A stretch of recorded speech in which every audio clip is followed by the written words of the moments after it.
Okay, hello, good afternoon to everybody in the room and to a lot of people online who've joined us. We are having this afternoon to discuss something which is extremely important, as everyone will soon and very immediately agree.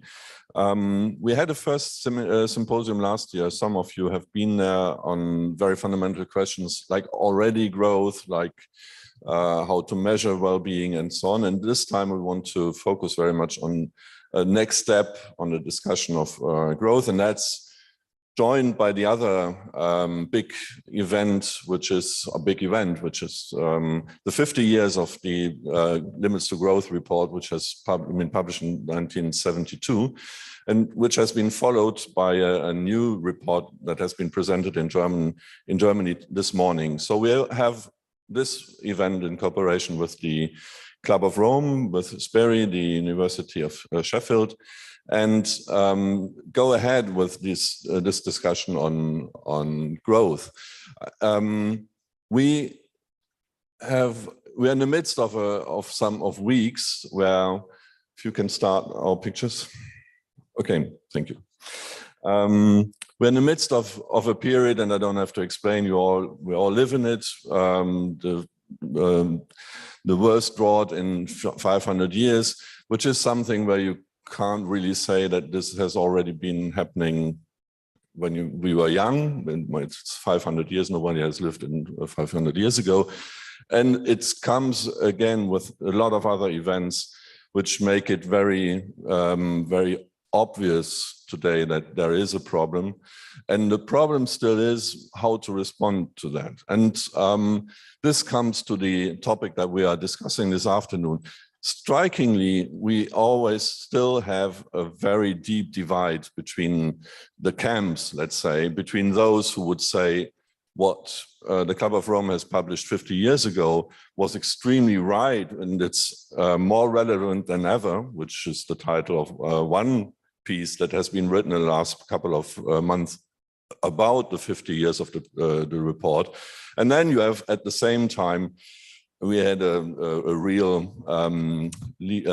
comment in a leading German newspaper saying this report belongs back to on the bookshelf because it didn't really forecast what has happened and so on, so it doesn't make any sense. And this is not a single example. If you ask, let's say, non-climate economists today, you would have probably, I'm just guessing, 80% saying the same. This report wasn't right, and they all have their reasons, the one camp and the other camp. And that reflects this deep divide on this question. It's a very emotional question about growth, which is still going on and seems to not go ahead, not find a solution and something which may attract. And the question is, why is it? Why is that? Is there such a deep divide, and why is there no consensus? A lot of people in the room would say, well, the others didn't understand. Yeah, I mean, the others say the same. And is it because people aren't intelligent enough? Are they ideological?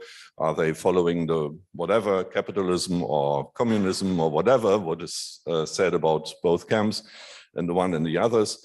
Or is there something also in the arguments? And that's something that we wanted to dig deeper into. So take the arguments of the others more seriously. And that's something I think is also true for those who are very skeptical on growth. I think one thing that is still on the agenda, and which is not still really done, is to take seriously the arguments. The argument saying that if you don't have growth, there will be negative impacts for whatever social systems, fiscal, for the fiscal side, for innovation, which seems to be very correlated to growth, and so on. So maybe it's time to take these arguments more seriously to get a better grip on and to go forward and have a better outcome on this question. So that's what we want to contribute to, and we have some excellent contributors today, and we want to go through the main questions, which is first, what was the report wrong or right? So that's something which is, I think, extremely important to better understand, because I think everyone would agree that not everything has been forecasted completely right. But anyway, what is to take out of this? Not not as a self-interest, but to learn from that and to have a better understanding of what could be the right arguments. Then we will have a talk on let's say, on degrowth with one of the main contributors to the discussion, Jason Hickel, asking him on the empirical data behind this idea of post-growth. And we will have a major session on what we call degrowth, what people call degrowth. And we will talk about this in a minute, which is a way to go beyond the divide between degrowth and growth and say that we need to obtain to do the right policies, and then afterwards we will see what's the outcome. So, and in the afterwards in the last session, we will have a very important talk with Sven Giegold, who is State Secretary, who's from the Green Party, State Secretary in the Ministry for Economic Affairs and Climate Action, on exactly that. And that will be, I think, very promising to confront Sven to the question, what does a reigning State Secretary does, who's very sensible to these, sensitive to these questions. We have some changes. Please be aware that some changes in the agenda will take place, but we will say this just before the sessions. I would like to take the opportunity to have someone in the room who has co-written and initiated the report in 1972, who's Jørgen Randers. And just to start, I mean, I would like to ask you just some personal questions. Who had the idea at the time in 1972 when you were, may I say, 26 years old? And so everyone can calculate your current age. Who had the idea? What was the initiator? Who was it? Well, thank you. I'm 77, so you don't have to do the calculation. And of course, very young when I, as a physicist, ended up at MIT in order to take my PhD in physics, and happened to hear Professor Forrester talk about the application of systems modeling to social systems. So I had spent 7 years of my life learning math applied to physical systems, and he just used the same math to describe systems with human decision makers. And I said, Jesus Christ, this is the future. So I jumped ship. I have one comment to this, is that as a young physicist coming in contact with Forrester, who basically said to the Club of Rome, who came to him seeking advice in 1970, that the real underlying problem is, of course, that we're trying to fit too many people with too high material consumption, resource use and emissions output onto a finite planet. And then, so that was his main idea. And for an ordinary idiot like myself, physicist, educated, you know, listening to this, it only took like 1 minute to understand that the basic problem is, of course, that you have a small green, blue ball hanging in big black space. And when you start looking at this little Earth, you know, there are more and more people, more and more ships, more and more mines, more and more everything. And if then someone says that you cannot have endless growth in the number of people and in the ecological footprint per person. You know, we need to find a way of organizing global society so it fits onto the planet without destroying the planet. This was so obvious that it only took like 1 minute for me to throw out 7 years of higher education and say, this is it. And my surprise, you know, now is that there still exist people who spend their life defending the idiocy of trying to fit an endless number of people with ever-growing physical impacts onto a finite planet, instead of turning it upside down, saying it is an observed fact that we live on a finite planet. Why don't we just organize ourselves so that the well-being is as high as it can be on this small planet?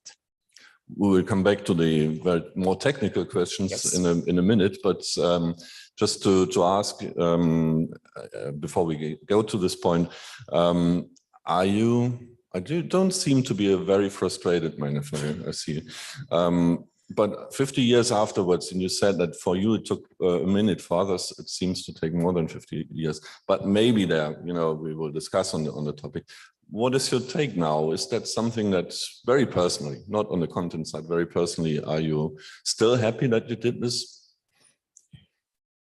I'm very happy that I ended working for a paradigm which is obviously correct. Normally I introduce, since I do this every 14 days for the last 50 years, you know, someone starts asking, aren't you getting bored?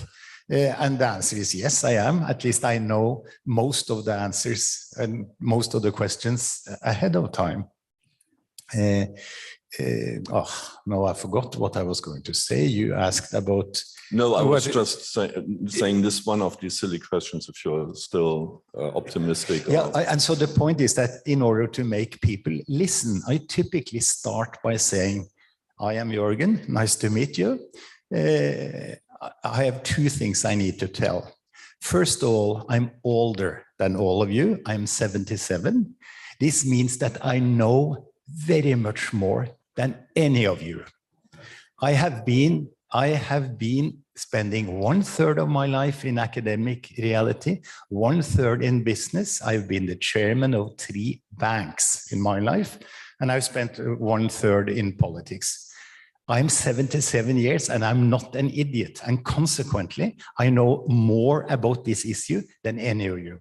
That's my normal opening remark. It helps sharpen the audience, you know, because the audience gets so pissed off, you know, by me saying this, that this this thin white male, you know, believing that he knows more than everyone else, that really gets people thinking.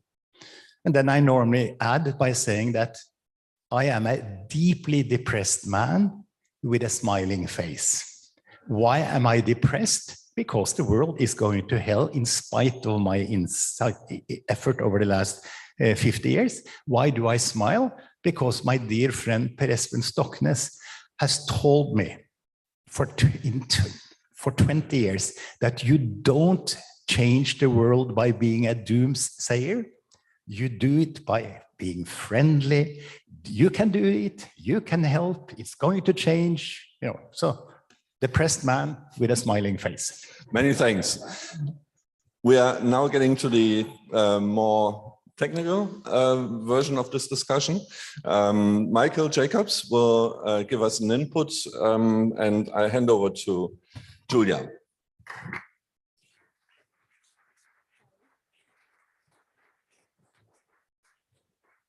Yes, hello everyone. Exactly, so I'm just going to take a few minutes because we're managed to be already late on schedule, although we just started. Exactly, so as Thomas said, we'll take the limits to growth report as a starting point for the discussion today, not only because it's the 50th anniversary, because as we saw, many of its results have been misinterpreted or misunderstood over time. And although its outreach was very high, it did not lead to the transformational change that his authors and many others were hoping for. So we'll debate about that today, and we'll do that not in an investigative or even sadistic way, but just to see what we can learn from it today. And we'll do that, and we'll also outline the different lines of arguments that have developed from there on. And exactly, we'll do that. Jørgen Randers will stay with us on the podium. Michael Jacobs, professorial fellow at the Sheffield Political Economy Research Institute, will give us a very nice introduction to the topic.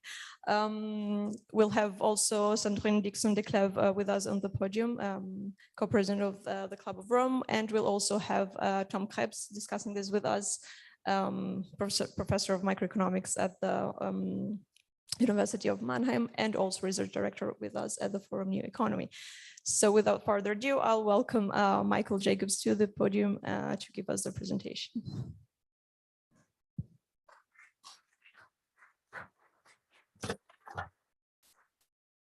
You still have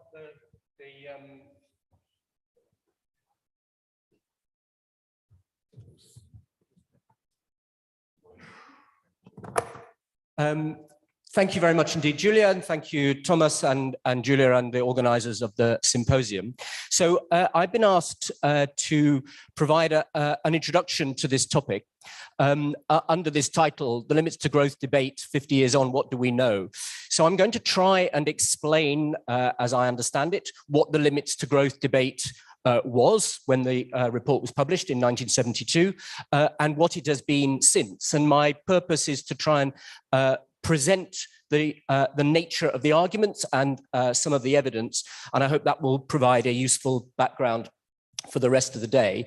This is a very big topic, and I have 15 minutes or so, which means that I either have to not say everything or speak very quickly, and I've chosen to speak very quickly. So this report, I think it is fair to describe as the most uninfluential report of the second half of the 20th century. It is influential in the sense that 50 years later, we are having a debate about it, and it is a live topic. It has formed the basis of 3 generations of environmentalists' views about the relationship between the economy and the environment, even if they don't know it. It has been monumentally uninfluential in the sense that no serious policy has ever been derived from it, of a kind either that has actually been implemented by governments or indeed that has been proposed by opposition parties, except for a limited number of Green parties, and even they have mostly moved away from it today. So what did the Limits to Growth report say? I think the thing that we have to remember is that this report is based on work that was already being done at MIT by Forrester and Dennis and Daniel Meadows, and as we've heard, Jørgen joined them as a young PhD student, to develop a world economic model. And if you think this is 3 years after the moon landings in 1969, and as we well know, there is more computing power in your iPhone than there was on Apollo 11, we are talking about a very early computable model before most people were thinking about doing this at all. And this is in many ways the most important thing about this process that led to this report. It's based on an attempt to model the global economy, and to do so in a way that we are now familiar with. We now call them integrated assessment models, but was not done in those days, which is to incorporate the financial monetary variables that economists would recognize as the economy, employment, GDP, output, and so on, with environmental indicators, which, as Jørgen has said, is the ecological footprint of that economic activity. And that was very, very radical indeed. And indeed, if you look at most economics textbooks today, they still don't put the ecological footprint into their model of the economy. The economy is still something in which money circulate. So this was a very radical bit of computing, and it was a very radical bit of what we would now call ecological economics. And 12 model runs were done in the report that was published in 1972 of the model, with a variety of, as you would expect, of assumptions about the trends in economic output and the trends in environmental impact of that economic output.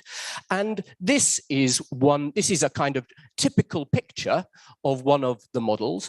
And as you can see, it shows that while GDP continues to rise until sometime in the 21st century, this is obviously published in 1972, at some point, many of these lines start to turn down. GDP starts to turn down, food production starts to turn down, and you have what the report described as collapse of production, food output, and then population. So this looked like a very Malthusian outcome, in the sense that not just that society got a bit worse off, society collapsed in some form. And that word collapse was very important to the way the report was received. These model runs showed this collapse or these downward trends at different points in the 21st century, but said, broadly speaking, we should expect them before 2100. As you see, this set of models is actually around 2030 or so.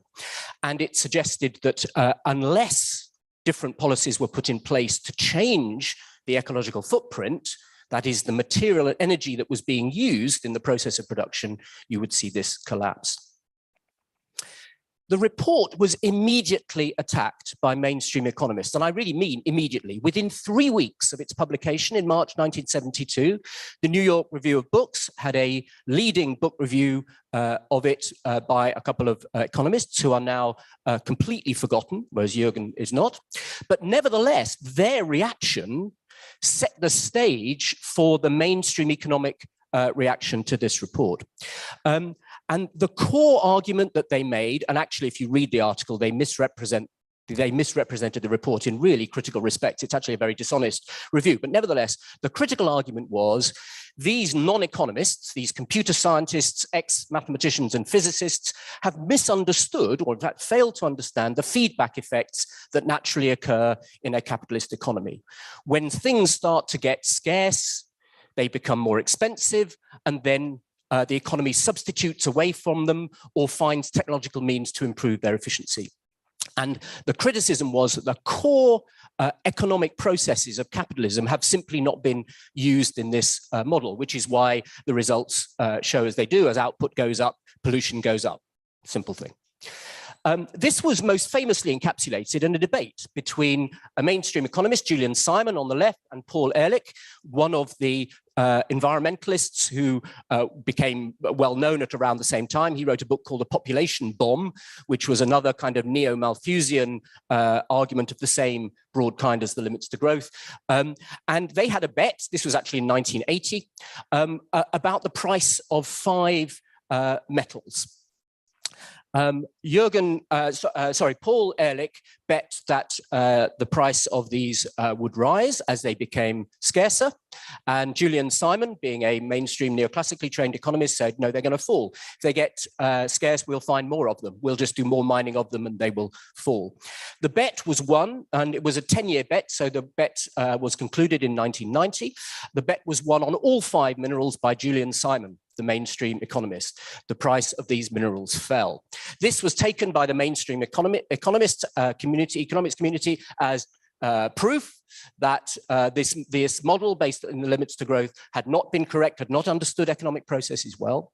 Subsequently, actually, some people have gone back to this debate, bet, and pointed out that if the periods over which the prices of these 5 metals had been different, both backwards and forwards. So if they'd started in 1970, or they'd gone on till 2015, Paul Ehrlich would have won the bet. Now, this is mainly because there are commodity price cycles. And as commodity economists know, prices go up and down, in fact. And so a bet on any particular mineral prices very much depends on where you are in the commodity cycle. And essentially, Paul Ehrlich was rather unlucky in when this bet was actually conducted. But the bet and the debate stimulated by that book review, initial book review, and the view of the mainstream economics profession that the Limits to Growth report simply had not understood the way in which economies work, became the generalized view of the economic establishment, both academics and policymakers. And this curve became a standard part of the argument. This is the so-called environmental Kuznets curve, not invented by Simon Kuznets, the great inventor of GDP, but by other people who said, what we actually observe in the world is that environmental quality starts by getting worse as GDP rises, as output goes up, and then starts getting better. Because yes, it is true that you get more pollution, more resource degradation in developing economies, but at a certain level of development, when the public start feeling that the environment really matters to them in welfare terms, investment is then put into improving the environment, and the environment gets better. So you have a generalized pattern of capitalist economic development in which, yes, environment gets worse, but then it gets better as economies become more developed. And the environmental Kuznets curve was the kind of ruling framework for a very long time in how mainstream economists thought about economics and the environment. What do we know about what actually happened? The first crucial argument of the World 3 model on which the Limits to Growth report was based was what would happen to the ecological footprint of an economy in which growth continued, exponential growth, GDP continued. And we now have some evidence on this. All of that first chart I showed, that was all projections. Those were all projections into the future. But of course, we are now in the future, and we've had 50 years, certainly 45 years of good data on this. And the interesting thing about this is that on many of the variables which the Limits to Growth report tracked, the actual output, the actual outcomes have followed pretty much the projections that the Limits to Growth report suggested. That is, environmental pollution of various kinds has risen pretty much on the path that was suggested in the report. Resource use has risen in tons of material flows through the economy, pretty much as was in the report. And in all four of these three of these variables, you can see that the projections of the report were actually remarkably accurate to the data that followed in the following 40 years. And that is a rather interesting finding. But much more importantly, for all economists who have actually looked at environmental evidence, and I'm afraid to say that there are still quite a lot of mainstream economists who don't look at the environmental evidence. They're other kinds of economists, they're labor economists or they're welfare economists or whatever. But those who've actually looked, it is now very widely accepted that there are environmental constraints to the total amount of materials and energy that flow through the economy. The most common conceptual framework for this is the planetary boundaries framework, developed by Johan Rockström and colleagues at the Stockholm Environment Resilience Center, which basically argues that the basis of all economic and activity and social activity are 9 biophysical flows and stocks in the biosphere, in the Earth's natural systems, which are these.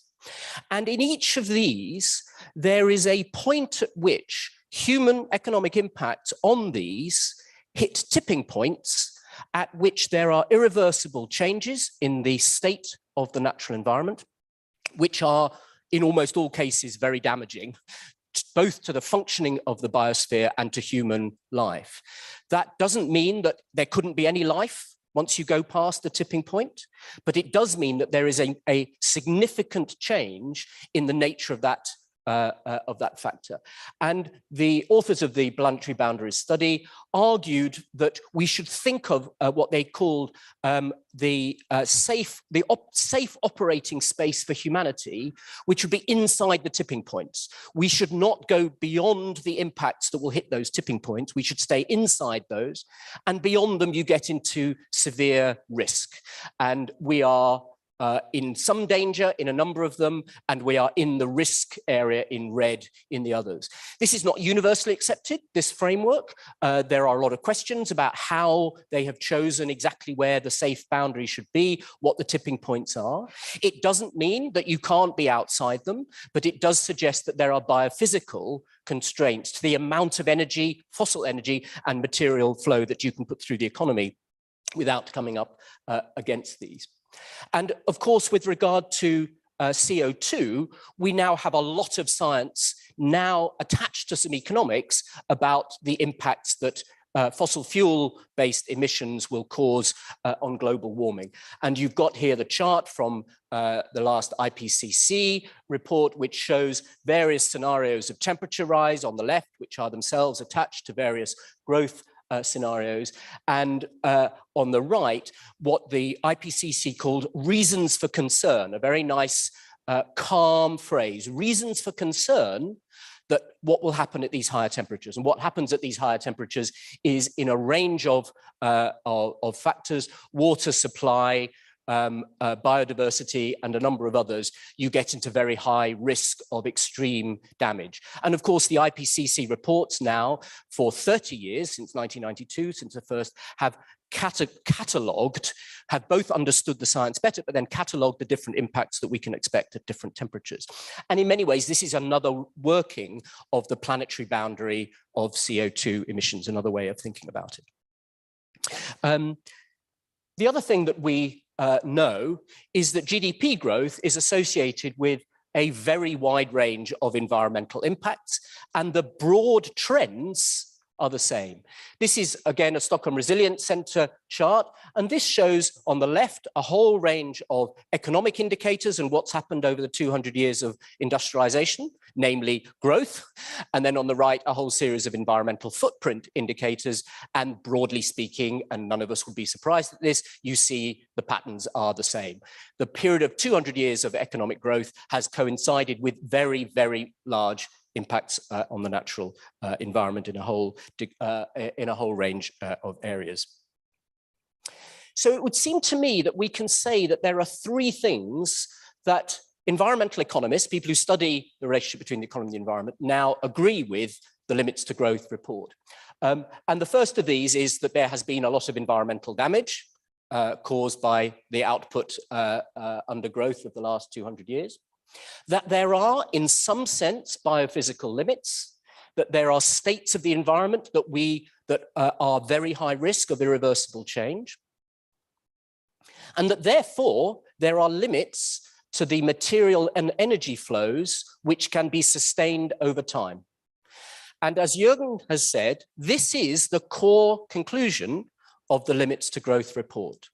Not that GDP must be limited, but that the material and energy flows through the economy must be limited because they will otherwise hit these tipping points. And that seems to me to be broadly accepted now by pretty much everybody who studies these issues. But the Limits to Growth debate bifurcated very quickly after the Limits to Growth was published.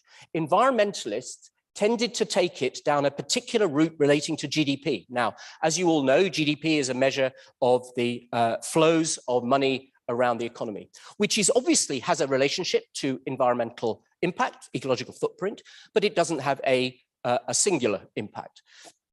But on the environmentalist side, the argument was taken that you cannot have GDP growth, you cannot have growth of income and output without growth of material and energy flows. And that is the core statement, the core argument that went on the environmentalist side, which led to the degrowth argument that we've begun to hear more about in the last few years, and the steady state economy position of Herman Daly, who's the most important ecological economist. The most important is actually Nicholas Georgescu-Roegen, who kind of invented ecological economics in his book on the economy and the entropy process in 1971, a year before the Limits to Growth. The greatest popularizer of ecological economics was Herman Daly, who argued for a steady state economy. And what he meant by a steady state economy was that the level of energy and material flow through the economy shouldn't rise. it should stay within some form of sustainability limit, what we would now call planetary boundaries. He was much less clear on GDP, but he became the economist that the people on the degrowth side of this argument began to look to. And degrowth has now spawned a very wide range of literature, most of it not in formal economics, most of it in politics in one form or another. But there is now, as you will all be aware, a strong body of environmentalist opinion that argues not simply that we should have a reduction in the material and energy flows through the economy, but that this will inevitably require a reduction in GDP flow through the economy as well. But the other side of the limits to growth debate went in a different direction, which is that you can decouple the material and energy flows from the GDP flows. And on the what I will call the green growth side of this argument was an argument that the material and energy limits do not imply limits for GDP. Therefore, what we should be trying to do in economic policy is to green our growth policies and decouple our material and energy use from our GDP use. And that is the green growth side of this argument from a common framework. And a number of different institutions in the last decade have picked up the idea of green growth. The World Bank, the OECD, even the IMF are now institutionally, formally committed to green growth as a concept. So those are the two limits to growth arguments as I perceive them. And I want just to quickly to run through some evidence. So let's think about this in a theoretical way. The big question here is, can you decouple GDP growth from material and energy use? That's the distinction that is made between the degrowthers on the one side of this argument and the green growthers on the other. Is it possible to decouple? The theoretical way of thinking about this was actually was done by Paul Ehrlich, the person who lost the bet, in his equation I equals PCT. I is environmental impact, P is population, C is consumption per person, and T is a measure of the environmental impact of that consumption per person. So that's an identity. That is what environmental impact is. It's population times consumption times environmental impact of that consumption. And clearly, GDP can continue to grow, that is, consumption can continue to grow, as long as the environmental impact per unit of consumption is falling at least as fast as consumption is rising, consumption times population. Of course, as Jørgen said, this is actually as much about population as it is about individual consumption. And so in theory, we have here a very, very simple model that says, oh yes, we can have GDP growing while material and energy flows decline. But in order to do that, we have to radically reduce the environmental impact of every unit of output or consumption. And we know how to do that. This is the circular economy model. These are all the things that we're all very familiar with that Germany and the rest of Europe is desperately trying to do now with fossil fuels, namely have more renewables, be more efficient in our use of energy, recycle more, move more to services away from manufacturing and so on. This is the green growth practical agenda, and there are many, many businesses making lots of money out of doing these things. And we have decoupled. Here is the EU position on CO2 emissions. These are helpfully indexed, so they both start from the same position. Over the last 30 years, GDP has risen and CO2 emissions have fallen. This is decoupling with regard to CO2 emissions. However, what environmentalists have pointed out is that there are different forms of decoupling. If you have GDP rising, one option is just that you do relative decoupling, where environmental damage continues to get worse, but just not as fast as GDP is rising. So you do improve your environmental impact per unit of GDP, but not so much that actually the environment gets better. You can do absolute decoupling, which is where you get an actual improvement in environmental impact, even as GDP rises. But even that is not enough to a green, because what a green will say is we actually have to be down here with our level of impact. We can't have more CO2 emissions, a bit more, we've got to have zero. And that's the great finding of the Paris conference. It's got to be zero. So we then have to be green enough decoupling, which is even more decoupling, given how much damage we've done. And of course, had we started this process in 1972, this would have been a bit easier. So what's the argument here? The argument is that we need to decouple, but we need to do it in particular ways. So firstly, we need to do it not just on production, but on our consumption. We have, of course, over the last 30 years, exported much of our industrial pollution to China and other parts of the developing world by getting rid of our manufacturing. Consumption emissions have been measured, and in fact, they are also falling in most developed countries. So even if you do it on consumption, actually the evidence is you have decoupling, though not as much.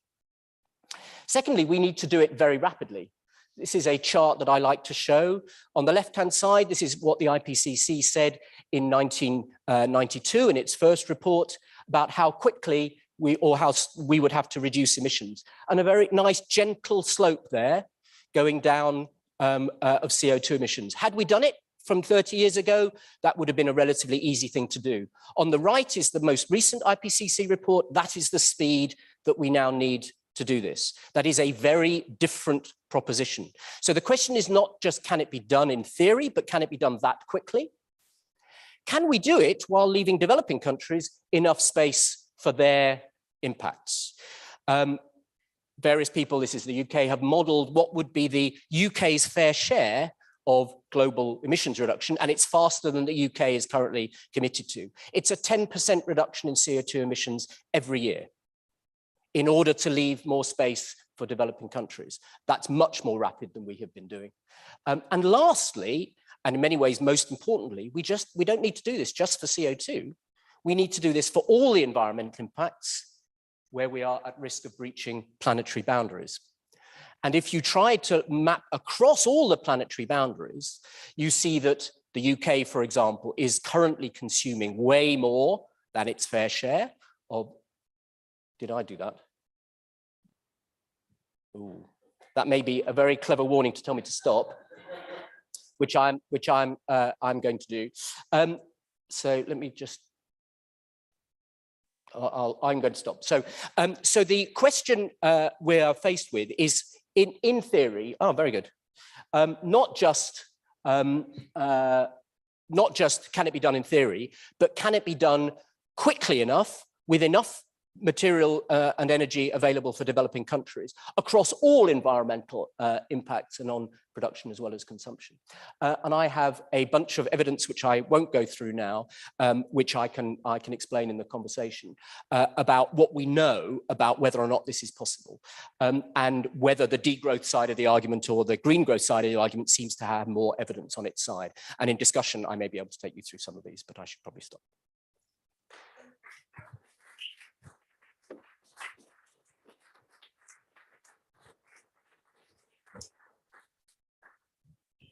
Thank you. I would like to invite actually all of the discussants of the first session to join me on the stage. So Jørgen, Tom, and Sandrine. I can't see her.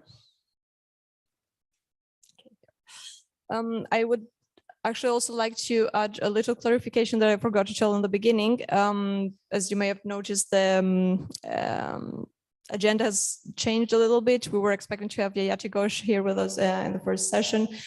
For personal reasons, she didn't make it here today, and we'll send her our best wishes. So welcome again, everyone. I would like to start by giving the word maybe to Jørgen Randers, and so to go already back to the original question of the impact of the report. And so what do you think? What do you think the report's first or even longer term reaction has actually been denial? Why do you believe it did not lead to this transformational change that was hoped for? Or what do these kind of like warnings or alarm or doomsday messages, as you said before, achieve? And then, of course, you're welcome to also address other points that Michael presented in his presentation. So let me do three things. Let me first say that that was a wonderful presentation. It would have been nice if you had half an hour instead. But as far as I could see, you did not say anything that I think is wrong. You know, which is yeah. which is wonderful. And it's if The man who knows everything. of course, I have already said that, so you don't have to repeat that each time. The second thing is your question, which I think is, the very interesting one. So we can observe that the reaction to the limits to growth has been limited. There has been some reaction, but not fast enough to keep us within the planetary boundaries. Why? And the answer is luckily exceedingly simple, because it costs more to act than to just keep going. The short-term cost to the ordinary individual of shifting out of the current modus operandi is higher, either in the form of more expensive resources, 30% more expensive power from windmills than etc., or perhaps more important, the worry about job loss. Because the way in which you restructure the economy from one that creates footprint to one that creates less footprint means changing production technology, and it normally also implies moving the place of production from one place to the other. And so, of course, both the workers who work in the oil industry, in the mining industry in Germany, and the owners, the capital owners, both fiercely resist this thing. And so those are the two. So the simple reason, it costs more to change. So that's the reason why nothing has happened. Then my final comment is what I typically never do. It is to explain where I have failed. Yeah, I never fail, of course, but so what is the big failure of the limits to growth? The big failure is, of course, that we did not succeed in making the distinction between growth in footprint and growth in GDP. GDP, so footprint is measured in tons per year. It is the resource use in tons per year. It's the emissions in tons per year. It is the land being used, measured in hectares. It is the rainforest being cut down in hectares per year, etc., etc. And we spoke about footprint, period, in that way. So you were a little inaccurate when you said that some of our curves included GDP. It didn't. They only included industrial output. And this is Forrester's business language coming through. He called it in the capital investment. By capital investment, he did not mean the dollars. He meant the machinery, the units of machine. So this was a real analysis, not a financial or monetary analysis in the name of macroeconomics. We failed in getting that point across. And if I were an economist and wanted to criticize us for what we did, I would say you were blind for the difference between the financial economy and the real economy. And the reason is, of course, that you were idiots. You were not economists. And that's the only explanation why you did. And true, this is. Then you can ask, what would I have said if I were to write the limits to growth now? I would say the following, that I am in favor of GDP growth forever, because of all the good things that comes from GDP growth, namely higher incomes, more government spending, you name it, as long as the ecological footprint is kept below the planetary boundaries. So I'm for endless economic growth as long as the physical footprint stays within the boundary. Then you took the two schools, for can this be done or can it not be done? And my answer is clearly it can be done if you don't get into this idiotic academic discussion about full and 100% sustainability. You know, so it is fully possible to keep the economy growing while replacing all coal, gas, and oil installations with wind, sun, blue hydrogen, CCS. You know, because the total amount of the economy that you need in order to carry the cost of removing 70% of the footprint is so small that it is not going to hamper total economic growth. So it is feasible. Then, of course, in all the academic discussions with sustainability people that I get involved in, there is some hard sustainability, deep ecologists, they call themselves, that say that fine, Randers, this is fine for the first 70%. But what about, you know, the last 1.0%? And I say, fuck you. You know, if we could solve the 70%, you know, for all practical purposes, we will solve the well-being of the humanity and we will solve great parts of the planet. So let's go on the 70%. Let's stop using coal, oil, and gas. That solves 70% of the problem. So, but I end up by basically saying, wonderful talk. Please tape it in a long version and distribute, because this would be very, very helpful for people to understand the two views and the historical basis. Thank you. Thank you, Jørgen.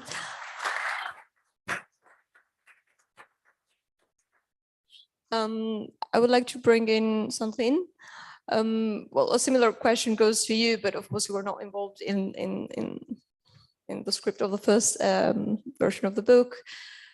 But I know you are involved in a new edition. We will not go into the details of it now, as this will be the topic of a session later this afternoon. But exactly, so what did you actually learn from it? What would you do, or what did you do differently in conveying this message so that it has a much more powerful reach? So a few reflections. First of all, I want to thank Michael as well. I think you've given a very comprehensive overview, not only of the debate, but also of some of the flaws in the debate. First of all, I want to indicate that there is no way that I can replace Jayati Ghosh. Jayati Ghosh is a development economist and one of the very important voices that we've tried to bring in the room. And the fact that, actually, apologies, but that once again, we have 3 white men from the West here, plus a white woman of a certain class, is a real problem. And is one of the reasons why I think that we need to really deeply reconsider the way we convey the economics of the limits to growth. So that's my first reflection. The second reflection is that Dana Meadows, the lead author of the Limits to Growth, and Jørgen knows exactly where I'm going with this, was actually in Germany, never included as one of the lead authors, because it would be perceived that a woman author was not important enough to actually author such an important book. That is a key flaw in our economics and of what happened 50 years ago, which we are trying to rectify as the first duo of women running the Club of Rome, myself, Amampela Hamfele. Thank God there's been some evolution. For God's sakes, why did it take 50 years? That's the next reflection. I apologize if I'm going to be slightly provocative, but I think it's really important that we take a step back and think through some of these important reflections that have been brought forward both by Jørgen and by Michael. First of all, the cost issue that has been brought up. We have had, God knows how many reports, Lord Stern being one of the most formidable presences in this area as an economist, indicating that, yes, the immediate costs might seem overbearing, but the fact of the matter is the costs are much more detrimental if we actually, and higher, if we don't deal with those immediately costs right away and really invest the capital in the transition. And we're seeing that right now in the stupidity of the continuous investment in Nord Stream 2 that we had in this country, the stupidity of the fact that we did not take into consideration the warnings from the Ukrainian crisis or the Crimean War.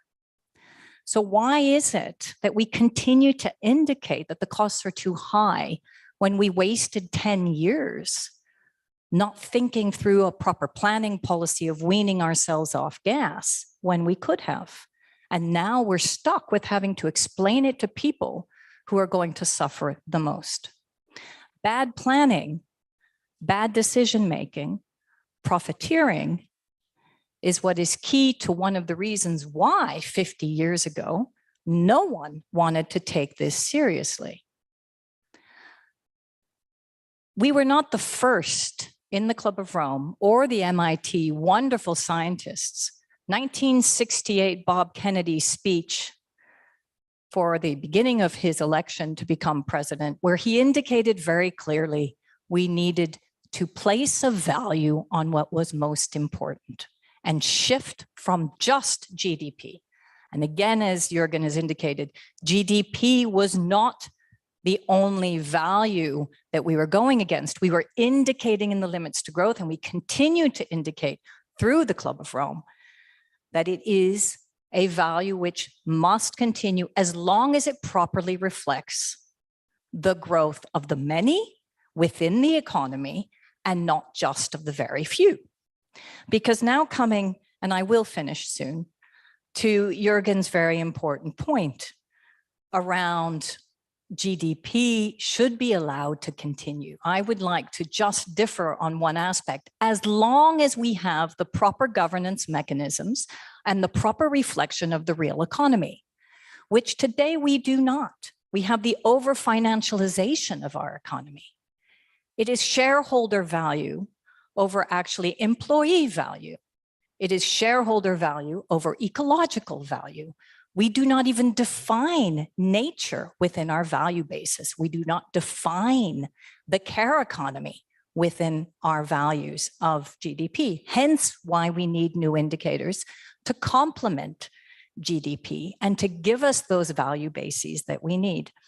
So to finish, what we've realized at the Club of Rome is that we very much need to look at some of the key tensions within our systems and within our current economy, which has prohibited us from actually moving forward and taking the limits to growth as the series of truths that we're starting to see, whether it be through the climate impacts, whether it be through the health pandemic, and whether it be through the inequality and poverty impacts that we have already spoken about. And it is unpacking some of those, and that's what I'll come to when we do Earth for All in the next session, and understanding the importance of now looking very closely at the barriers and the tensions in order to move forward. Thank you. Thank you, Sandrine.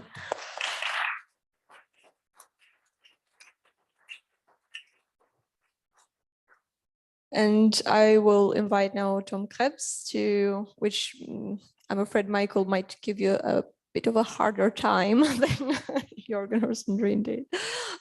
He has prepared a bit more of a point-to-point reaction to your presentation. Tom, please. Good, thank you. I actually prepared a few slides that shows you that I'm probably a mainstream macroeconomist. Can't help it, can't talk without the slides. Good. Next one. Good. Actually, I have to disappoint you. Okay, I'm the third person now to say that the main points of the debate have been summarized clearly and comprehensively. Of course, I'm a little bit of an outsider to this debate, so I'm not sure how much that is worth. So, and I cannot really add anything to what he said, Michael said, in addition to the discussion of the historical data of decoupling and the perspectives. So what I do, because I don't want to finish now, I take a little bit a policy perspective and look into the future And my policy perspective, I should say, is sort of what should Europe do in the next 30 years? So also not where are we in 100 years, that's all. And a little bit to keep that in mind first, because this is just what I have kind of studied a little bit more in detail.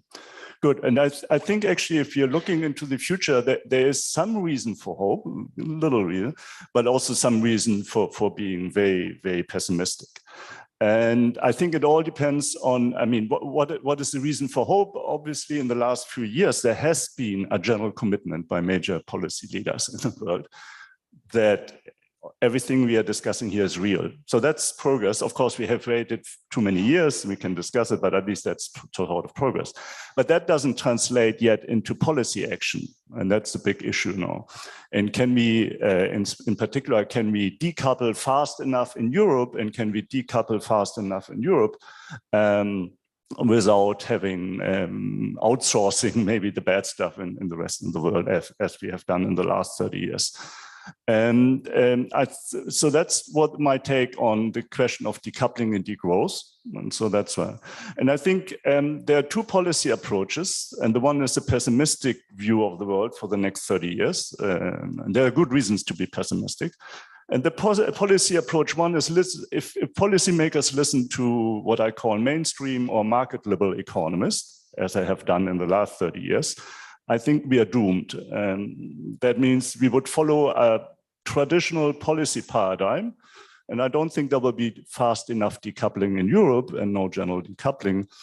And we will not achieve our climate goals, probably because policy will back up. They won't go through with this. So we could have achieving still the policy goals with the policy advice of neoclassical economists, which I call market liberal economists. We could achieve it, but only at the cost of large contractions in output. And I don't think that is then being implemented, but I don't know, of course. But I think there is some hope if we adopt a policy approach that I would say policy approach two. Don't listen to mainstream macroeconomists. Don't listen to mainstream economists, which I call market liberal economists. Follow a modern policy paradigm, which we know in a sense what we have to do. So nothing I will say is new. And then there could be the possibility of fast decoupling in Europe to achieve with the climate goals, at least, the other goals are a little bit harder, and still have an economic prosperity. Whether you have then growth, I think you will have growth because that's the way we measure it, but you will have enough green growth. And so that's the possibility. So let me tell you in 2 slides why I think this, and this goes on.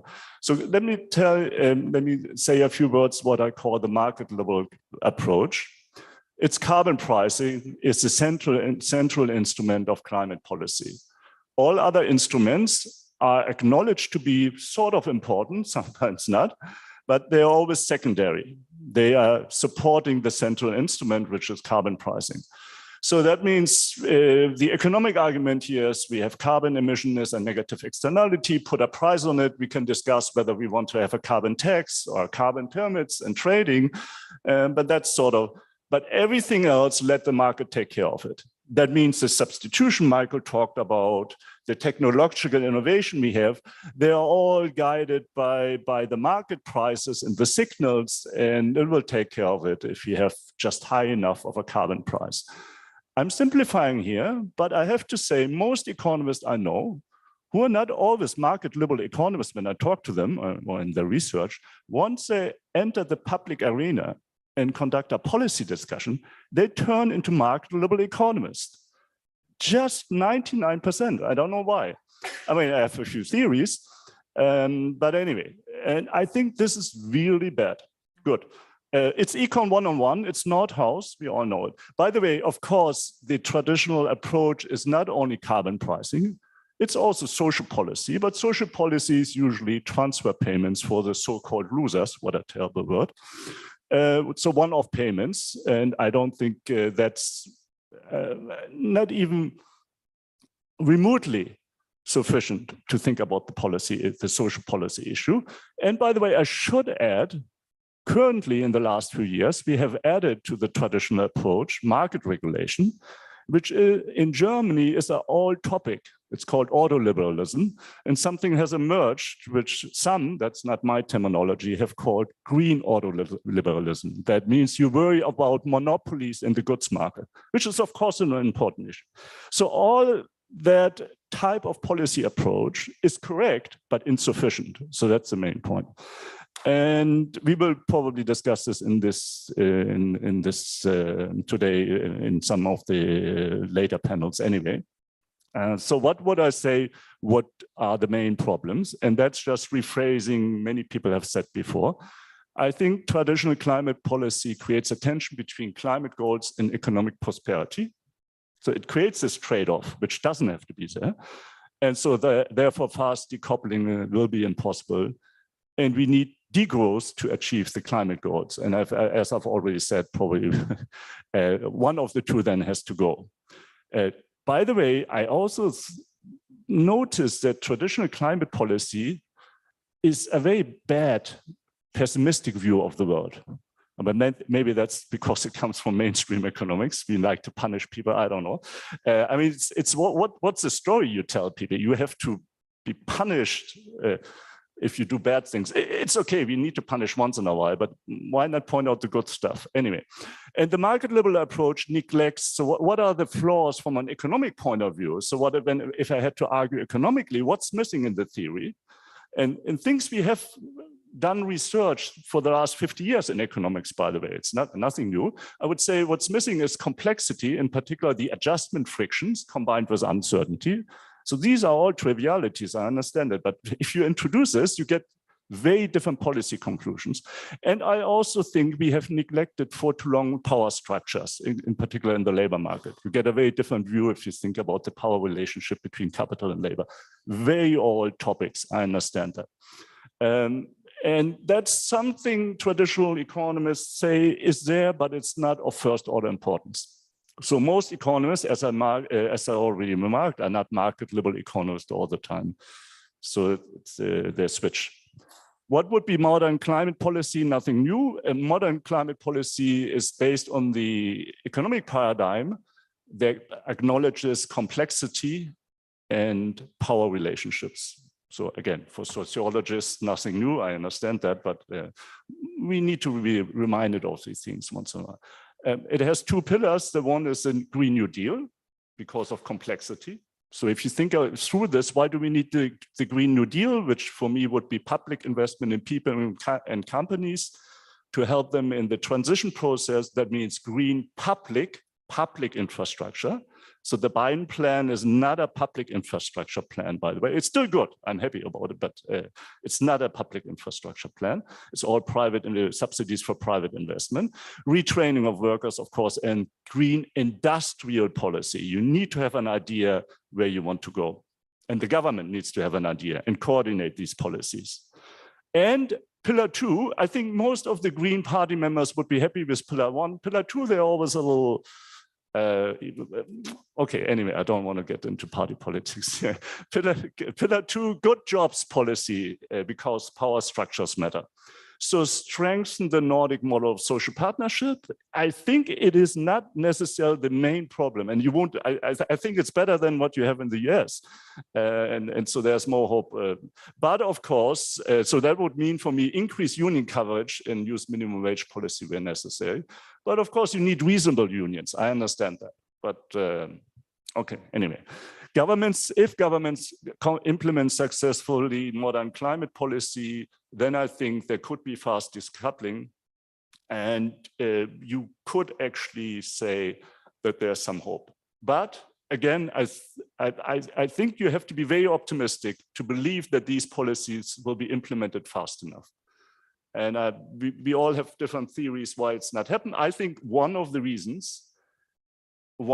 several reasons is that market liberal economists have too much influence in the public discussion, definitely in Germany.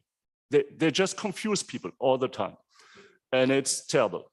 So, by the way, last comment, I'm not quite sure where my position stands if you think about green growth versus post-growth. So I think you don't have to take a position on that. If you take my point of view, my policy point of view, but that's just a new discussion. Thank you.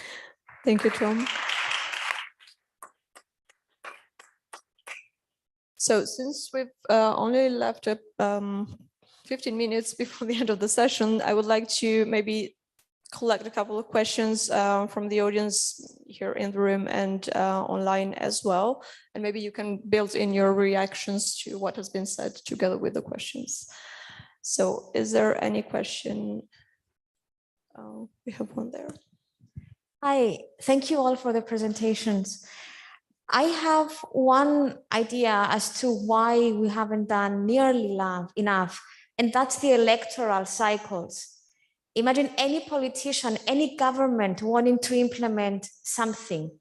They will have to think about their electoral base, about what will happen in 4 or 5 years. And the economy is not different than policies. So the economy is basically the rules and the laws that the parliament passes that regulates how we organize our provisioning. So if those rules, if those laws are not passed because governments or politicians are just people, they are terrified of whether or not they will have their good paid job in 3, 4, 5 years. I don't think we will see anything nearly enough with what we need. Thank you.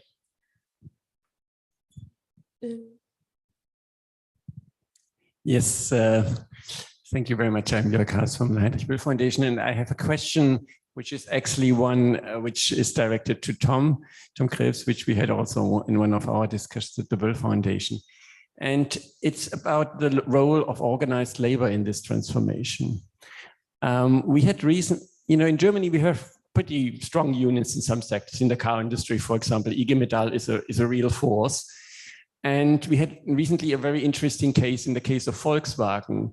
The CEO of Volkswagen had to go, Herbert Diess, and the new CEO was elected. And apparently, according to media reports, one of the key elements for the ousting of Diess was that Diess was going all in for electrification for EVs, whereas the Workers' Council wanted to keep the internal combustion engine for some minutes. So for me, the question is really, is the role of organized labor really a progressive one in advancing the transformation, or is organized labor, if it's strong, a force hindering? And there are some people that are saying, actually, the UK is advancing very quickly and on some aspects of decarbonization, and it's due to the fact that Margaret Thatcher killed the miners' unions. And so, I mean, I'm all for organized labor, my moral standpoint, but my internal, say, devil's advocate is really a little bit doubtful about that role of organized labor in that process. Thank you. Since this, you have questions directly to Tom? Or? Okay, then. So would I. Well, then it was a question to Tom. Exactly. I would have given the chance to Tom to react, but okay. Since I know everything, this is a wonderful and very important question, because like in traditional economics, you talk about GDP, increased output. You do not ask the question, to whom does that increased output end? Does it end with owners, or does it end as profit for owners, or does it end as more salary for people?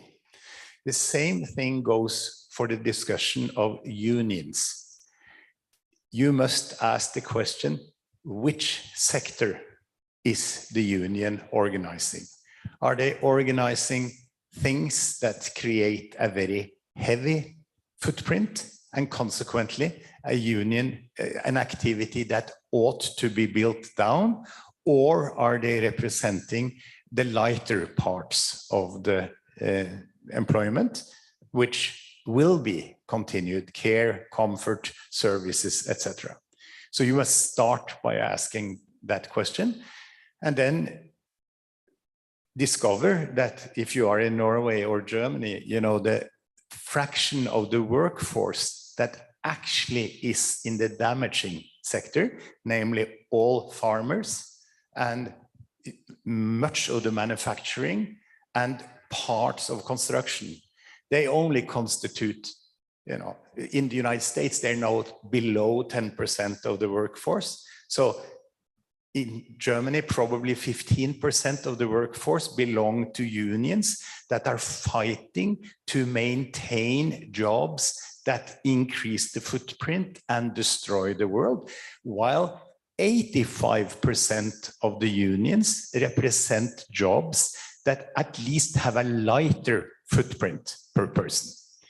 So what to do? So you have to address the two groups separately. Then you have to go to the 15% who are the ones that are actually resisting change for the absolutely respectable reason that this threatens their livelihood. Then you have to tell them that if we want to save the world, you have to allow mining to stop, coal mining to stop, etc.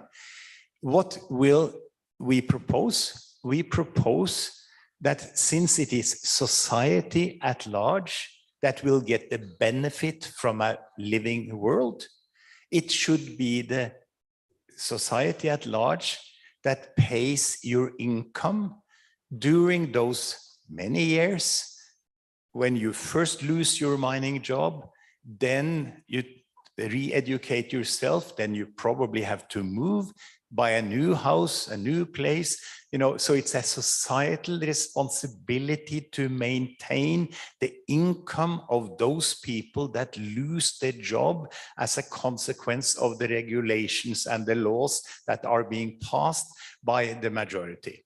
So we're back to one of the basic ideas of democracy, protecting the rights of the minority that will suffer during this thing.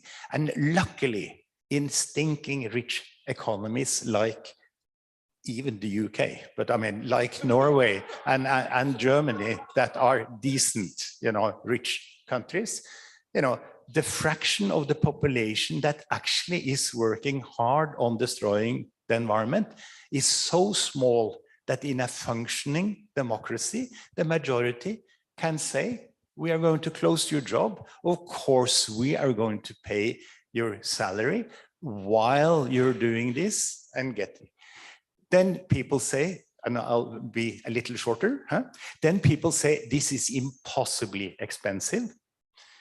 So we wrote a book called 1% ist genug that came out here in 2016, where we did the calculation just to see how much does it actually cost.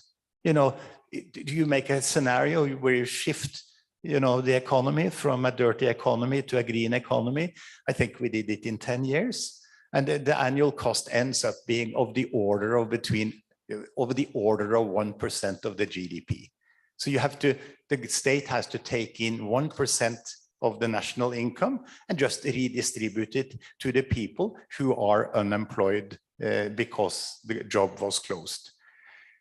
And we discussed this in further detail. If this period lasts, it should be the duty of the person who receives his salary or her salary from the public purse to work for the common interest.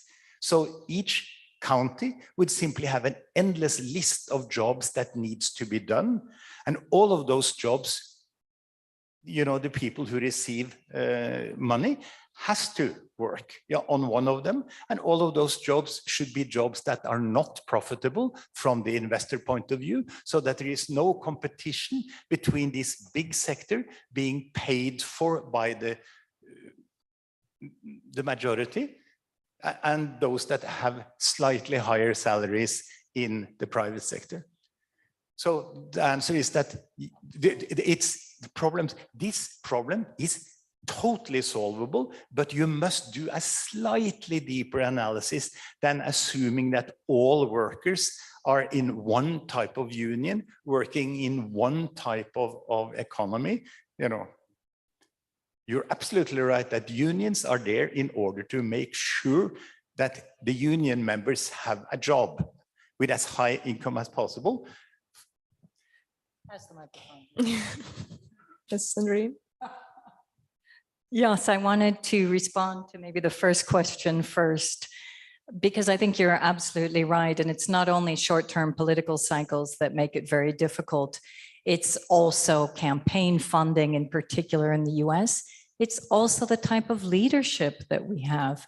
In the United States, we have a new survey that's just come out, and it's unbelievable to see that out of the time that members of Congress spend per week on decision-making, it's maybe about 10% of their week. The rest is predominantly responding or working with lobbying interests.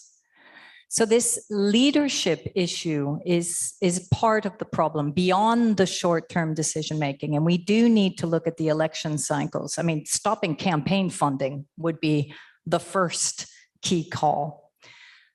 In Europe, the short-term decision-making continues as well. And the party politics is also something that we just do not talk about.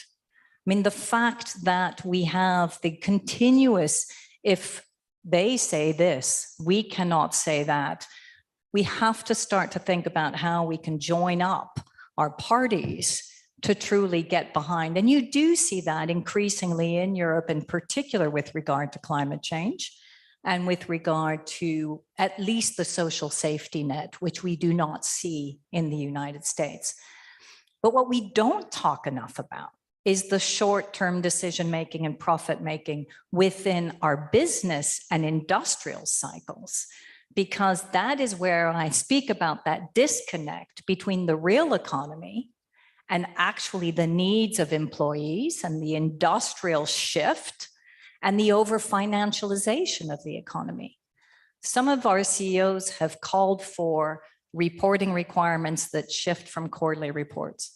We have to shift those requirements, and in particular, the response to shareholders, to become much longer term rather than just based on short-term profits. And we have to shift away from shareholder value going up, or in fact, shares in general, when you actually fire 10,000 employees, whereas the signal to the market is not that shares should go up, but there is a true detrimental impact to the lives and livelihoods of people. This is where the perversities continue to exist in our current neoliberal system, which must be changed. And maybe the last point on workers and unions, Sharon Burrow, who actually is the executive director of the International Trade Union Confederation, who sat on our technical transformational economics committee, clearly has opened up a dialogue with all unions. And her first point to them is, my friends, there are no jobs on a dead planet. Full stop. We can fight until the cows come home as to whether or not we keep coal sites open to save a few jobs. But if we don't bring it back to what we're seeing in terms of those tipping points, then actually the future generations of coal workers, which by the way, most coal workers are not wanting to pass on their jobs to their next of kin. What they are saying, and this is also the lack of understanding of economics, is that people work where people want to be in most countries. That is the building of communities, the giving them of opportunities, but that keep them with the people that they love most, friends and family. That is the type of dialogue that we need to have with workers. Sorry to interrupt, Sandrine, but we have really a couple of minutes left. Thank you. Tom, I'm afraid you lost your chance to react to the questions. So I would like to just give the word back to you, Michael, from where we started from. Maybe a last thought on the last part of the presentation that you didn't have the chance to add. Well, that's very kind of you, Julia. Poor Tom. One of the problems of the opening session in any conference like this is that you want to have the whole conference in the first session. So we have a whole afternoon, which we will be returning to all of these questions. So this is not the end of this conversation. So none of the things that have been introduced in this discussion, that's it. We will be moving on to discuss them in more depth. I want to do one thing because I think it's useful in a way to finish off my presentation, but also because Tom has already introduced the concept, if you're listening to him closely, of post-growth. So I said the debate basically had split into a degrowth line of argument and a green growth line of argument. Over the last few years, a number of people in this field have got very frustrated by this simple division between degrowthers and green growthers, and have wanted, in a sense, to get beyond a debate that is now 50 years old. And many of them, not all, have used the phrase post-growth to mean essentially the following propositions, and I think it's worth keeping these in mind. The first proposition is, in a way, to answer the point about can we decouple, is we don't know. The reason we don't know whether we can decouple as fast enough as is required to keep within planetary boundaries is we've not tried to do it yet. All the policy we've so far had has been, as Tom has pointed out, for relatively slow and imperfect decoupling. Imperfect in the sense of not reaching the inside the planetary boundaries.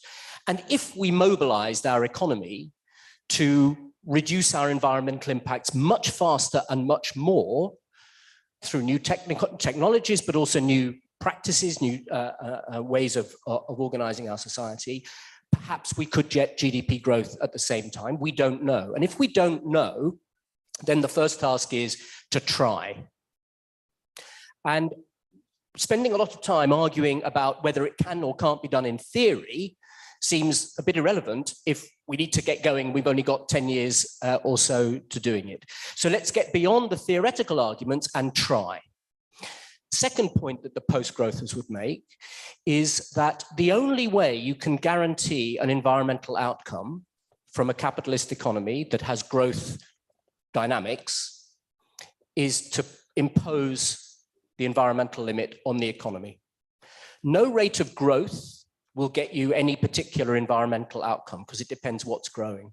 So if you want to limit your CO2 emissions, you need to say, we are not emitting more than this, probably by law, as we've done in the UK in the Climate Change Act, and policy then has to meet those targets. And the targets act as a limit on the economy. Now, we do that by and large for climate, and the European 55% reduction and so on is a kind of environmental limit on the economy.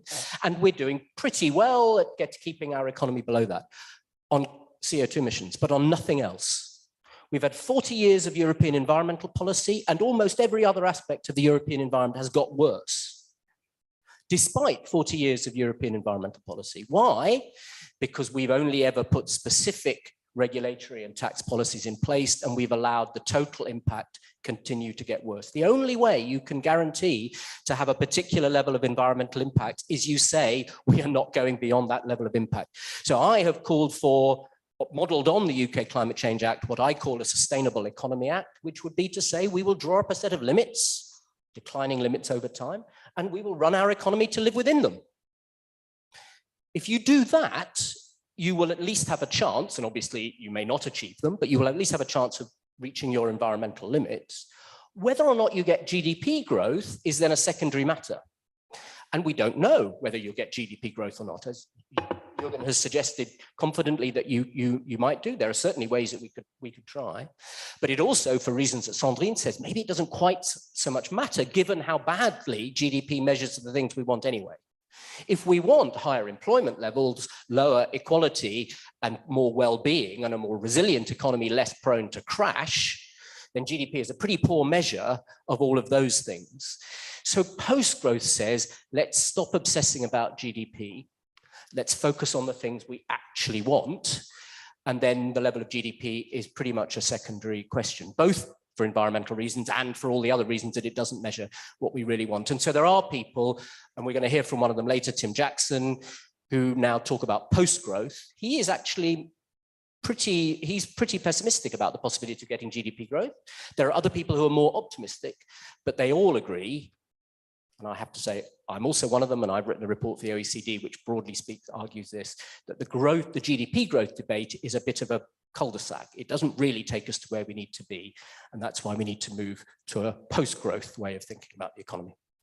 Thank you, Michael. Very nice synopsis of post-growth, but we will get back to this and other questions, as you said, later this afternoon.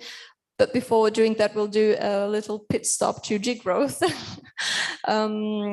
So before, I think Jason Hickel is already waiting for us. So I thank you, Tom, thank you, Sandrine, thank you, Jørgen, for being with us. Michael will stay here because he will have a nice chat with Jason Hickel for the next 20 minutes. And Jason, are you ready online? Okay, he is. Thank you, Julia, Michael, Jørgen, Sandrine, Tom.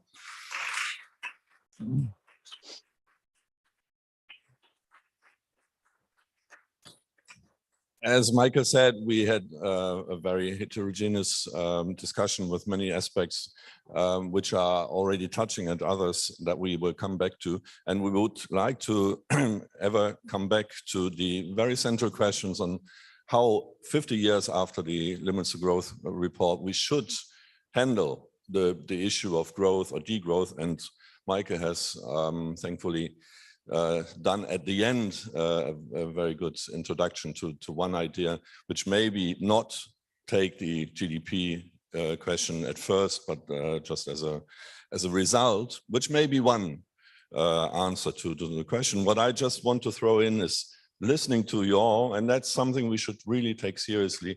I mean, we are all in a way similar, or not similar, but in a comparable way thinking about these issues. Still, there doesn't seem to be a very clear consensus on what that means. Like Jørgen said, maybe it's possible, and others think that it's not possible. We have now someone who's arguing for a while that it is not possible to decouple, more to put it broadly, which is now in online Jason Hickel. And I asked Michael, who's maybe the best challenger and a very person to discuss this, to ask Jason some of the questions on what is the evidence, what is the empirical evidence for the need to degrow. Please, Michael. So, Jason, you're going to give us a short presentation, I think, first, and then we're going to have a little chat. Yes, that's right. If that's all right. Can you hear me okay? We can. Okay, great. And we can see you too. Oh, excellent. That's important. So it's very nice to join you. And I apologize I can't be there in person. Now, I've been asked to talk about degrowth in only 7 minutes, which is basically impossible. So I'm going to try to proceed by kind of establishing a few key points of consensus in this literature, and then trying to build an argument along the way. So let me start by just describing the problem, which probably you've covered already, but the existing economy, capitalism, is organized around and dependent on ever-increasing industrial production, right, growth. It's the first and only intrinsically expansionary economic system in history. When the economy fails to grow, it triggers social crises such as unemployment, poverty, homelessness, and so on, with detrimental effects, particularly for the working class and poor. Politicians are therefore under heavy pressure to maintain the conditions for perpetual growth.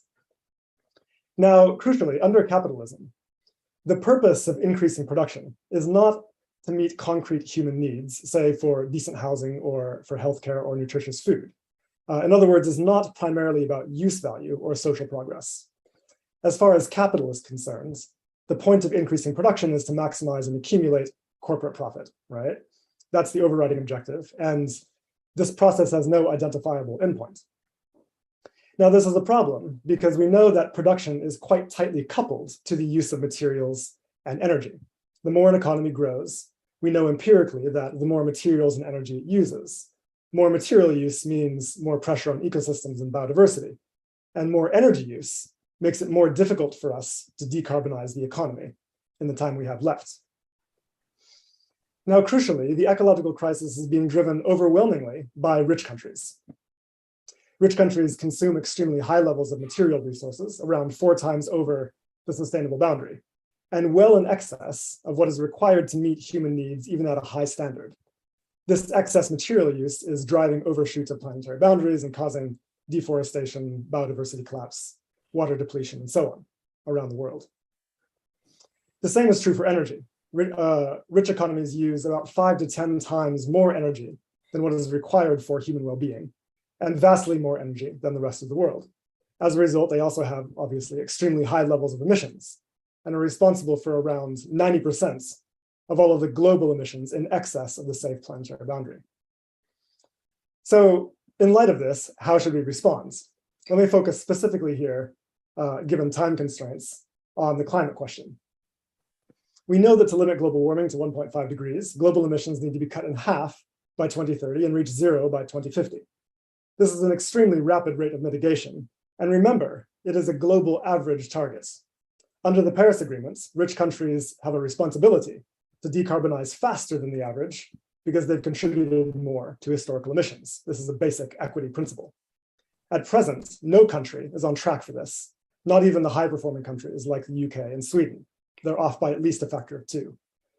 Existing government policies have us on track for about 3.2 degrees of global warming this century, within the lifetimes of present generations, which is of course a recipe for extraordinary dislocation, displacement, and political chaos.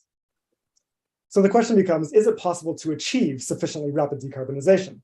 And the answer to this is yes, which is good news, but not if rich countries continue to pursue growth. And the reason is because, again, more growth means more energy demands, which makes rapid decarbonization more difficult to achieve. So mitigation scenarios reviewed by the IPCC that assume continued growth in rich nations are therefore forced to rely on speculative technological change to achieve the Paris Agreement goals, including things like negative emissions schemes and efficiency improvements strong enough to drive an unprecedented absolute decoupling of GDP from energy. These assumptions are not supported by the empirical literature. Given this problem, scientists are increasingly calling for another approach. Yes, we need all of the efficiency improvements and all of the technological change that we can feasibly get, but this alone will not be enough. High-income countries also need to abandon growth as an objective and scale down excess industrial production, thus cutting energy and resources directly. So this is known as degrowth, and degrowth has been discussed at length in major reports by the IPCC and the UN Panel on Biodiversity, and is supported by a growing scientific literature. The concept is actually quite simple. Instead of assuming that every sector of the economy must increase production all the time, regardless of whether or not we actually need it to, we should just decide what sectors of the economy we actually do need to improve. So things like renewable energy, public transit, healthcare access, and so on.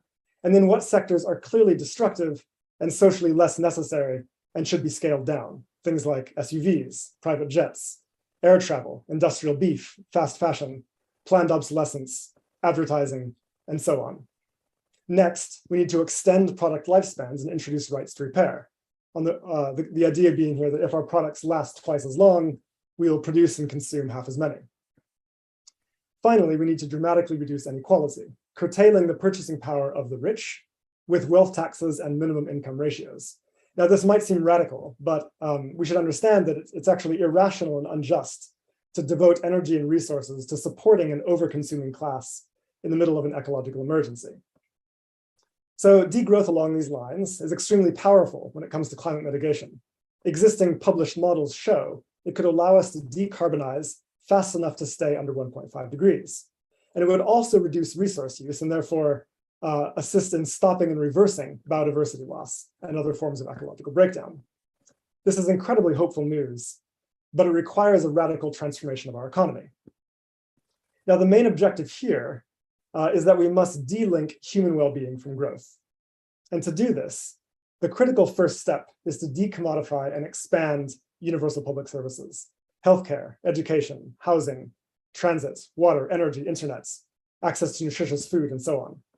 This focuses productive capacity on what is required to meet human needs and secure well-being, and ensures that people have access to the goods and services they require, regardless of what happens to aggregate output, okay? The second step is to establish a public job guarantee. This would permanently end unemployment while also providing a mechanism to mobilize labor for urgent projects like building renewable energy capacity, retrofitting homes, and restoring ecosystems. Ecological economists also call for shortening the working week. And the idea here is that as our society requires less wage labor to produce the things that we need, we can reduce working hours and share necessary labor more evenly, therefore accomplishing this without any negative consequences for employment. This approach is the bread and butter of a just transition, right? Universal public services, secure livelihoods for all, focus the economy on equity, sufficiency, and well-being. The existing scientific literature indicates that with these steps, we can stop climate breakdown and improve social outcomes at the same time without needing to rely on speculative technological transformation. But of course, none of this will happen on its own. It will require an organized struggle to bring such a world into being, and that's what we need to be focusing on. Thank you very much.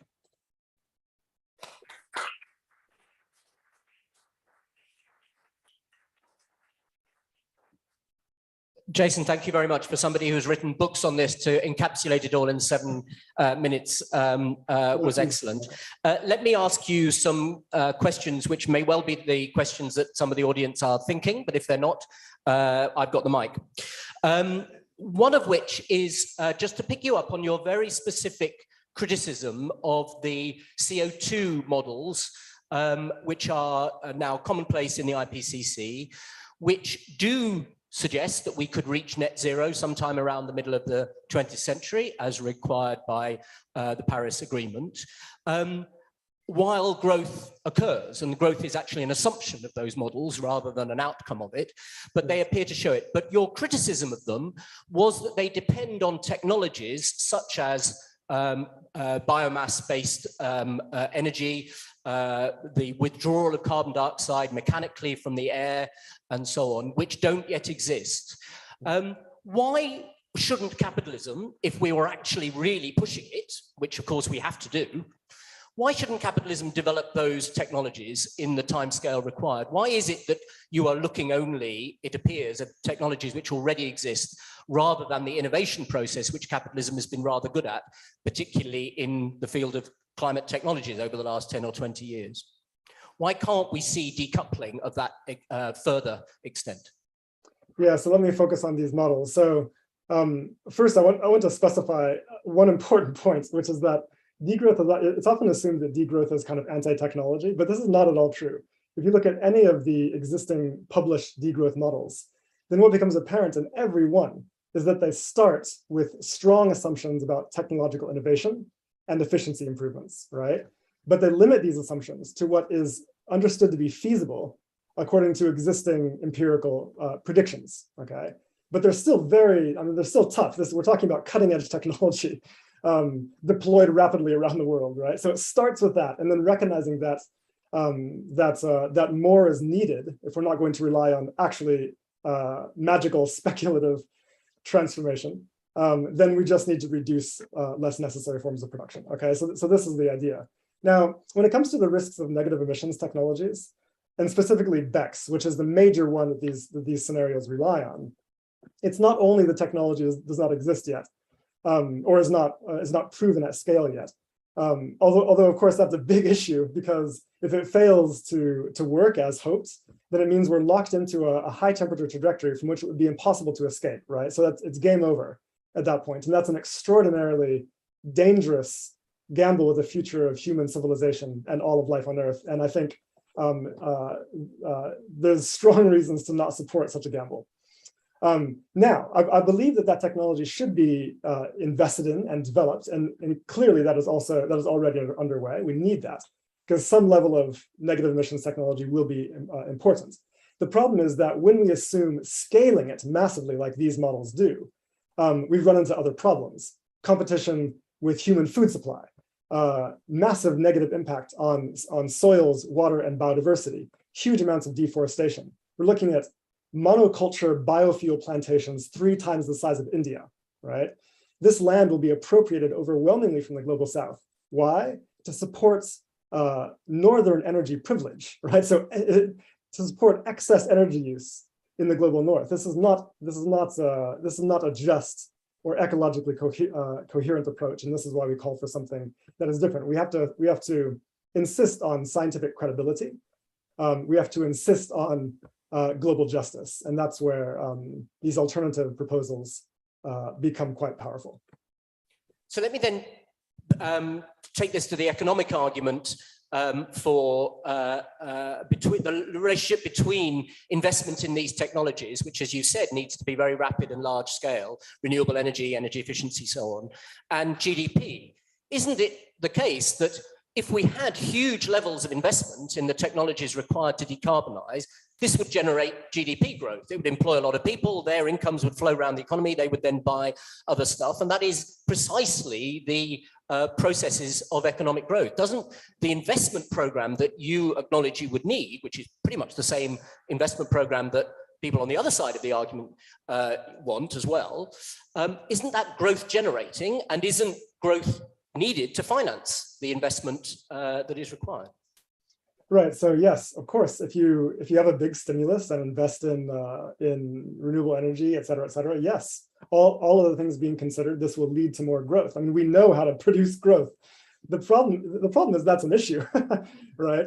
If this does result in aggregate growth, then we're working against our objectives because again, we know that more growth means more energy demand, and that actually makes the process of decarbonization more difficult, right? So it's more difficult to decarbonize a larger economy than it is to decarbonize the existing economy. So yes, we should focus on it this way. If we make investments in renewable energy technology, then yes, this will definitely increase growth or production in that sector, and that's a good thing. We need that, right? Similarly for public transit or for public healthcare, et cetera, that will produce growth in those sectors. But we should not aim for aggregate growth because of the reasons I've mentioned, right? Because this makes decarbonization more difficult. So let's not sell this Green New Deal on the grounds that it will produce aggregate growth, because that might end up working against our objectives. And so instead, let's invest in the sectors that we need, have growth in those sectors, but also scale down production in the sectors we clearly don't need. And I should mention that the IPCC report that came out recently this year is very clear on this, that we need strong demand reduction in certain sectors, such as, for example, again, beef, mansions, SUVs and so on. Like we do need to scale those down, and that counterbalances the growth we have in other sectors. And this is a much more rational and coherent approach to the question. Can I then pick you up on something you said then about social provision? Your degrowth agenda, as you acknowledge, is quite a radical agenda on the social side as well as the environmental side. Our economies have used growth to provide all the things that we want that the private sector can't provide, or to provide for people who don't get waged income. So growth provides pensions, growth provides social security, growth provides improvements in public services. In a non-growing economy, or indeed an economy that is contracting in size, how do we get those things? How do we get better public services? We get adequate pensions, we get social security, and so on. Right, okay, so the question it sounds like you're asking is basically, where will the money come from? And I think the first thing to understand here is that money simply represents command over labor and resources, right? So whoever controls money gets to determine what kind of production is done. Now, in a degrowth scenario where aggregate production is decreasing, there's actually no question of needing more money or more finance to achieve our goals, right? Because it's simply a matter of reallocating existing productive capacity towards social objectives. Now, there's an assumption we have to deal with here. In a capitalist economy, we're told repeatedly that governments or public bodies cannot produce anything directly. We're told that only private companies can produce things directly, and then governments must tax the revenues of that private production in order to fund public production, right? But in fact, this is not true, as scholars now have pointed out for several years, and Keynes himself actually noted. In fact, governments can and regularly do mobilize production directly, simply by issuing the national currency. So currency issuance in this context basically simply increases public control over productive capacity in the nation, allowing us to direct labor and resources towards meeting specific social objectives, healthcare, housing, transit, whatever. The effect, of course, of this is that it reduces the purchasing power of private capital over that productive capacity. And capital doesn't like this. And so that's really the obstacle that we face, is that what's required here is a pretty significant shift in control over our productive capacity away from capital and the interests of capital towards a democratically controlled public sphere that ensures provision and livelihoods for all. So basically, we're mobilizing our own collective productive capacity as citizens of a nation or residents of a nation with our collective resources to produce things that we collectively require. And this is, I think, in line with core principles of a just transition. This then raises the question of what happens to income. GDP is a measure of income, a nationally aggregated income, and we have for the last 50 or 60 years at least, relied on that growth of income, national income, to ensure that the incomes of the poorest families and households in society are improved, and that has, since the Second World War, generated a huge improvement in the living standards of poorer households. And of course, globally, growth of GDP is what has driven the reduction of poverty around the world, and there is still a lot of poverty to be reduced. How do you address the question or the kind of counter-argument that growth is critical for the poor most of all, and degrowth looks like an anti-poor strategy? Yeah, well, this is the very first thing that any shred of degrowth literature addresses right off the bat, which is that that degrowth is for rich nations, and specifically for the rich, basically. So regarding the question of poor countries, the literature on degrowth is quite clear that poor countries still need to increase production of many essential goods in order to meet human needs at a good standard and achieve development objectives, which under the existing arrangement of the world economy, actually they're often prevented from achieving, because their resources and capacity are often directed towards servicing the interests of capital accumulation in rich countries, right? Through global commodity chains and so on. So that needs to be addressed, and an increase in resource and energy use in poor countries is necessary, right? So it's rich countries that are the issue here. Now, what about poor people in rich countries? Clearly, they need higher incomes in order to meet their needs. There's a lot of poverty in Britain and in the USA. In the USA, for example, 40% of people cannot access affordable healthcare. So degrowth scholarship deals with this because it's intrinsically redistributive, right? It proposes living wages, job guarantees, universal public services, thus addressing the problem of livelihoods directly. So this not only increases the incomes of the poor, it also increases the welfare purchasing power of income by reducing the cost of living. Okay, so working class communities would benefit significantly from these proposals, and indeed they're very popular in polls and surveys. Now, to the question of national income, I want to address this briefly. It's important to understand that national income is always exactly enough to purchase everything the economy produces, right? So it's literally an accounting identity that mirrors the quantity of production. Okay, so what this means is that as long as we are producing what people need, there's always, by definition, enough income to buy those things, right? So what matters is simply distribution and access, and that's precisely what the degrowth scholarship or the eco-social scholarship seeks to address, right? So to illustrate just very briefly, if we were to produce fewer SUVs and fewer private jets, right, national income, as measured by GDP, would go down accordingly. But that's okay, because that income that remains is, or the income we've lost rather, is no longer needed to buy those goods. Okay, so because again, it's an accounting identity. So there still is exactly enough income to buy everything else that the economy produces, which actually is necessary. So I think it's important to understand exactly how this works. I mean, GDP is really not a good, GDP as income is really not a good measure of, say, our well-being or our access to key goods. It's simply a measure of aggregate production. And what actually matters when it comes to well-being is not aggregate production, but rather what we're producing, whether people have access to essential goods, and then how purchasing power is distributed. Those are the three things we must target. Okay, final question, and we're going to have a quick answer, I'm afraid, despite this being in many ways the most important one. Is degrowth, in your mind, a practical policy program for government? Or is it really an exercise in a kind of anti-capitalist utopian cultural movement of resistance to the current system? Can you imagine a political party being elected on this platform? Is that actually what the degrowth movement wants? Or is it something broader, more culturally resistant? You have 30 seconds, please. I have 30 seconds. So the first thing I would say is that it's actually very practical in the sense of, to me, what's utopian and impractical is the assumptions about speculative technological change that we're sort of banking our future on. I think that's not a practical approach.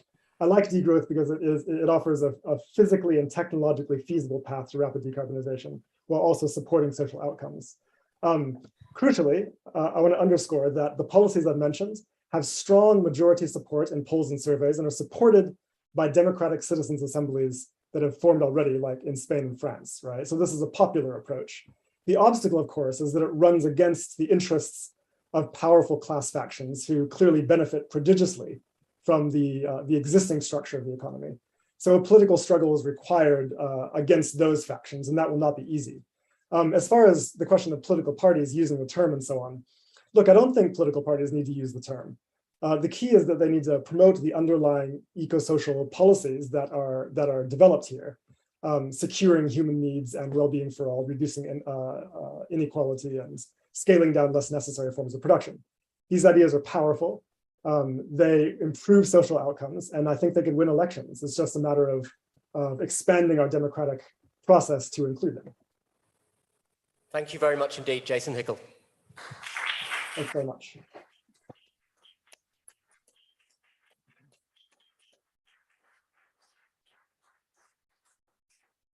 Yeah, thank you, Jason, if you're still online. Thank you, Michael. And we don't want to stress the, let's say, intellectual boundaries of the public too much. So there's a break now, coffee break. Just to say, that's an advantage for the online people. We will send the questions that you ask online to the panelists anyway, so it's not lost. For the audience in the room, that's a problem, but we will have another discussion, including the audience afterwards. So please enjoy a coffee break. Thank you. And back 15 minutes.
So, hello and welcome back to our next session this afternoon.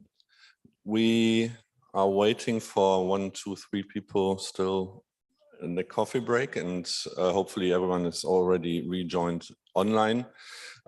We will now get immediately to a question that that we already raised at the end of the session that Michael talked about, which is possible way to circumvent the eternal debate between growth and degrowth. Which is difficult, apparently, after 50 years after the report. And that is, as Michael has excellently already introduced, a possibility to just define the objectives like carbon neutral economy, like biodiversity and so on, and then see if economic growth is possible or not. So that may be a way to make people join, like Jørgen and Jason Hickel or others. Don't know if Jason would like to join, but to say, if we are quite uncertain about technologies, about the way to go there, even if we know that degrowth, we knew that degrowth would be necessary, there may be a way to do it differently, and maybe something where a new consensus may appear. We are very happy that Tim Jackson is joining us for this session, who has very much worked on this issue and thought about how to design post-growth, because one big question at that moment would be, how can we prepare our social systems, our public finances, our, let's say, innovation systems and so on, for the possibility of maybe having an economy which won't be able to grow or which won't grow in future. And I will first invite Tim to present his ideas on this, and then we will have a discussion. We will have a slightly different discussion than we wanted to have, just to say at the beginning, because Katharina Beck, who's the finance policy spokesman of the Greens, and so in the government, has to solve some very urgent issues currently, and which we all understand. She will send us a video in a second and give her position. She couldn't join, and Niels Assemore is ill, so sick. So we are a reduced podium panel, and we would all the more invite you all to join the discussion after the presentation. Tim Jackson, please. I hand over to you. Thank you, Thomas. It's a pleasure to be with you, virtually speaking. And I'd like to go through my views on this with illustration, if you like, to what I think talking about a post-growth economy means in practice. And to do that, I just want to share a few slides. So I'm just going to, if you bear with me while I find the slides. You should be able to see something, but not in slide view yet. So I'm just going to put that in slide view.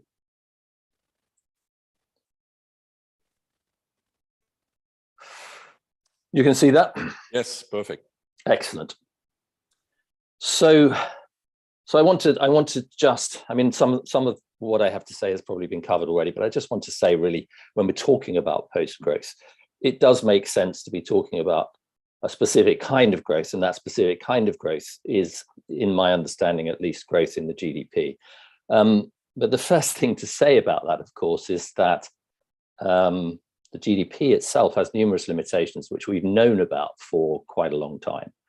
And the critique goes back to Robert Kennedy's speech at the University of Kansas in 1968, at least. So for more than 50 years, we've known about those limitations. And I think it is, though, worthwhile to reiterate that if we want to think about the economy as a way of achieving social progress, then we should measure what matters. I'll come back to that right at the end. But I think it's also important to say that that doesn't exhaust the critique of the conventional economy. And in fact, if we think that the argument stops at measuring something different and calling that growth instead, then we're sort of missing the point that there is an underlying structure to the growth-based economy that, if we don't address it, becomes problematic. And to my mind, it is already becoming problematic. And I just want to show this as a little bit of backstory.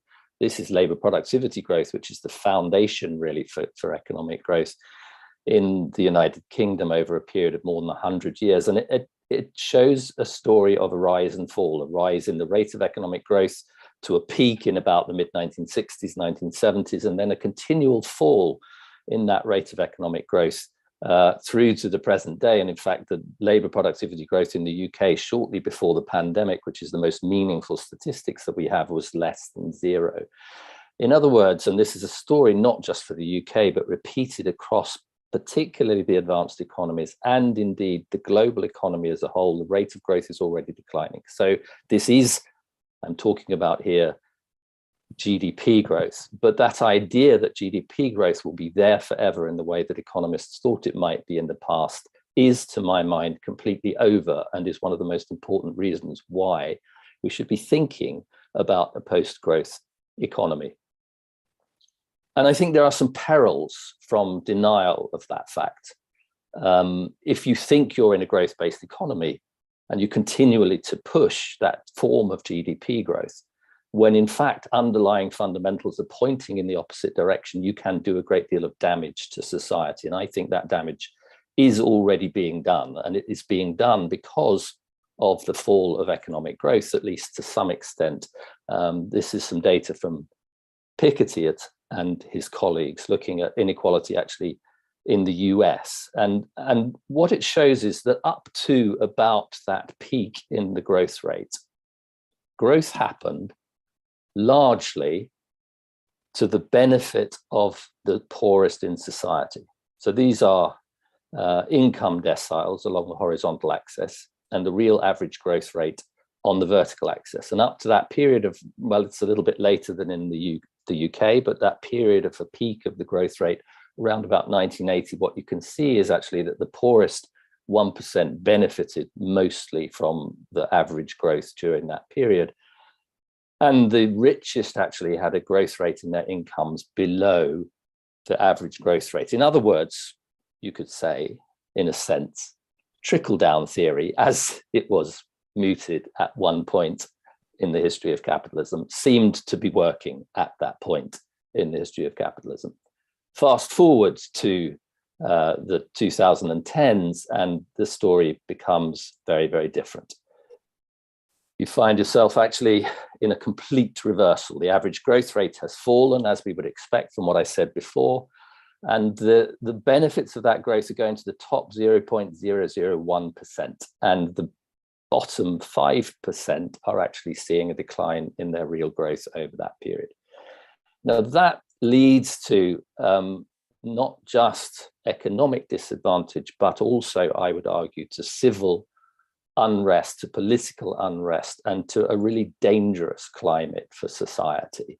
And I think we've seen in there a form of economics that in its condensed form is about the privatization of gains in the context of declining growth and the socialization of ever increasing losses.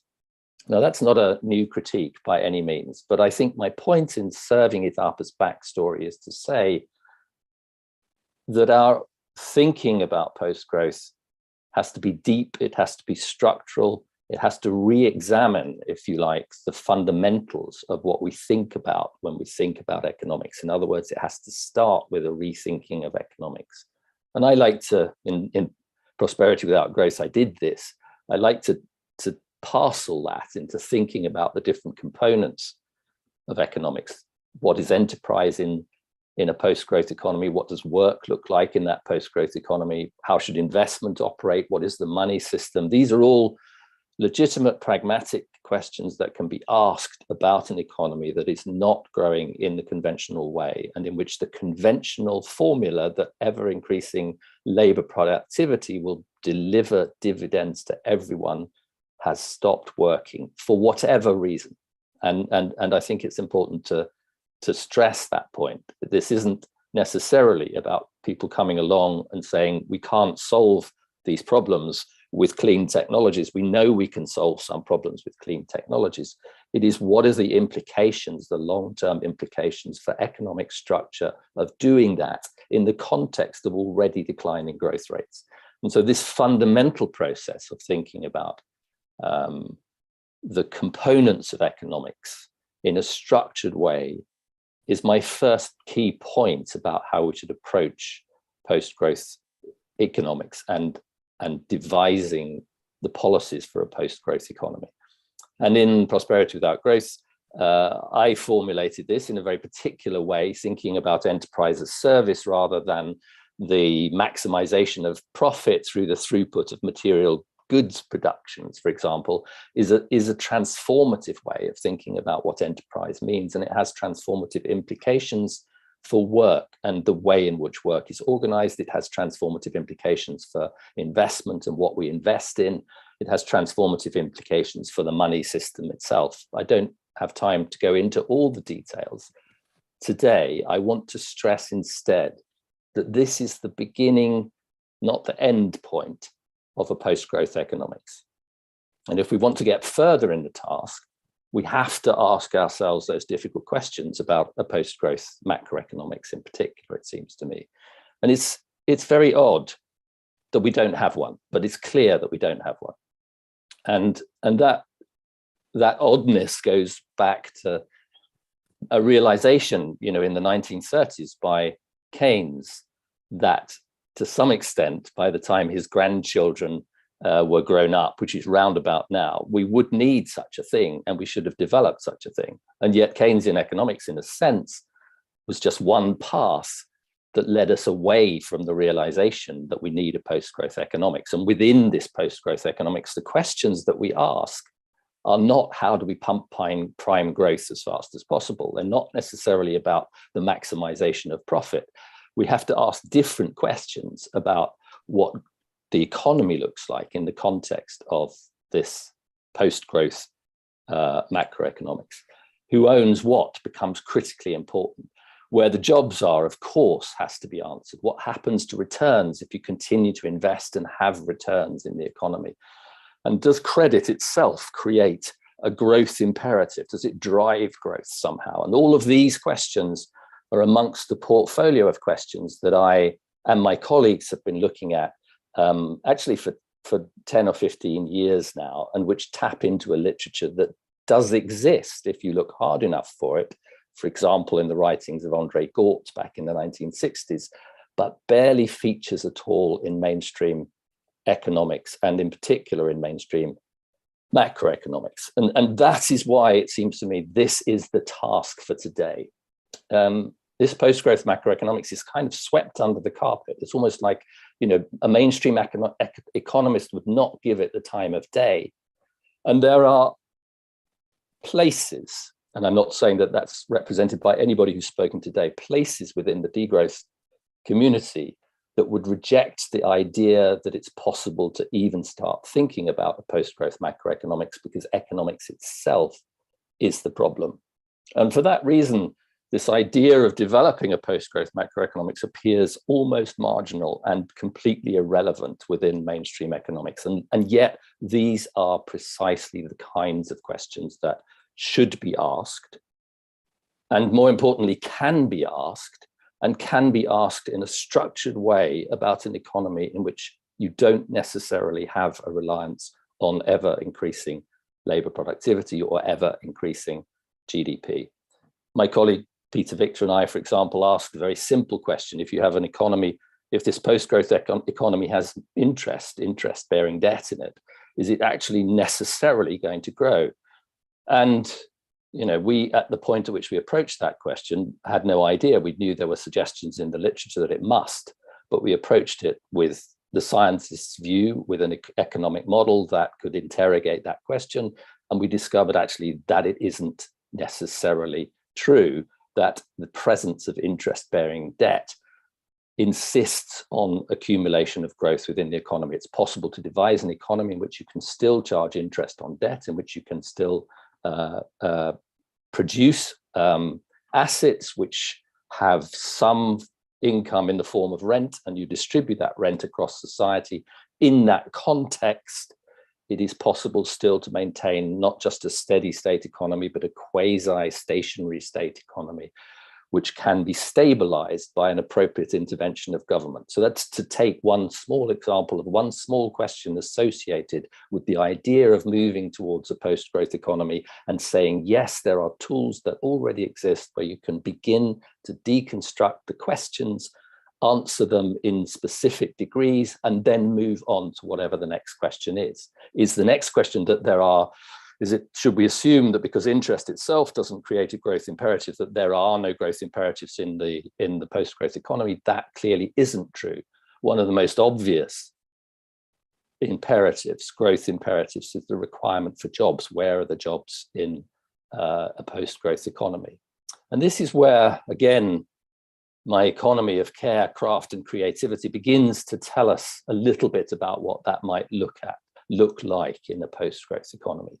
This is a graph of the sectors in the economy, divided according to final demand.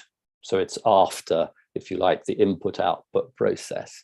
And it shows us on the vertical axis what the carbon intensity of those different sectors is. And on the horizontal axis, what the employment intensity of those sectors is. And what you can see here, and I've outlined it, is that within a certain kind of sector, in fact, they are service sectors, much as I was talking about before, we have very high employment intensity and we have very low carbon intensity.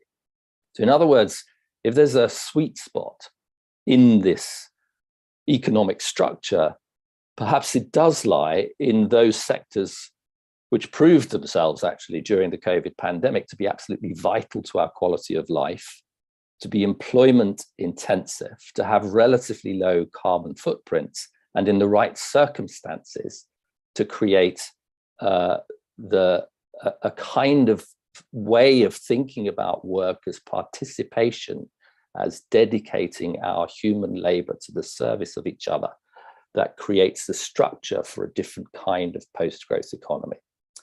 Now, it doesn't go unnoticed, of course, and my graphic there is illustrating it, that we can't do any of those things without having utilities such as power and water and energy and the provision of services.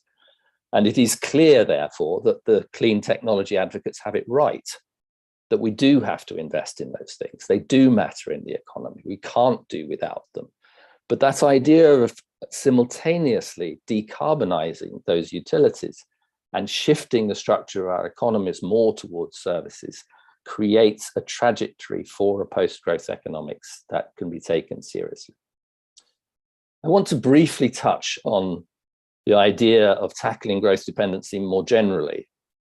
And we've looked at this in a number of different ways, but the main argument here is that we need to be systematic about it, that actually when we think about those growth dependencies, it's not enough to throw our hands up in the air and say, hey, the economy is dependent on growth, get over it. We've got to keep growth going because otherwise everything falls apart.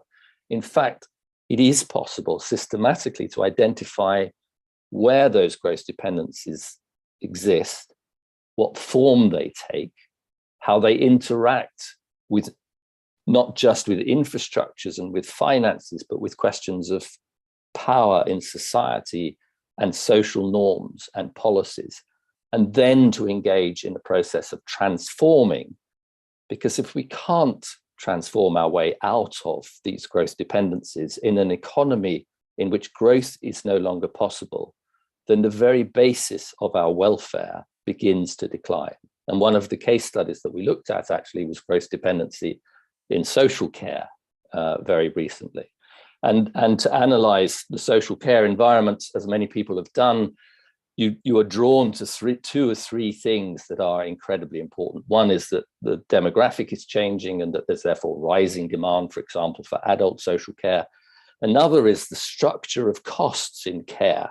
And it is in part due to the labor intensity of those particular sectors, those sweet spot sectors that I was talking about, that they have high and rising costs because of the nature of salaries as an important component of those services. Without the people to deliver the services, the social care, it becomes impossible to deliver quality of care. And as costs for salaries rise across society generally, that becomes less and less affordable. So you have to think about how you support labor within a service-based economy.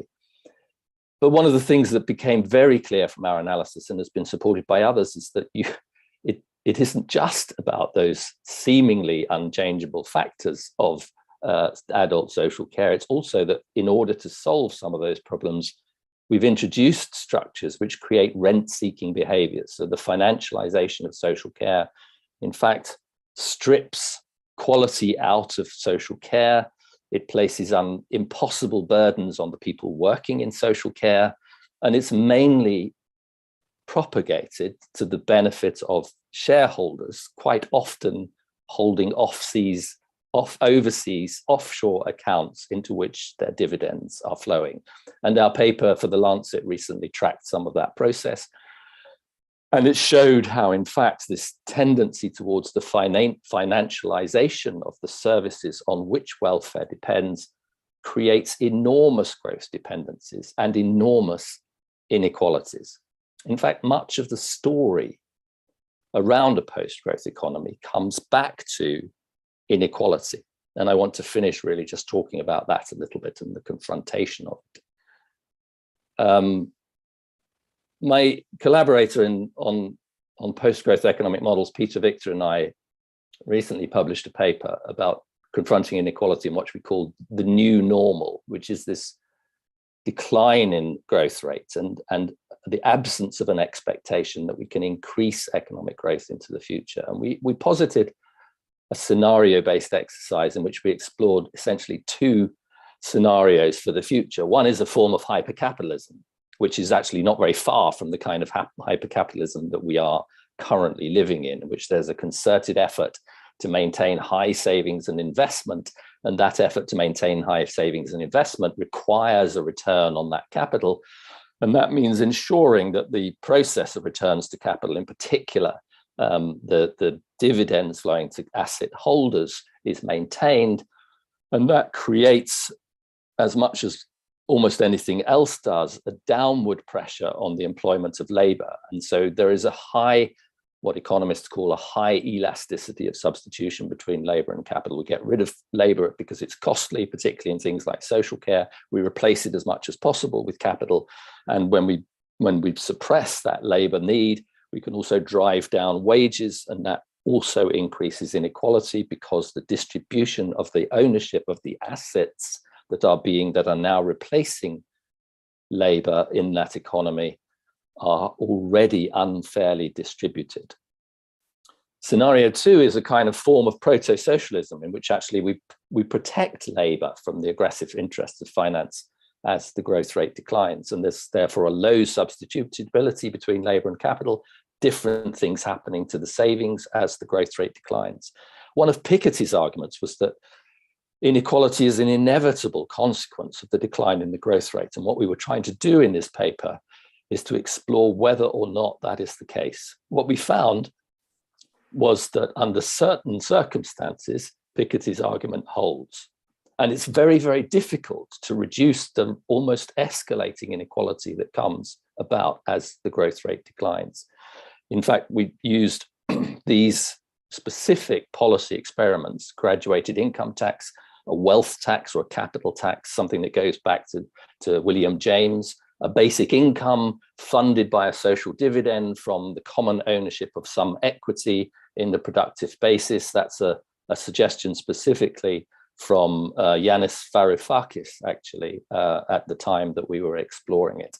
And what we wanted to know was, in each of our scenarios, hypercapitalism versus proto-socialism, what happens to inequality? This was a conceptual argument with a conceptual model, but it shows very clearly something which I believe holds across the analysis and has already empirical verification, which is that the red scenarios here are all our hypercapitalism scenarios. The A, B, and C add various policy instruments.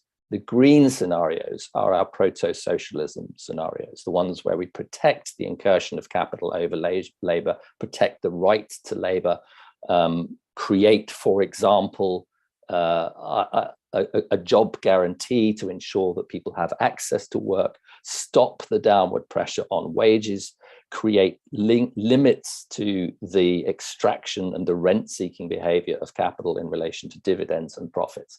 And what you can see is, although that there are some overlap, that actually, if you do all of the above, if you do all of those policy interventions, add all of those taxes and the basic income, you can reduce inequality in the hypercapitalism scenario, but it is still growing at the end of our scenario period. On the other hand, if you move to those kinds of constraints that I was talking about under proto-socialism, you find yourself in a place where it is possible not just to stop inequality escalating, but to reduce it in some circumstances almost to zero, even as the growth rate declines. And that's the important point. The important point is that if we're looking and thinking about a post-growth economics, if we're looking and thinking about a post-growth economy, we have to understand the conditions under which it's possible to maintain social welfare even as growth rates decline. And that's the point of the exercises. So just to sum up, what is a post-growth economics? Where does it lead us? Measure what matters is an obvious thing. But we also have to rethink economics itself, because we don't have an economics for those situations and for those circumstances in which growth isn't there in the way that it was. If we're not able to tackle our growth dependencies, then equally we can't protect the welfare state. We can't protect the way that we want to invest to protect the environment. We can't protect basic justice in society. And in particular, the aspect of inequality emerges as absolutely vital. And in some ways it's obvious. If the pie is always increasing, then you can allow the poorest to have more and yet still allow the rich to have more. In a pie which is held static, held constant, may not be increasing, may even be declining, there is no way out of thinking about inequality and doing so in a structured way. And that structured way, it seems to me, is possible. That structured way involves the kinds of policy experiments that we've been doing, the kinds of empirical work that we've been looking at, the kinds of deconstruction of particular policies and particular sectors that we have been developing. And to my mind, is not just a side stream in the main current of economics. It is actually where economics should be going. It represents to me the most exciting path for young economists in particular to develop in the context in which we desperately need it to happen, because economics has forgotten to ask the right questions and is failing a generation of economists who are insisting that it should do better. Many thanks.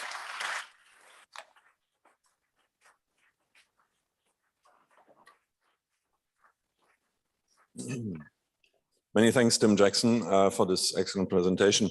Maybe we should say, yes, it's true for, I think most of us would agree, but maybe it's also from the other side true that these questions have not been raised for a long time by climate economists or ecological economists. When you say that the sort of post-growth macroeconomics is at the beginning, means that it has maybe not been taken as seriously as necessary to ask the question of growth dependencies and how to solve them, not just complaining about them. I'm very happy to have Jonathan Barth as a commentator now from the Zoe Institute for Future Fit Economies, policy director, who has very much worked on in the policy field and developed ideas on these issues. Please, your comment on Tim Jackson's introduction. Thanks, Thomas. Thanks also for giving the space to that topic, because I think it's a topic that hasn't got enough attention, as Tim has already mentioned. I'm a bit wondering how this discussion is going to be, because Tim and I are, I think, pretty much on the same line. So you have to be the one that is challenging us, I guess. But I hope I can maybe shed some light also on the political aspects, because as a think tank, we are really trying to bring those ideas that Tim is developing also like into public policy institutions such as the Commission or also the German government. So first, I thought it might be useful to connect some of the dots. I mean, Tim, I know that joining online is always difficult also to understand what has been happening beforehand. So just to like organize the field of discussion a bit. So we talked about green growth before. We had Jason coming in on degrowth. Now we're talking about post-growth. And there's another term, growth dependence. So I understand people can become a bit confused about all these different terms, right? And so the important step that we're doing now with this session is that degrowth and green growth has always been about this question, will there be growth or not? Yes or no? So it's a yes or no question. And it has been the fight for the last 50 years. I think that has been mentioned. And post-growth, and also like, as I understand it, is a discussion, and I think Michael has brought that up before, around growth dependence or then growth independence, is then exactly about, okay, well, let's assume that different scenarios. We might see a scenario of green growth. We might see a scenario with where there's a tension between economic growth and the environment, or looking at the empirics where we just don't see growth anymore. And how do we prepare for that? So it's really about kind of liberating the economy from this need to economic growth. And there's one key argument to that debate. And I think that's also what Tim was pointing at, is that to liberate it, we have to find different means to achieving the political objectives that economic growth has helped to achieve. And Tim mentioned elderly care. You also mentioned tackling inequality. You can talk about jobs. You can also talk about government debt. You can talk about the future of social security. And growth has always been a means to achieve these objectives. It helped achieve these objectives. And the crucial question is, how do we find alternative means to achieve the same objectives? Because otherwise, well, policymakers are confronted with exactly that kind of paradox. Well, we can either keep up growth and destroy the environment, or we sacrifice, well, all these objectives that I have just mentioned. And one important point to this is that I think for a long time we have just thought, okay, changing the objective is a question of political will, right? So people can just say, or policymakers can just say, we take a different set of indicators, we take well-being indicators, we take sustainability, and this is also what Michael brought up. And then growth becomes like the secondary question, as also Michael has said. But actually, I think that's too simple. Because as we see right now, what is Robert Habeck doing in the very moment when we are faced with the risk of, okay, well, we might decrease production because there's a lack of gas. The first thing we're doing is we're sacrificing our environmental objectives, because we don't know how do we achieve well-being, how do we achieve social security, how do we tackle inequality when there is no economic growth. So this is really the $1 million question. How do we do this? And my second point is then about, again, why is this exercise necessary? Just also like one more broader thought on that. I mean, we have talked about the tension between, well, environment and economic growth potentially. We've also now seen that there's empirical evidence that there are actually, we are facing the end of a growth era. And I just want to bring in one example that shows that, like, how can we deal with these tensions. So I want to compare the world we're living in with a world where we don't have fire protection. So for a long time, we didn't have fire protection measures, and we had cities where the streets, the houses, the apartments, everything was built randomly, right? And then I studied in Hamburg a couple of times. The cities just regularly burned down. So in Hamburg, just in the middle of the 19th century, the city, basically 1/3 of the city burned down because there were not these measures. At some point, we then introduced fire protection measures. And so we reorganized the cities. We made regulations, how to build streets, how to build apartments, how to like detach houses so fire doesn't jump from one building to the next. Now you might wonder, what does this have to do with growth dependency, right? But so the world we're living in right now is a world without fire protection when it comes to economic growth. So we are just naively believing there is no fire, right? But the world that we need is a world where we have fire protection measures in place, where we prepare for the scenario that there might be a fire, and then prepare for the scenario and exactly answer the questions that Tim has mentioned. How do we maintain social cohesion? How do we maintain political stability, well-being when GDP declines? To, well, then solve that, well, how do I say, confront that fire. And hopefully you can maybe work with this example a bit. Many thanks, Jonathan. I think that both of you seem to agree, nevertheless, that we are at the starting point of a lot of these reflections. So that's something you have been working on, but very specifically on individual questions. We may have someone to introduce some maybe critical, political, practical issues. That is Katharina Beck, who, as I said, couldn't join today for very urgent political reasons. But she sent us a video and we had asked her to speak a little bit about, she's been a person who has worked in the Green Party on the fundamental program and also on the issue growth, degrowth, post-growth, and she's now in politics. So it's very interesting to see how someone who has been very sensitive to these questions now reflects on this issue. Can we start the video?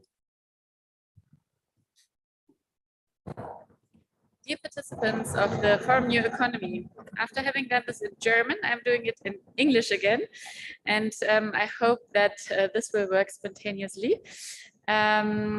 I would love to be with you now because I think you're at one of the most important conferences on shaping the future of our economies.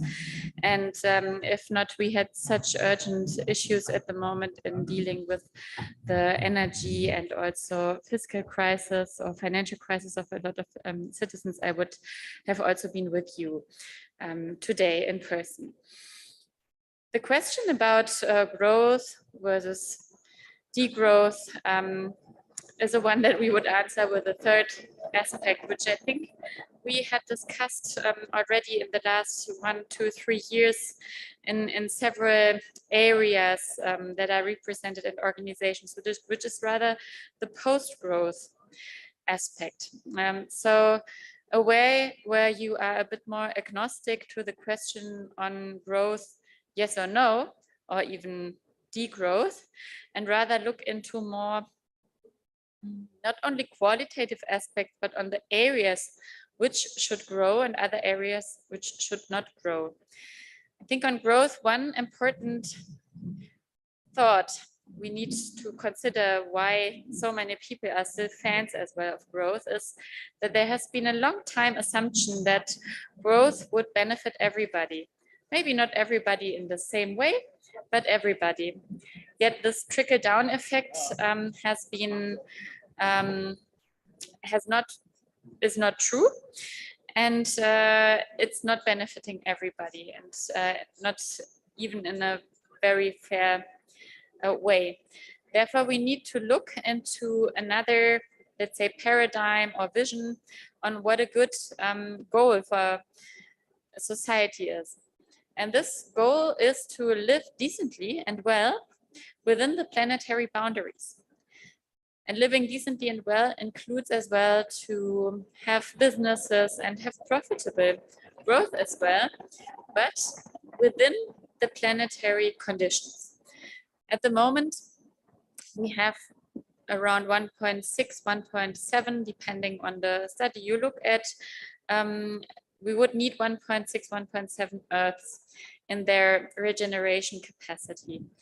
But we don't have these. So we need to fundamentally shift.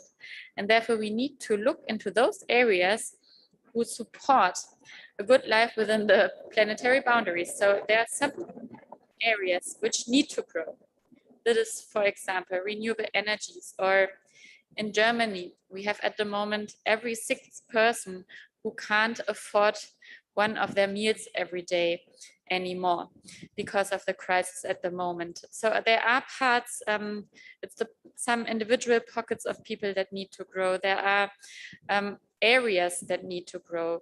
We also need to grow any kind of education and participation opportunities, but also another understanding of the infrastructure we need to invest in. On the other hand, there are as well areas that need to degrow, which is, for example, the fossil industries that I'm talking about, because they don't contribute to that vision, or it's already even an agreement when you look into the SDGs, into the Paris Agreement, when you look into as well even the Charter of the Human Rights, we have an agreement that we want to have economies and societies without hunger, with participation opportunities, and respecting the boundaries of our planet. Biodiversity is another large issue next to climate change, which we need to deal with if we want to have a future as human beings in the end on this earth. Therefore, I am a bit agnostic about this yes and no question. I'm rather about which growth in which areas, and I'm a big fan of, let's say, Entfaltung. It's a German word where you can really unleash your potentials, which is also an aspect of growth, but it's important to look in which potentials you want to unleash. And I'm in favor of those contributing to this positive vision. It's also something that we have been discussing as a Green Party in the last 3 to 4 years very intensely, our position on this, and we are in some talking as well to the economists within the audience here. We are in some opposed growth party in a way, looking into how to enrich growth with indicators on ecological and social aspects in our assessment of progress of our economy. We have started with this now after taking over the power in the Ministry for Economy and Businesses, and take this into account when it comes to steering our economy into the future. I hope this was not too loud. I'm here outside a meeting building, and just wanted to give you my really big congratulations on this convention, and I hope that fruitful results come out of it, and thank you a lot for your engagement.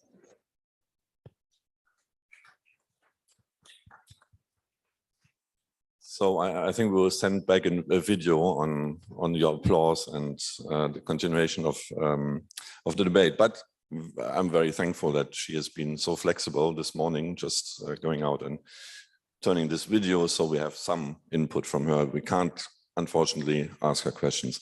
So I would like to get back to Tim. Would you say something to the comments of Jonathan? Sure. Yeah. I mean, I'm not sure there's anything there that I disagree with, really. I mean, I think the one point that I would sort of reiterate from my presentation, that to some extent is implicit in the kind of agenda that Jonathan is prosecuting, particularly in policy, is that the devil is in the detail. The devil is in the detail of how we construct the policies. The devil is in the detail of how we understand the problems. The devil is in the detail of how we set the boundaries of the discussion. If we set the boundary of the discussion within the context of a conventional economics that is situated around the assumption of continued growth, we lose the possibility to understand the growth dependencies. We lose the possibility to elucidate the nature of the problem, and we lose the possibility to elaborate the policy solutions that will take us where we need to go. There is, within this debate, it seems to me, a kind of a tendency to either tend towards impossibilism, the idea that actually, the growth dependencies are so huge that we have to continue with growth. We haven't got time to do anything else anyway, because climate change is coming down the road at us so fast that we have to react to it. And therefore, let's just stick with a system, the devil that we know, and that's got to be better than trying anything at this stage. And then there's another tendency, which is, in the face of that impossibilism, to look for silver bullets, to look for something that's going to solve it for us. Give me a policy, just give me a policy, something that I can enact on Monday, get some support for, win everybody over, and that will solve all our problems. Neither of those approaches are constructive in the current circumstances. And it does seem to me that, the path, for example, actually followed by the German government in their report on post-vaccine precautionary position from 2018, I think it was, is exactly what we should be doing. It's what governments should be doing. It's what business should be doing. It's what academics should be doing. It's what the discipline of economics should be doing. It's what policymakers should be doing. And if we're not doing it, lumping these expectations on the shoulders of marginalized academics who are outside the mainstream of anything, or indeed think tanks who struggle for purchase inside government, is not going to be sufficient to solve those problems. It has to be, in fact, an agenda that is taken up with seriousness by politicians, which is why it's great to hear Katarina echo exactly that sentiment, at least from the Greens in the European Parliament. I would like to, try to challenge and to go through maybe 2 or 3 examples. I've been trained as a business cycle economist, and I remember, and I know that models, macroeconomic models, and that's how they are. If you, let's say, on sequencing, if you introduce whatever degrowth immediately in such a macroeconomic model, you will get high unemployment. You will get problems with your fiscal policy, with your sustainable public finance, with social security. There is even a lot of evidence that innovation and productivity is strongly pro-cyclical. So how do you handle this? Is that what you mean, something that we need to prepare step by step and then make the economy's growth dependent? Because, I understand each politician who's now in government, and I would like to ask Katarina also. She's the financial policy, fiscal policy spokesman of the Green. Introducing whatever degrowth at the moment would create immediate problems. So, just talking about unemployment, you talked about this a little bit, but that's very immediate. How would you do this?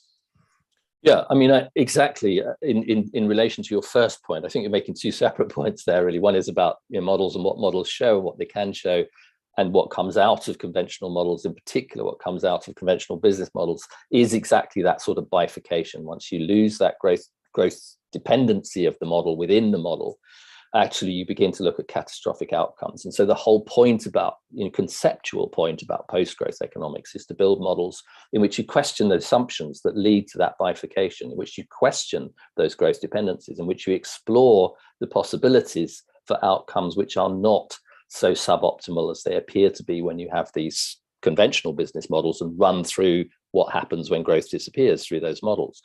And it all does depend on the assumptions, and it depends on how you, for example, within the model, have created the relationship between capital and labor, and owners of capital and the owners of wage labor in the economy. It depends on how you have situated the relationship between governments and investment. It depends on the relationship between how you've situated the relationship between government and workers, and all of these things that you can use modeling to some extent to reconfigure, to explore the assumptions behind what otherwise appear to be impossibility theorems. And to my mind, each of those impossibility theorems that comes out of those conventional models actually turns out to be wrong when you get to the level of looking at the assumptions. They are not impossibility theorems in any Platonic sense in which we could not do otherwise.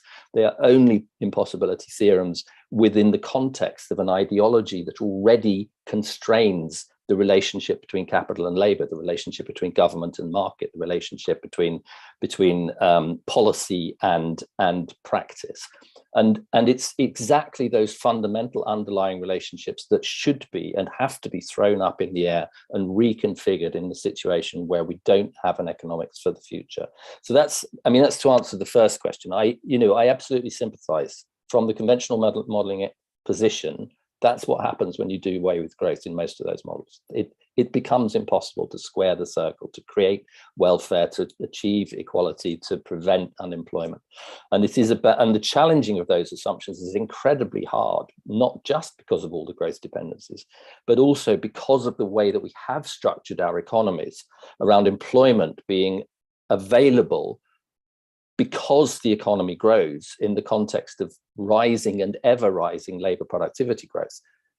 But if we look at that evidence of that labor productivity growth isn't rising and rising, then we have to begin to construct that post-growth economy anyway. We have to be able to say, what does it look like when labor productivity growth isn't increasing? And what it looks like is it's a difficult place for labor, an increasingly difficult place for labor, when essentially policy is all directed at the protection of the interests of the owners of capital.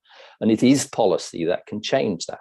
And it does have some impacts on what happens to the growth rate itself. For example, if you are protecting the interests of the workers who matter in society, the ones that we depended on during the coronavirus pandemic, if you are looking after their wages, if you're looking after the conditions of their work, it does have an impact on the margins of business, and that it has an impact on the profits going to shareholders. And those things have impacts in society, which it is the job of government, in fact, to resolve and to evaluate and to navigate through the situation that's coming at us faster than we realize that it might be. And it's that, I think I detect that second part of it, how do we take that to government? What does government do with it? That was the sort of second part of your question. And I think that is a much tougher ask. It's a much more difficult question. I think what Jonathan's doing with the European Parliament, what we're trying to do actually with a group here called the All-Party Parliamentary Group on the Limits to Growth with parliamentarians in the UK, of bringing those arguments to Parliament, bringing them to politicians, bringing them to policymakers, pointing out how fine-grained the analysis has to be to avoid the default assumption that growth is bad. That is a part of the political task that we have to engage in vigorously at the moment. Okay, Jonathan? Yeah, I want to connect to one of the other debates we had today. So we asked the question, why did we not succeed, right? Why has I think especially Jørgen has also talked about that. And I mean, yes, you're 77 and you know everything. So I'm on early 30s, so you might take that with a grain of salt.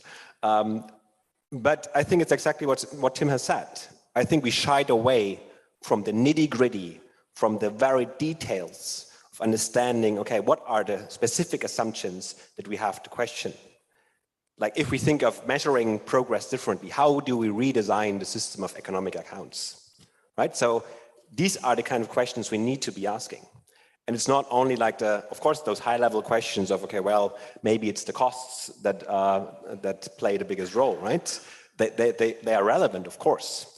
But still, someone has to do the job translating all these ideas into the nitty-gritty of policymaking, because these are huge institutions with thousands of people that are reliant on exactly that kind of infrastructure that we have then to change. And it's not only the models, as Tim says, right? But it's the kind of the statistics that we are producing, and it's especially the assumptions and the mindsets also that we have when we teach economics and when we do economic research. So the devil is in the detail, and I'm a bit wondering what's the best way forward. So do we take any of these points that you have mentioned like one after another? So like talk innovation, think of how could innovation look like in a post-growth scenario. I could talk about some of them, but yes, I think that's exactly what I wanted to do. I think it seems logic and it seems evident, but I think it needs we need to dig a little bit deeper into some of these issues. You've been working, Jonathan, and maybe Tim may say something on that, if I'm correct, on public finance. that's one of the examples that comes to mind. I mean, any country who has had a deep recession ends up with a huge public deficit usually. So how to handle this? How to make public finance independent, growth independent?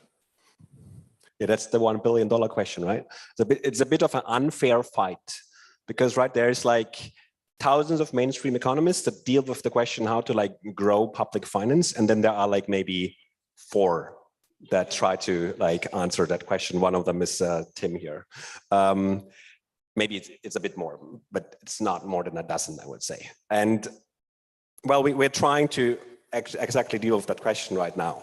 And so just to understand the dynamics here, right? So how is public finance linked to economic growth? So if we have increasing levels of production, then usually these levels of production create higher tax revenues, and these higher tax revenues can then be used to fund public budgets.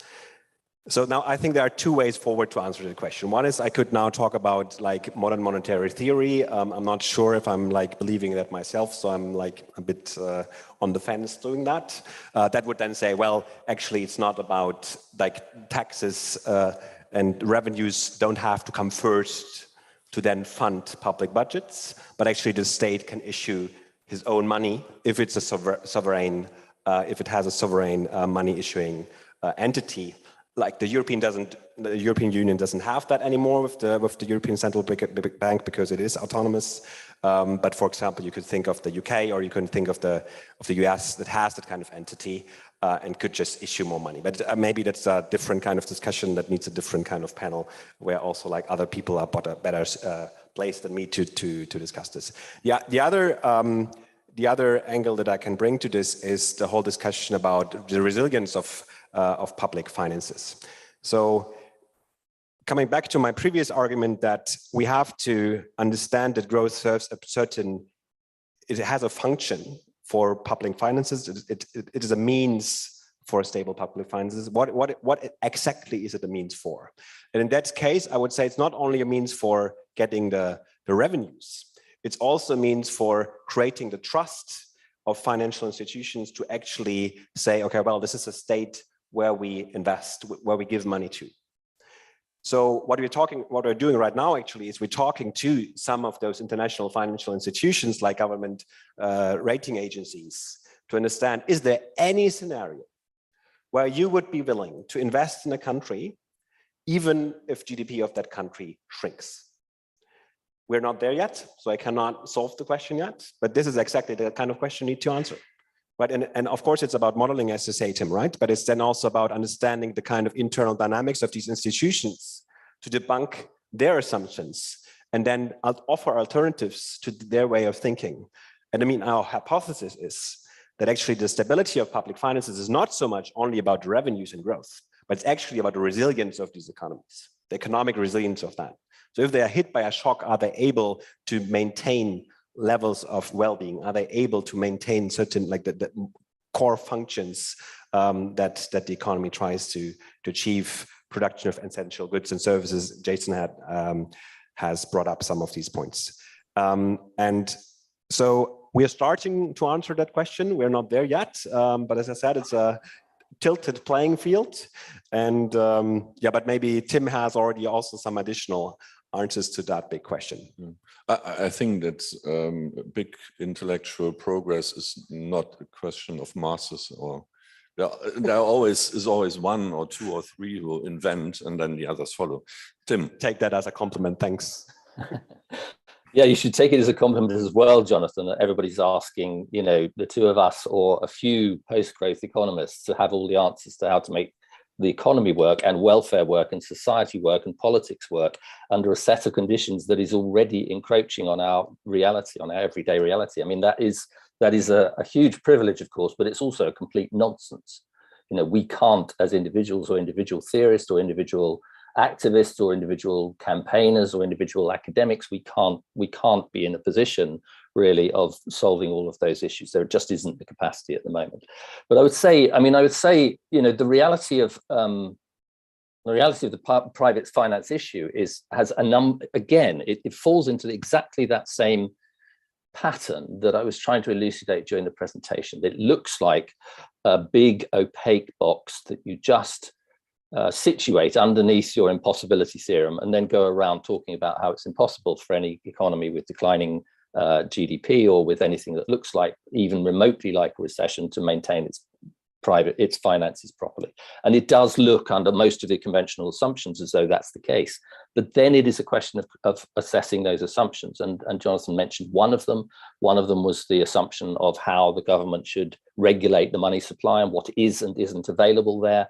And there, actually, we've written a paper on this for the All-Party Parliamentary Group called Beyond the Debt Controversy, where we explore that divide between the modern money theorists who basically say there isn't a problem there because a government that issues its own currency can always spend into the economy, which in the short term is true, and a position which completely militates against that, which says that a government is like a household and a household has to maintain its budgets properly or it becomes insolvent, which isn't true as it turns out.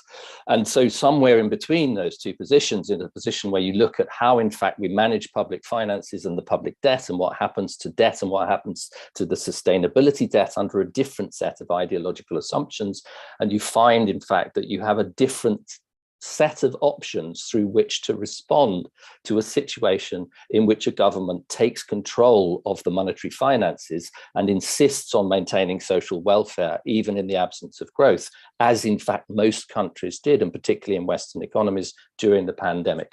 And so those, when you begin to unpack that, I suppose is my point, when you begin to unpack that, you find that actually we constrain ourselves within an ideological cage in the assumptions that we've built into modern capitalism. And most of those constraints turn out actually to be in the interests of the owners of assets, and in particular in the interests of the owners of financial assets. And those interests do not coincide either with the interests of government or with the interests of people as a whole. And that's a really important point to understand, and then to untangle the point at which we've injected that ideological poison into the structures of our monetary economy and into the assumptions of that monetary economy. But I would say, that happens at all different levels. In the case of social care, it happens in the idea that financializing social care so that people can take profiteer from that activity is completely against the idea of social welfare. It also happens at the level of the modern money theorist's argument about the ability of government to spend into the economy. It happens in relation to the impacts of inflation on the government's ability to spend into the economy, which is constrained by the fact that inflation has an impact on interest rates. Interest rates have an impact on the rate that governments have to pay on government debt, and that is what makes government debt unsustainable under an inflationary spiral. And so all of these things, actually, when you begin to unpack them, they have several points of intervention. When you think about the points of intervention, you're led towards different kinds of policies, different kinds of organizations, and the one thing you have to systematically do is remove your ideological blinkers from the option of the range of possibilities. Thank you. I would still insist on the public finance thing because it's so striking. It's important because, I mean, even if some people go ahead, I mean, we need, or whoever needs to convince at least part of the mainstream economists to change whatever. And this is a point that is, I think, important. I mean, if you have a 10% degrowth of GDP, and you have immediately respective correspondent lowering of revenues, public revenues, you have usually higher spending. So what do you do? What is the answer? I mean, how can you handle the situation? You have lower growth, and it's automatically, at least in the current framing, and I can't really imagine how it could function differently, but I would like to. Yeah. How could you handle this? So I think, I mean, it's a debate that, of course, links to the growth independency question, right? But it's a debate that on its own is interesting because the whole debt question in Europe is, even for people that are very mainstream and they don't have any thing to do with this debate, is a very, very important question, as we see also especially on the European level and the discussions around the revision of the Stability and Growth Pact, right? I think what I'm surprised a bit, and maybe that's also part of the answer to that problem, is to like the little extent we talk about taxation, right? We only talk about, okay, well, where do we cut costs? Where do we cut governmental expenditures?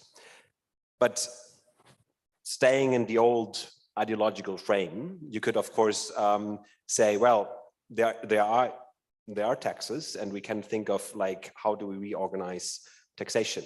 So one thing is that we are currently taxing monetary flows mainly.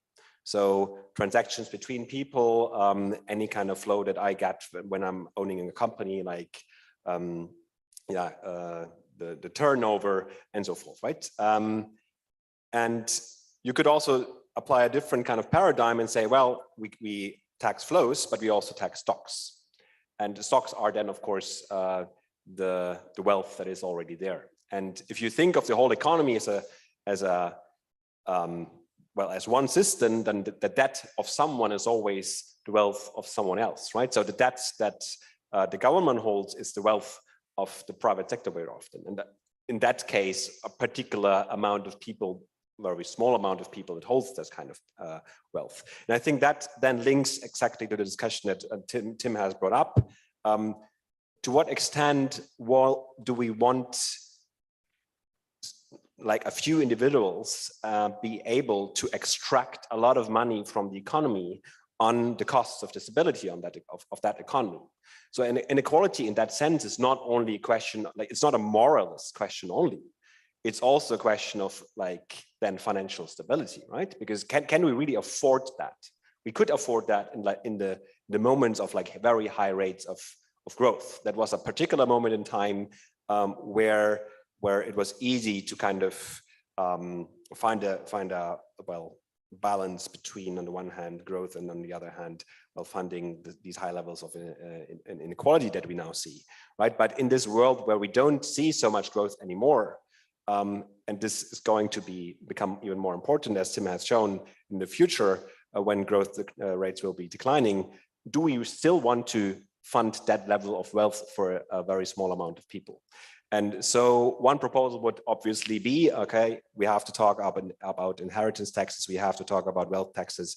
And I know that discussion is burned here in Germany, and within that government, definitely nothing on that, I assume, is happening. I hope there are better chances for the next government. And then, of course, you can also be more creative. Okay, where are other sources for generating revenue? So you can think of land taxation, right? For a long time, land was something, it's also a stock, right? Why are we not taxing land? A lot of the revenues that people get from like increasing housing prices is not because of their merit, because they have put a lot of effort in like increasing the value of that asset, but it's just because the public sphere invests in that kind of space, in that kind of city. It builds the schools, the infrastructure, the cultural facilities around it that increases the value of these kind of assets. And then you have, again, a few amount of people that are kind of extracting that rent from these assets, where you would actually even say in a very traditional market economy point of view, well, the market economy is supposed to give money for the people that put a merit, like that put a merit in what they, or how you say that, like put an effort in generating that money. And in that particular case, actually very often there's no effort. So I think there's an ethical, but also like a technical argument to also tax land. And then last point would be, okay, well, we have still a lot of tax fraud. A lot of taxes are just like still somewhere abroad. If you look at the US in particular, I mean, a lot of like taxes are, well, the rich people are paying lower tax rates than the lower parts of the income distribution. And I think that's just, I mean, how can that be, right?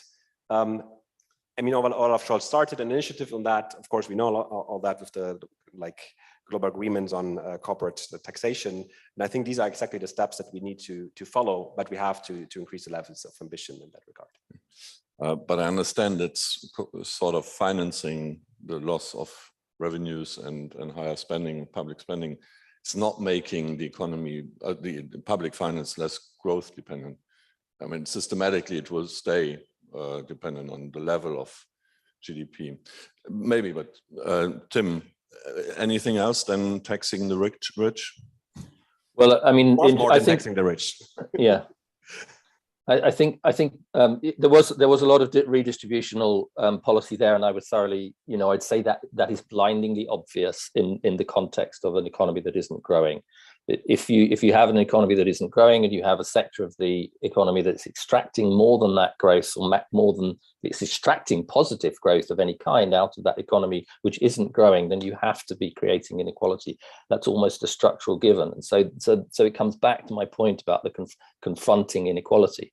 But it's also come back to the point that actually you can't entirely do that with taxation when your existing structures remain the same, when in fact, you have the way in which business tends to get out of the pinch is to get rid of labor out of its operations. If you don't have some protections for labor, if you don't have a job guarantee, if you don't have some structural protection of those people who are earning wage income in the economy rather than earning income from the ownership of assets, then you can't get rid of that inequality in the context of declining growth rates.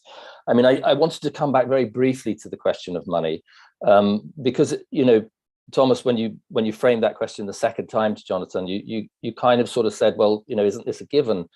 But actually, through the coronavirus pandemic, we saw that it wasn't a given. We saw a situation in which, in the short term, it was possible for governments to inject money into the economy, to create furlough schemes, to build hospitals, to repurpose supply chains overnight.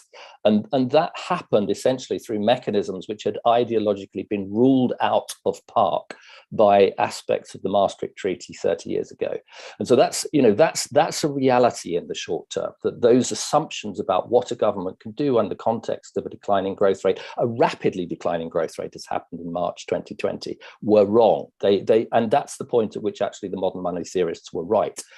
A government that issues, or in the case of the Eurozone, a bank which issues its own currency and can in fact inject currency into the economy almost at will. What it can't do at will is sustain that. So the sustainability over the long term of that position depends on what happens. Is it inflationary? Does it create inflationary spirals in the economy? If it isn't inflationary, there isn't that much wrong with it. If it becomes inflationary, then one of its biggest impacts is on the payment of those debts. If the debt is raised through a private sector, a bond market in which government then has to pay interest to a set of people who own government bonds, and then it becomes again a distribution towards the rich.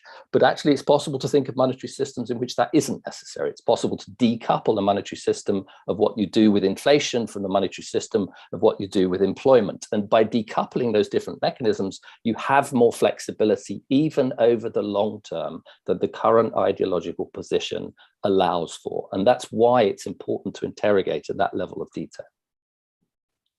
Thank you, Tim. I think we're in a very critical but interesting phase where involuntarily some of the issues are coming up. I mean, we're in a situation, especially in Germany, with a scarcity of workforce, and a lot of firms now are thinking about how to reduce their activity because they don't find people who work for them. Don't know if there's anything to learn for this, but in the inflation case, certainly, and the energy question currently, certainly too. I would like to open for questions, please, in the second row, please. And then in the room, and I will come back to the online questions. Yes, my name is Albert Kunze. I'm very much working on healthcare, and therefore I would start just by saying public money for healthcare would be good, of course, if the public money is available. And how? By taxes, in a world where we all are in competition, global competition, that taxes should be low? Or should this not be the beverage system tax? Should it be the Bismarck system, contributions? Or could we find a third way, mutualization? The citizens, just by their own interest, as the group which is interested in efficiency, maybe even prevention. You mentioned fire. If there is no fire because we make a lot of prevention, then there might be degrowth, and there might be people who are just not necessary if we are successful in having good care. So making independent the whole healthcare system of taxes and contributions would be a way to achieve degrowth in a world where we are the controller of our healthcare data. And this is another question. To what extent do you think that we are in a changing world, Zeitenwende, caused by data knowledge, to be more efficient in preventing and in caring intelligently, with the result of better life, instead of having just workforce doing nothing for our health? Thank you for the question. Tim, you seem to agree. I thought that was a fantastic question. I'd just like to ask the questioner actually to make contact with me by email, because I'd love to know more about the work that you're doing. But actually, in broad terms, the way in which you asked that question, the options you laid down in answer to your own question, and indeed, all of those elements about the different way in which healthcare contributions are organized. I would totally agree with the need to explore those different things. I mean, in the Bismarck system, there are also distinctions between whether an insurance-based system is privately organized as it is in the US, or government organized as it is in Germany. So you have within that set of options, again, you have different options to explore. And we've got now 75 years of experience of a system in which we tried to underwrite the whole thing through general taxation in the UK, and watched actually as the seeds of discontent that was sown at the outset of that system began to work their way through to the slightly dysfunctional taxation-based system that we have at the moment. But the one point I guess I would like to just query with you and question with you. I mean, I do absolutely agree on this question, that a healthcare system is only as good as the prevention that it creates in society. If you devise your healthcare around systematic provision for people who are ill, and then you privatize that process, that is a recipe for disaster. Under a mutual system which is preventative, and in which that is organized through a mutualized process of contributions, that is fantastic, and it could lead you to what your golden, your kind of pot of gold at the end of the rainbow, this idea of a healthcare system independent of taxation. I would just qualify that, because it seems to me that it is, as Thomas Jefferson once pointed out, the first and only task of government is to promote the health, to care for the health of human beings, the health of welfare, and we might add the health of the planet as well. So that, that idea that there is an obligation of government, that the government itself, that there is a social contract in which our vision of government has health as one of its priorities, really, really matters. So whether it's communities doing it for themselves, whether it's government-led insurance schemes, whether it's taxation-based, it does seem to me to be a fundamental ideological point that there is a role for government in the protection of health within society. In fact, I would go as far as to argue even further than that prosperity itself is fundamentally about health rather than wealth. And that's why, in fact, there is a government responsibility to do that. So although I get the idea of being independent of government, and in particular, given the independent of the political waves of government change and the taxation receipts that can impact on healthcare, it does seem to me we give up a key political point if we don't hold government to the fire in relation to the protection of health. Thank you. Next question. Thank you for the discussion. My name is Julio Linares. I am part of the Basic Income Earth Network, and I used to be a student of David Graeber, with whom we were working on two topics that I want to ask a question about to Tim specifically, going back to the last topic. about monetary creation and monetary destruction. So one is universal basic income or conditional basic income as a mechanism to decouple ourselves. And the other one is debt jubilees or debt cancellations as a way to destroy money or destroy debts that today hold countries into colonial subjugation or even underdevelopment. So I wonder if you could speak a bit more to those two options, as I hadn't seen them so present in the discussion so far. Yes, I mean, I think on the basic income question, as I talked about, it is definitely one of those options. I mean, the basic income has a fascinating history. It goes back to Thomas More, at least in 1600s, talking about, you know, the right of people to a decent level of welfare. You know, Andre Gortz talked about it in the 1960s. We've had a reincarnation of the idea of basic income, in part because of the pandemic, and the idea that there is, if you like, a kind of, you know, a decent right to a decent life that is in part the object of government does speak to the idea of a basic income, or perhaps, and a slight change on that, the idea of a right to a basic level of services. So there's a certain level of service provision is instilled as a right. And those are, as Andre Gortz pointed out when he started talking about basic income actually in the 1960s, they are subversive ideas, because the more that you move towards a situation in which society has those things, the more in fact it turns out to be transformative of the structure and the finance of society and of government itself. So I think that's very good. On the second, you know, I think there's a lot of mileage there. I would just add the caveat that the modeling showed that you even with quite a high level of basic income, you still run into structural inequality if you don't do what Andre Gortz suggested, which is to restructure the relations within that economy as you introduce the basic income.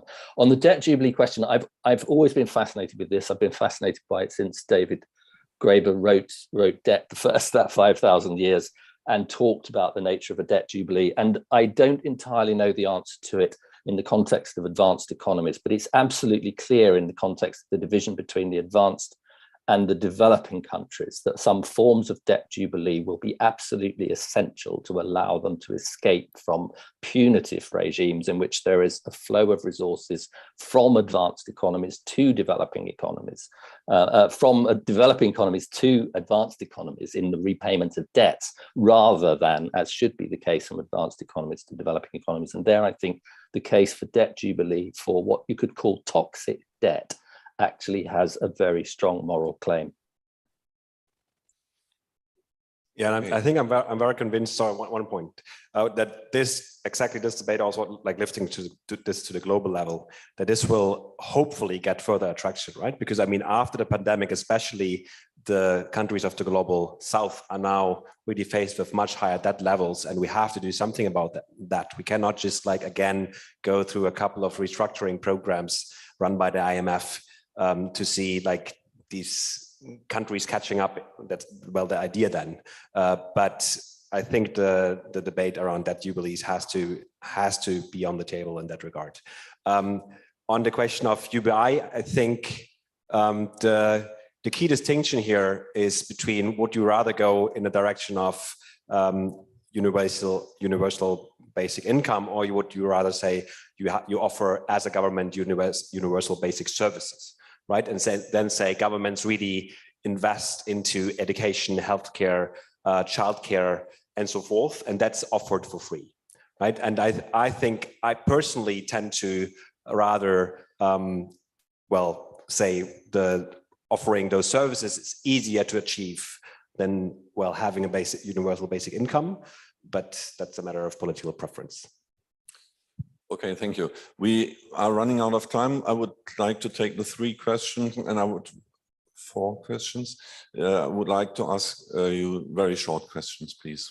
Yeah, my name is Jørgen. I work with impact startups amongst other projects, but the question I have is even the startup environment, impact startups, impact investing is a big topic. Even they rely on a growth economy with startups kind of with hyper growth, 10-fold, 100-fold, so that the investors can cash in. So how do you deal with startups that basically want to do good, but they rely on investors that are focused on growth, and the same with on a larger level, even as pension funds through asset managers.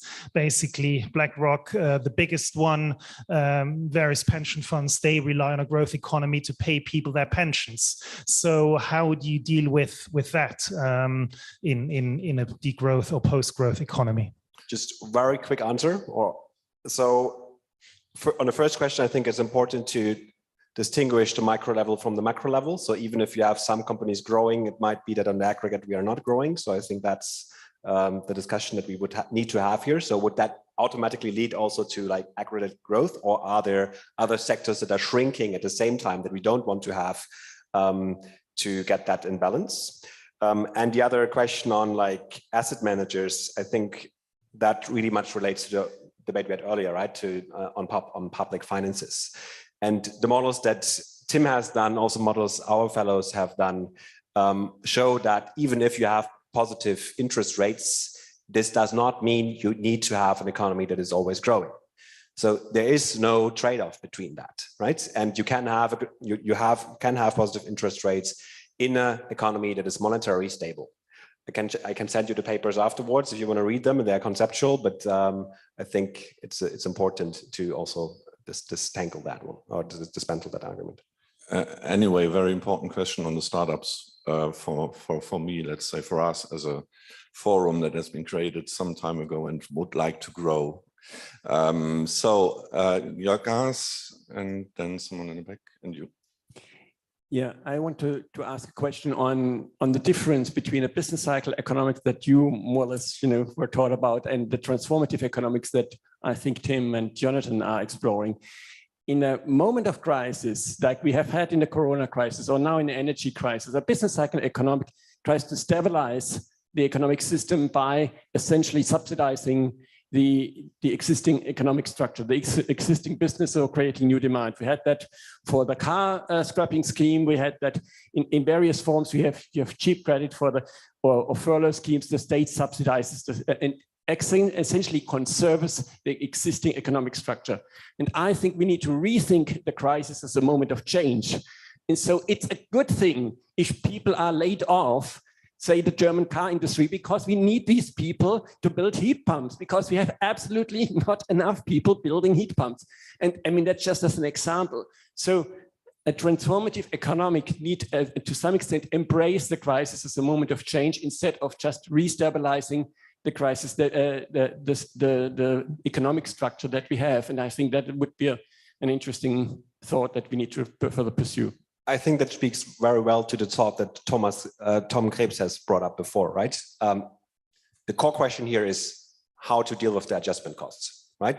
And this is what mainstream economics usually like. If you only look at the market, that's not enough. So the state has to come in here, of course, and give guidance. Please. Hello. I want to talk about political strategy. I think from a theoretical point of view, we can all agree that GDP is not, it's a man-made measure, and we don't really care about it. In the end, we want to have a better life. But from a political strategy point of view now, if you have basically David against Goliath fighting. You have the degrowth movement that says we should consume less. And then you have Goliath, which is all the big capital growth dependent economy. And if you now come in as a third kind of referee with a post-growth argument and say, we're actually agnostic about it, like we don't care, you are basically letting these two arguments fight on a playing field, and risking basically that nothing will change, because you're basically saying, yeah, we're agnostic about it, and in the back the status quo is just simply continuing to be strong. So aren't you kind of lending by saying you're agnostic about it, even though we have heard from Hickel the evidence that material decoupling is not working? Aren't you not lending basically a hand to all those? And we saw for politicians, this is hugely attractive. They can say, oh, we can please both sides, like post-growth. We don't care about growth anymore. We can please aren't we lending a hand to basically delay the urgency? I take the last question. Then.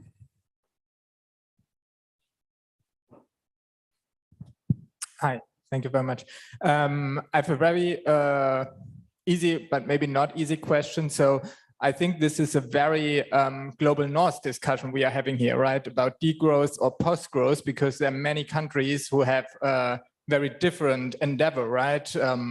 Where people are not structurally like that. And I wanted to ask, aren't there, like in Indonesia, India, China, Brazil, or wherever, like economic theories who have maybe very good answers on the issue we are facing, on a global issue like ecological down path we are on, that we could look at? And is that something that is happening? Because I'm not an economist, but I don't see that in public discussions a lot. Thank you for the questions. I would use the opportunity to give Tim a last word, because we have to finish on this. Thomas, would you mind just summarizing that last question for me? I had a sound problem. I didn't quite hear the thrust of the last question. Would you? Sorry.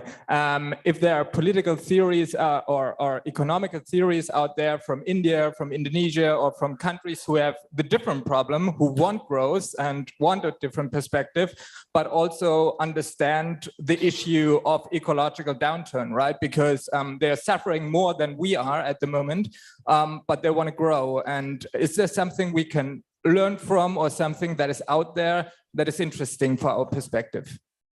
Thanks. Okay, so Tim, just a very short last word, because we need to go to the next agenda point.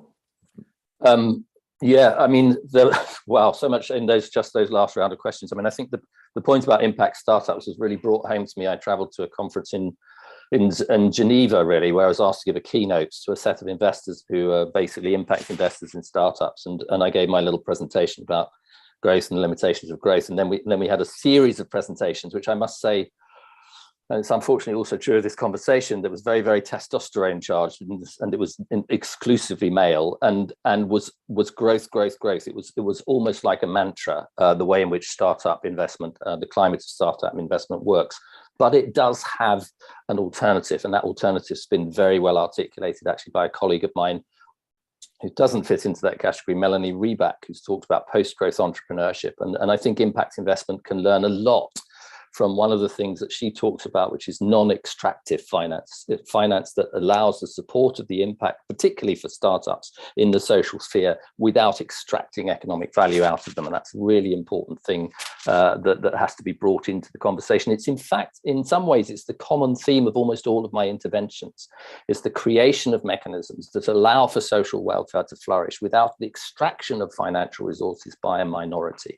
And it goes through almost everything that we've talked about. It goes to the pensions question. It goes to the sense of basic income and basic services. It goes to the cancellation of debt, and it also goes to the question of a developing world that still does need to grow in some fundamental ways to allow people basic conditions for a decent life. And I have never opposed that point. In fact, from the very beginning, what I've seen the post-growth agenda as actually is a responsibility for the global north to accept its impacts on the planet and to reconceive a system which has led to a disastrous situation, both for the advanced economies and for the developing economies, and in particular, of course, for the developing economies, and in particular, of course, for the children of the future in those developing economies.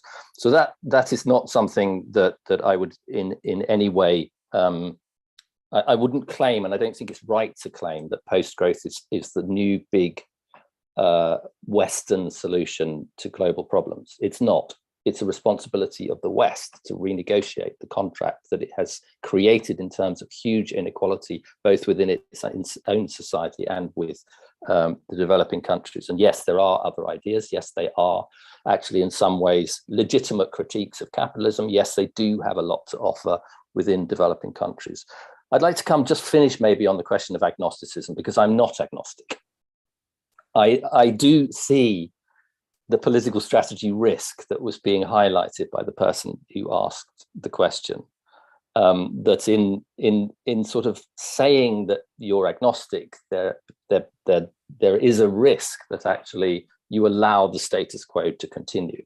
And I think it's really important to be absolutely clear that that is not the case. The post-growth position is not agnostic about one fundamental thing, which is that the pursuit of the GDP growth as a social objective is irredeemably flawed.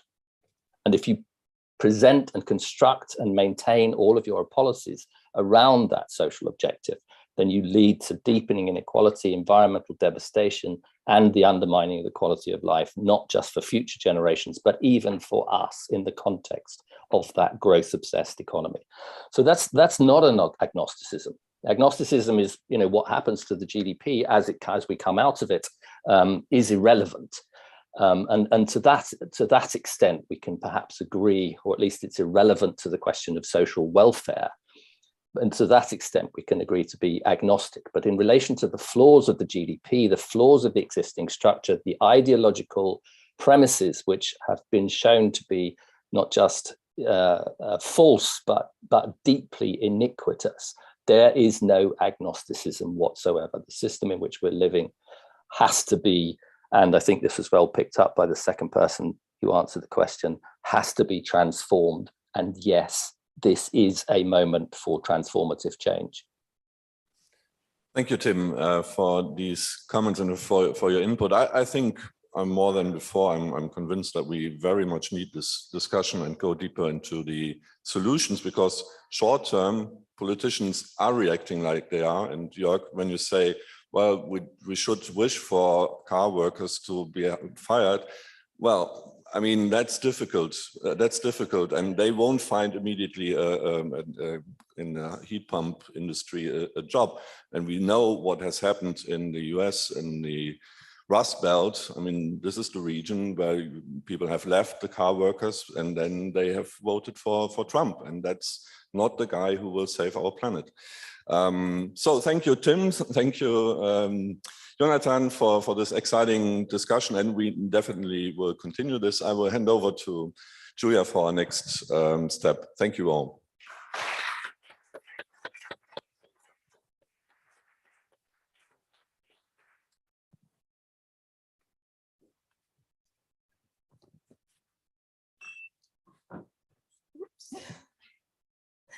All right, thank you, Thomas.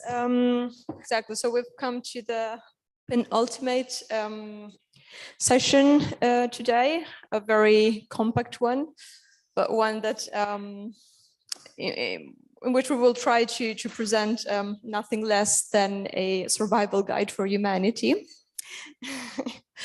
So I come to understand that a couple of years ago, the Club of Rome got together with the Norwegian Business School and the Potsdam Institute for Climate Impact Research to initiate this new project called Earth for All, in which we try to tackle, transformational political and economic solutions to the problems we're facing today. And I know that the project builds a bit on the legacies of the limits to growth and planetary boundaries. And this project, these 2 years of research have culminated in a book, which is soon to be published, which is indeed called Earth for All, a Survival Guide for Humanity. So some of these findings will be presented today by our two guests. I am welcoming again Sandrine Dixon de Cleve, co-president of the Club of Rome, and Per Espen Stokes, director at the Center for Sustainability at the Norwegian Business School. So I know you've prepared to present to us some different aspects of the book, and Per, I will give the word to you. Thank you. Hello. Yes. Hello. How are you doing? How's your feet? Now, we've had some very competent, complex, and intensive stuff, heavy stuff going so far. So I'd like to take you now into the future of well-being, but we can't do that if our body is all asleep. So can you please all just stand up? And what does your arms want to do right now? And what about your back? Can you feel your knee or your feet or whatever? And you're still breathing? We are breathing. Okay. That's key to well-being. All right. Thanks. So, the future well-being. How is it going in Germany? I have a slide here, if it works. Yep, that shows the last 40 years of inequality development in Germany, a key determinant of social well-being. The bottom 50% aligned with what Tim Jackson showed, declining. The top 10% increasing. We have in our Earth for All model modeled global inequality. Starting in 1980, this is the picture we see, that with the start of China, actually global inequality went a little bit down, but now since 2000 particularly, there's been a dramatic increase in inequality again. How about Germany relative to the global average? What do you think if I superimpose the figure you just saw on top of this? There you go. You can see that Germany's inequality has been growing much more quickly than the global. This is based on post-tax data from the World Inequality Database. So we have two futures for the well-being. One, we call it decision-making as usual. We continue along the basic trends that we've seen over the last 40 years, and Germany would continue its trends. Second, a giant leap. Extraordinary turnarounds. So we will visit these two futures now that our body has come alive again. But first, just a quick view of the model. Because as we've heard from Tim and a lot of the others, that the basic conventional equilibrium type of models are outdated. So this last year, a piece in Nature arrived pointing out that conventional IAMs, the integrated assessment models, do not include societal responses to crisis, particularly in terms of inequality, public opinion, and the confidence in political institutions. So that's part of the reason. Why did we create a new model when we started the work of Earth for All? Of course, mainstream economists are fully aware of the shortcomings of the current paradigm, so they're trying to reinvent themselves, such as in this one, with the Oxford Review of Economic Policy, Vines and Wills. Now they're moving from single equilibrium to multiple equilibrium. However, we are not doing equilibrium analysis in the Earth for All model. In the tradition of the limits to growth, we have a causal simulation model that looks at the global system. And it's not an optimization model based on some idea of optimal allocation and optimal efficiency. So what we have done is to take, both at a global level and at 10 different world regions with a different productive set of assets, one planet with 9 planetary boundaries. That was also mentioned by Michael's introduction today. And then we're entering into the discussion that Tim was highlighting. How is well-being developing in terms of inequality changes, the public spending and the social capital?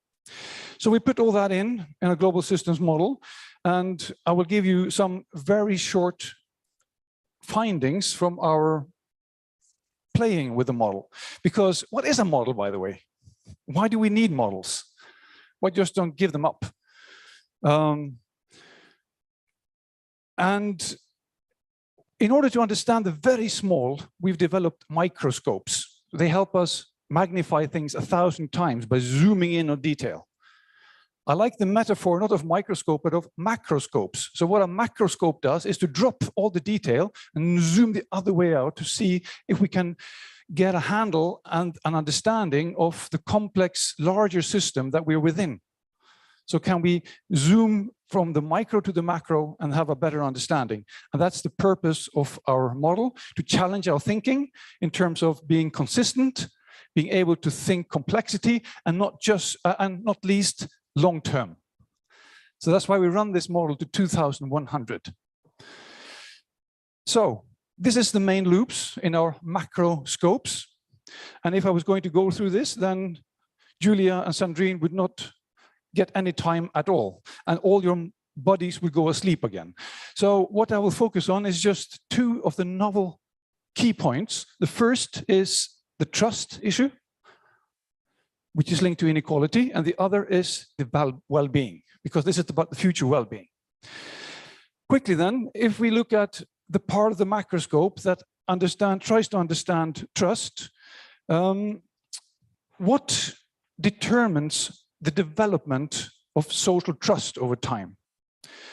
Well, a lot of research shows that with increasing inequality, what you get is a declining social trust over time. So that time glass means there's a delay in the system. So, no, I had that time for the detail. This is macroscope. If social trust declines over time, what happens to the speed of public action? It goes down. So there is more policy stalemates, there are less stable governments, the next government reverses the previous government, we have ineffective policies, etc., etc. Coordination costs go up because the trust is low. Now, if that goes on for a while, a particularly thorny issue is, as Tim and the questions highlighted, what do we do with inequality? So if the speed of public action goes down, then inequality goes up. So we have a vicious cycle, right? More inequality, less social trust, more difficulty in getting agreement on effective policies to reduce inequality, and inequality goes up. Tax paid by the richest, they find ways to avoid it. There is tax paradises, there is and a further worsening inequality, which further erodes trust. Also, what we found in our modeling is that we have these 5 turnarounds, and they're interlinked in the sense that we need a rapid transition to clean energy and lower energy demand, along with a rapid transition to sustainable agriculture and regenerative agriculture. But that requires public coordination and public action. And if that speed goes down, that will worsen. And if, as in France with the yellow vests, etc., the energy turnaround is implemented in a regressive way, then inequality goes up and further undermines the capacity to drive an accelerated energy transition. So this is part of the novelty in our modeling and work. So, for instance, if you do resource taxes to make the economy greener, but they hit the poorest, or if you allow strong industrial monopolistic interests, including the logging of forests in Brazil or Indonesia, whatever, then with that hits the poorest the most, inequality goes up, social trust goes further down. However, as we discussed, maybe a key lever in the system is to do something with inequality. Because if inequality goes down, then social trust starts to go up, and suddenly there can be, no, not suddenly, over time, there will be better coordination of the public action. So this is the critical loop. This will determine how quickly or how slowly we create social change in the form of systems change. Now, the other key part that we've been struggling with is how to quantify well-being, because this is a quantitative model, and any economist can go in and have a look at the time series in our model. How are they developing? And we built on the Well-Being Economy Alliance, which have 5 major dimensions of well-being: the dignity, nature, connection, fairness, and participation. And then, based on our modeling system, we found approximations. Which are the key variables that give indications? So we have worker disposable income. We could do all the 9 planetary boundaries, but we focus so far on global warming. Public spending as a way to see if there are institutions focused on delivering healthcare, craft, and creativity, as Tim phrased it. Fairness, which is the owner incomes divided by the worker incomes. And then participation, whether there is observed progress, that there is a feeling that we're developing in the right track or not the wrong track, and along with labor participation. Together, this creates the average well-being index. And now we're ready to jump into the future. So what do you think? How does this system roll out? if we continue with decision making as usual. And here you have an updated limits to growth graph where there's 6 things on one chart. Difficult to read, but I'll take you through it one by one. First, population actually peaks at 9 billion in 2050s and then slow decline towards 7 billion at the end of the century. Second, social tensions keep on rising, not least due to rising inequality. Then eventually it starts to decline in the second half of the century. Global warming blows past the 2-degree barrier or goal. Inequality gets ever worse to 2060 until it finally flattens out. Poverty is eradicated only in 2080, so like in 2 generations from now. And finally, average well-being, the gray line there, keeps getting worse to 2060, and from there oscillates with the business cycles or the fluctuations in the unemployment, etc. So this is one future for well-being. Can it happen? Is this where we're heading? Or is there an alternative? And it was fun actually to watch Tim Jackson's scenarios because they had a lot of things in common. So his scenario 1 and scenario 2. So if we go then to this scenario 2, how do we create a real systems change that is quick enough? Well, these 5 levers seem to give a rapid systems change when we simulate them in our model. Ending poverty, so improving policy space for low-income countries to get GDP growth rates of at least 5% per year until GDP per person is greater than 15,000 per year. And that answers your question in terms of what do we do with Indonesia or India. It has to be done along with addressing gross inequality. So we see that the wealthiest in the world, the 10%, take 50% of national incomes today, and they need to be rapidly reduced. So it's less than 40% of national incomes by 2030. 3, transforming gender equity globally by 2050. 4, transforming the food system to regenerative and sustainable practices, providing healthy diets for people within planetary boundaries. And 5, transitioning to clean energy on a carbon low pathway of cutting fossil fuels and other greenhouse gases 50% every decade to reach net zero emissions by 2050. All of this is as described in this book and in much greater detail. So we've identified 3 main levers and actions within each of the 5. So for instance, in terms of inequality, it's pretty close to what Kim was talking about, progressive taxation on income and wealth, then securing worker rights, so we avoid the precariat, and then a universal basic dividend. So everybody gets a share of the national wealth and the commons that some corporations exploit. So I don't do all 5 because then again, time will be out. But this, if we do those and we run the system model, we find that, wow, population still peaks around 9 and then declines to below 6 billion in 2100. Mostly resulting from women getting access to education, jobs, and pension, which makes them decide to have no more than 2 kids per woman. Social tensions decline from 2025 due to rapid redistribution. Global warming stays below 2 degrees. Inequality declines from 2025. Poverty eradicated by 2045, so that's more than a generation earlier.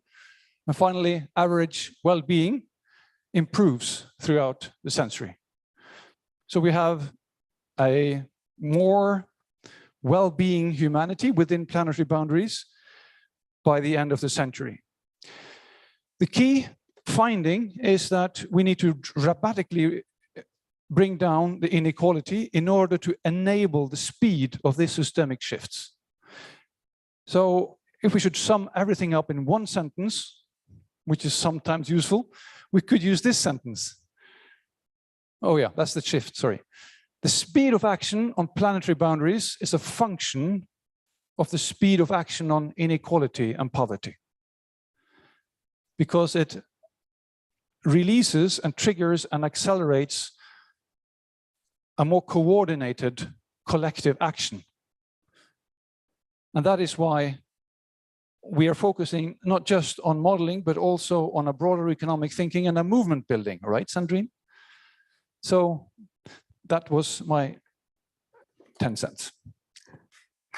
Thank you, Flora.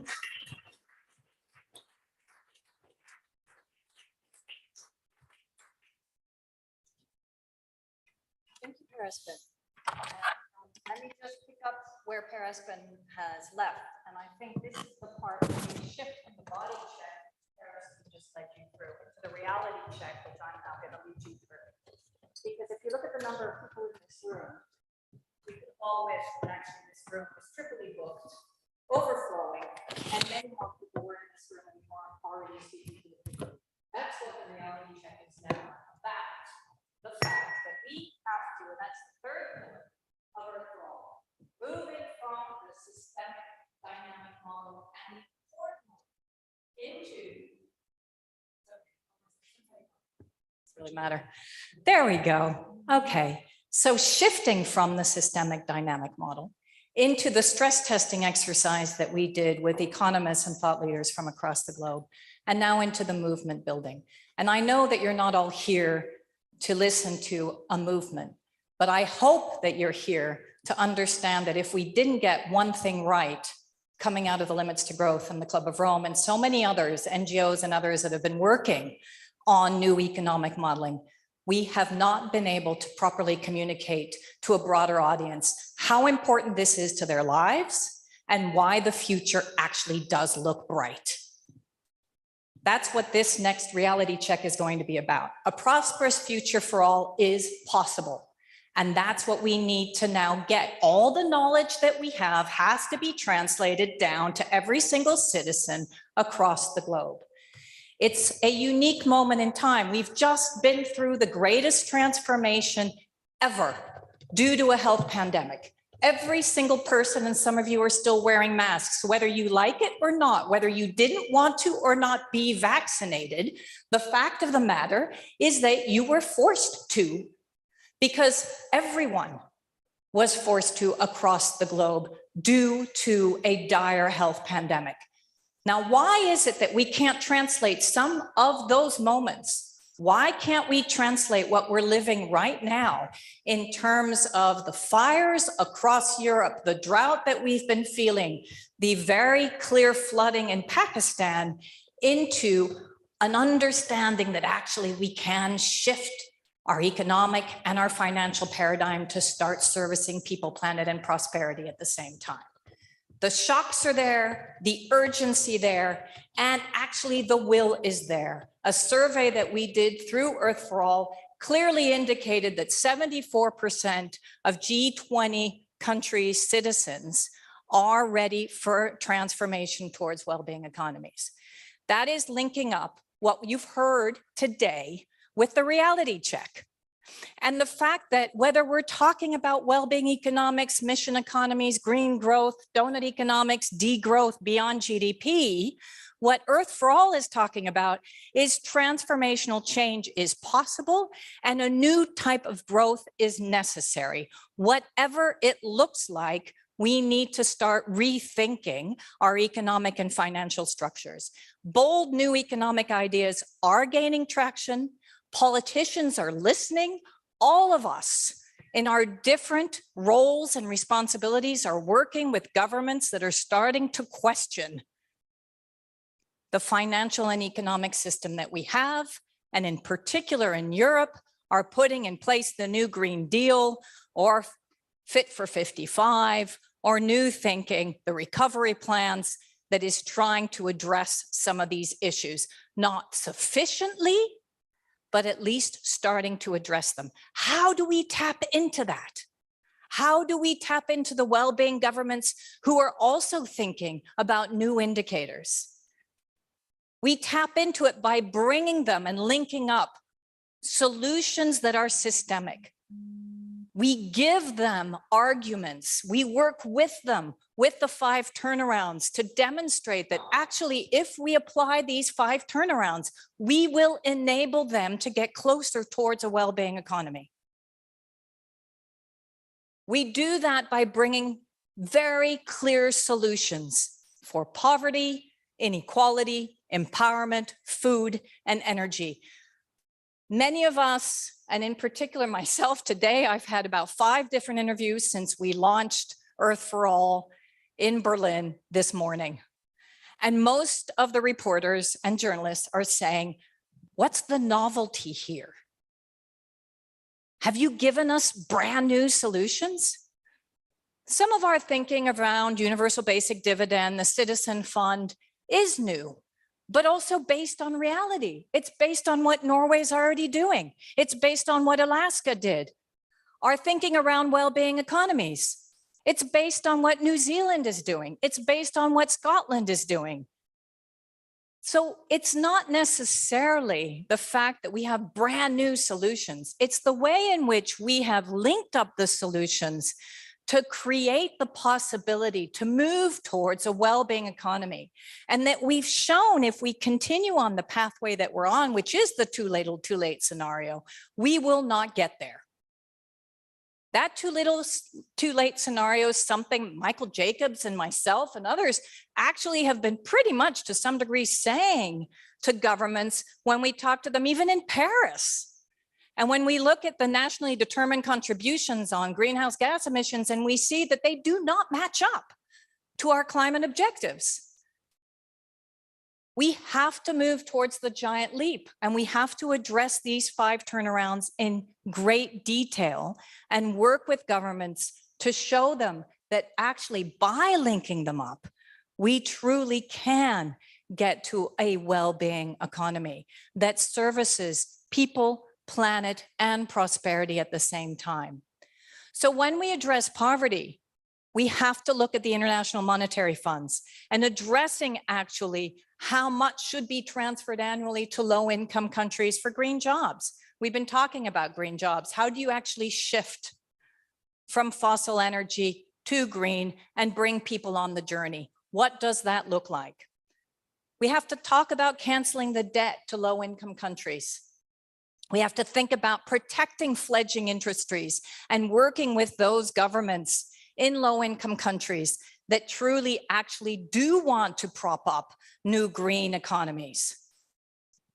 But also we have to remember that when we talk about poverty, we have growing poverty in our own Western high-income countries, and that's part of the inequality discussion. I grew up in San Francisco. San Francisco is now being called Poop Town. That's what used to be Mumbai or Delhi. Apologies to my Indian friends. But now in the wealthiest economy of the world, we are seeing that there is more poverty than we've ever seen before. That is the inequality problem. So we have to start talking about increasing taxes on the wealthiest, the 10% richest in our societies. We have to start talking about legislating and strengthening workers' rights. And we have to think about this introduction of what you've heard, the universal basic dividend, and ensuring that actually we tax the global commons and that comes back to people through citizen funds. But if we also want to address the complexity of today and the need for new diverse solutions and an understanding also of the role of women in terms of population growth, we must empower women across the board, access to education, but also ensuring that actually women are more in the decision-making situations than they are today. And then we come to food and energy. And this has also been a question many times. Okay, most of our food, many of our food and energy solutions are solutions that we know. But I think today's situation around the Ukrainian conflict demonstrates once again the interrelationship between food and energy, and also the way in which basic access to food and energy is fundamental for reaching people who are in dire poverty. So these are obviously some of the solutions that we've presented. So what we're trying to present to you today and what we are presenting to policymakers is a new policy narrative to say that 5 turnarounds has actually been developed by world-class modelers, but also stress tested by world-class thinkers. The two together have tried to create a multidisciplinary project that now actually we are launching today, and we are bringing forward to an audience broader than just policymakers and including citizens. That for the first time, we do truly have the evidence that we need, that has been developed through the system dynamic model, but also through this very important stress testing exercise, this exchange. And let me just tell you, and in fact, the book opens up with the fact that there was often much disagreement, but one thing we all agreed on was that no matter which pathway we took, the most important thing was to decrease inequality, to decrease poverty, and to enhance and ensure well-being for all. That implementing these turnarounds truly requires bold economic ideas, but also, I would say, in many cases, builds on ideas that we've already had. We've just haven't implemented. And no leader has properly had the balls to do what is necessary to do today. And maybe that's the testosterone effect that, again, Tim was referring to, and again means why we need more women in power. Now, the most novel finding, as we've said time and time again, is that extreme inequality just has to be addressed. And that is something that we are going to continuously say to policymakers. And that is something that is coming out in our press release and in the way in which we're communicating this, which is the biggest issue here that we do hone in on, is the importance of inequality.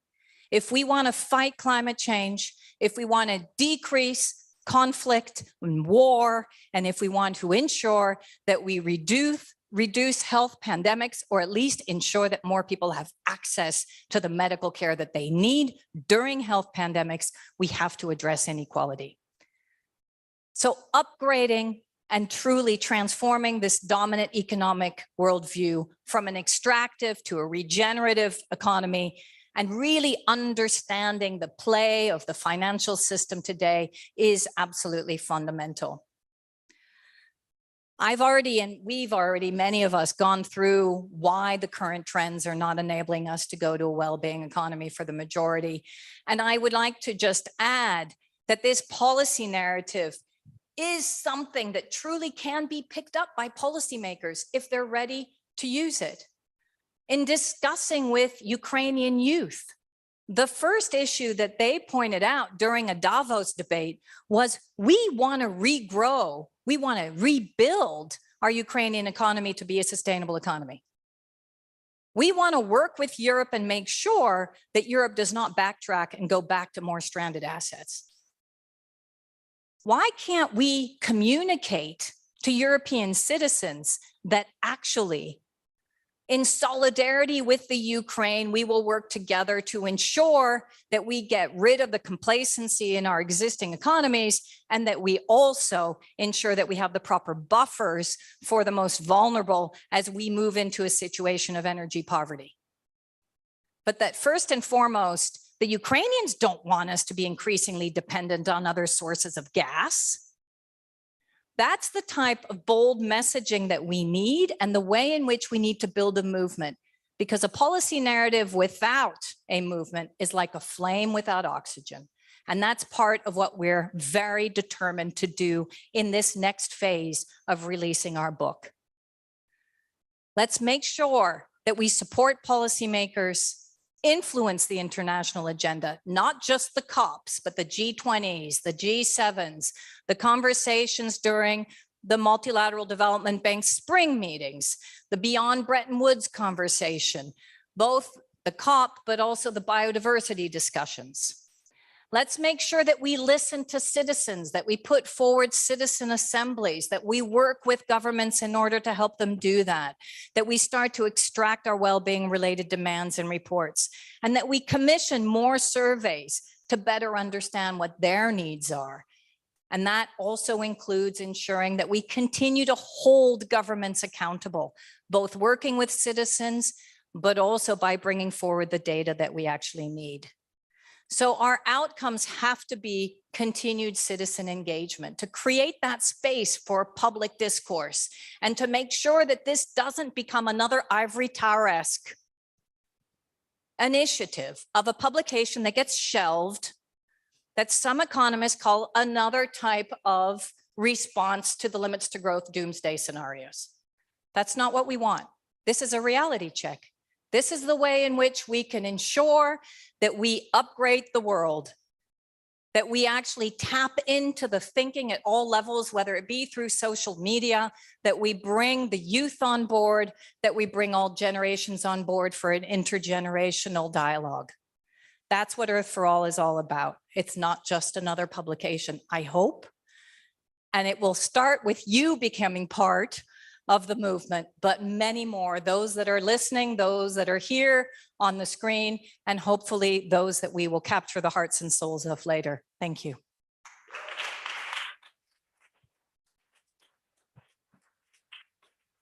Thank you. Thank you very much, Sandrine.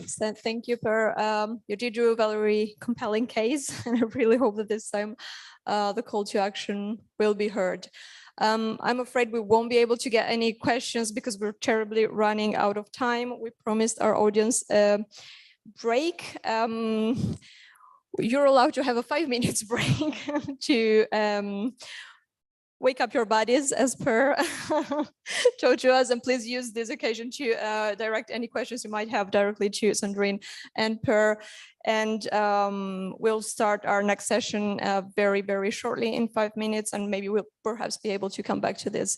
If you want to dive deeper into the book, I know that the German version has already been published. Exactly, and the English one will be published soon in other languages as well. So be free to look up for that, and we'll reconvene shortly. Just to confirm, if the mic, yeah, okay. As Sven Giegold is already there, please just run out and come back, and then we will start. Otherwise, it will take the time from his intervention. So thank you.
So please take your seat again. We will start our last session for today. And I will ask Petra, Jørgen, and Sven to come to the scene. So it's our opportunity to still talk about the big issue on growth, degrowth, post-growth, but with someone who is in action in policy making in the government, and that's State Secretary Sven Giegold. Please, Petra. And the others, I think they can join immediately. So I hand over to Petra Pinsler, a journalist from Die Zeit, very well known in Germany and beyond, probably certainly from Brussels and so on.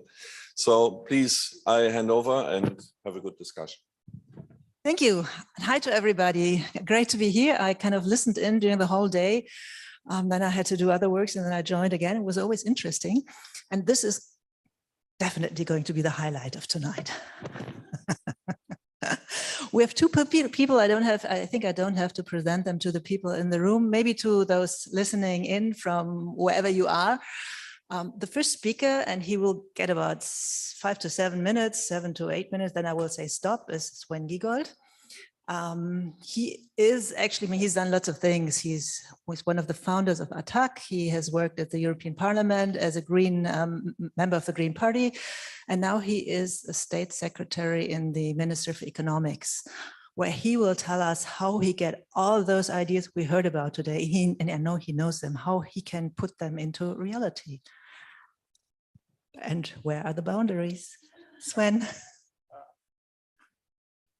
I was promised a keynote for 10 to 15 minutes, but I hope I can do that shorter, as you were saying. Also, and let me start with saying, if you don't know Petra that well, I know her long, so I will be careful. And but anyway, let me start with a quote. We are now facing a second phase in the conception of the social market economy. A new layer of questions that require a solution is coming into view.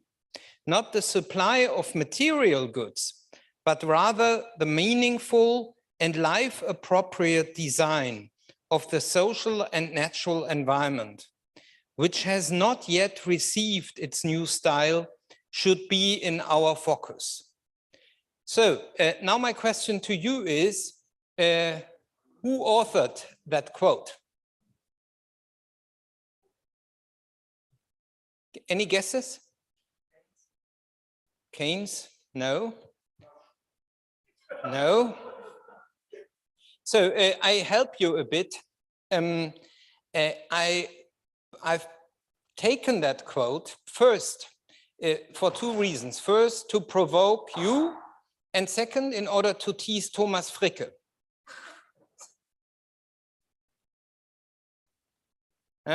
So, okay, it was the most famous predecessor of mine, Alfred Müller-Amack. He wrote this in 1959. So, well before the famous report, you can be and will be always honored for having co-authored. And it was at about the time when The Affluent Society by John Kenneth Galbraith was authored. And so the call for a balanced economic model that also takes seriously the social and ecological dimensions of welfare, that reflect basic human needs, is not a totally new invention. The remark to Keynes was very appropriate because in his general theory, at the end, you find very similar words. This Thomas Fricke will have known. So that, therefore, there should be no doubt that economic policy in recent decades has taken social, and also growingly ecological aspects into account to a certain extent, especially in Europe, where we have with the European Union and the common market with its environmental framework and in many member states, strong social protections, we have been trying in order to integrate ecological and the social dimensions. The report, which is the foundation of that conference, the 50 years update of the famous report to the Club of Rome, basically didn't talk that much about GDP growth. It talked much more about material limits. And there it has a great role to play to shift the attention of economists from simple growth of welfare and prosperity to the issue of limits. However, afterwards, the debate was, from my perspective, a bit confused by shifting the attention very often from the limits to the use of nature, and I would also argue to some aspects of the social well-being, to the GDP. Although GDP is, as economists have shown very often, not a very good indicator to measure well-being, and is a monetary indicator, and for this also useful. So even if economists after and economic policy and government policies have tried to integrate the ecological dimension and the social dimension into policy making, we have to recognize that in particular when talking about the environmental dimension, and I limit myself to that here now, we have failed, because despite all the efforts so far, we are well beyond the limits of the planet. The description of these limits have of course changed. We talk now about the planetary boundaries, which is a more precise and larger conception than it was applied in the original report. But we have to recognize that so far, despite all the regulations, all the talk, all the discussions, we failed. And there's now, of course, a certain tendency in the debate to say, well, look, if so many decades failed, it must be the objective in itself. So GDP and its measurement in itself, which is, and economic growth in itself, which is the problem. And there were so many debates about the failure of absolute decoupling when it came to the key indicators. And this is very much used in order to try to prove that decoupling is impossible. The huge debates about the rebound effect. But in a certain way, these debates always confused me, because when you talk about decoupling and say it didn't work, the absolute decoupling, when it came to the main indicators, then of course one could answer this is a bit trivial to say that this is doomed to failure because we never set limits.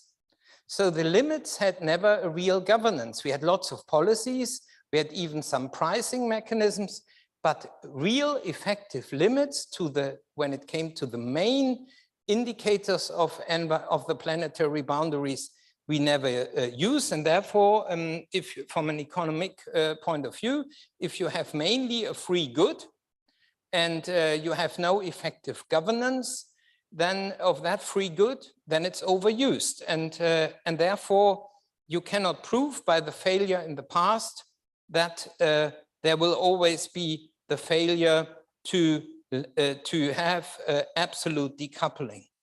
There are, though, counterexamples also in the environmental dimension where, when you had an effective governance, limits were accepted. So, for instance, the most radical measures, of course, when you forbid certain pollutants, they are now out of the market and GDP grew further. Also, we had rules to protect nature and stabilize forests. So in Germany, there's normally when we disregard the drought problems, we have stabilized forest coverage. So therefore, there are, and still GDP is growing. Therefore, you can have governance of limits and still economic growth. Of course, you could argue we only externalize the whole mess to the global south. We can discuss that later, but I would argue that in a certain way, the whole debate about rebound effects is overstated.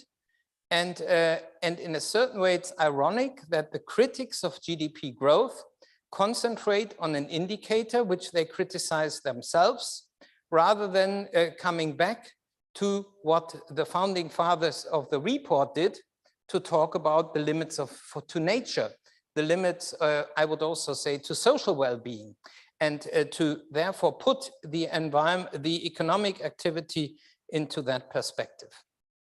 So in a certain way, therefore, I would argue the government today in Germany is well advised not to put growth and GDP growth and its limitations or non-limitations as its major objective.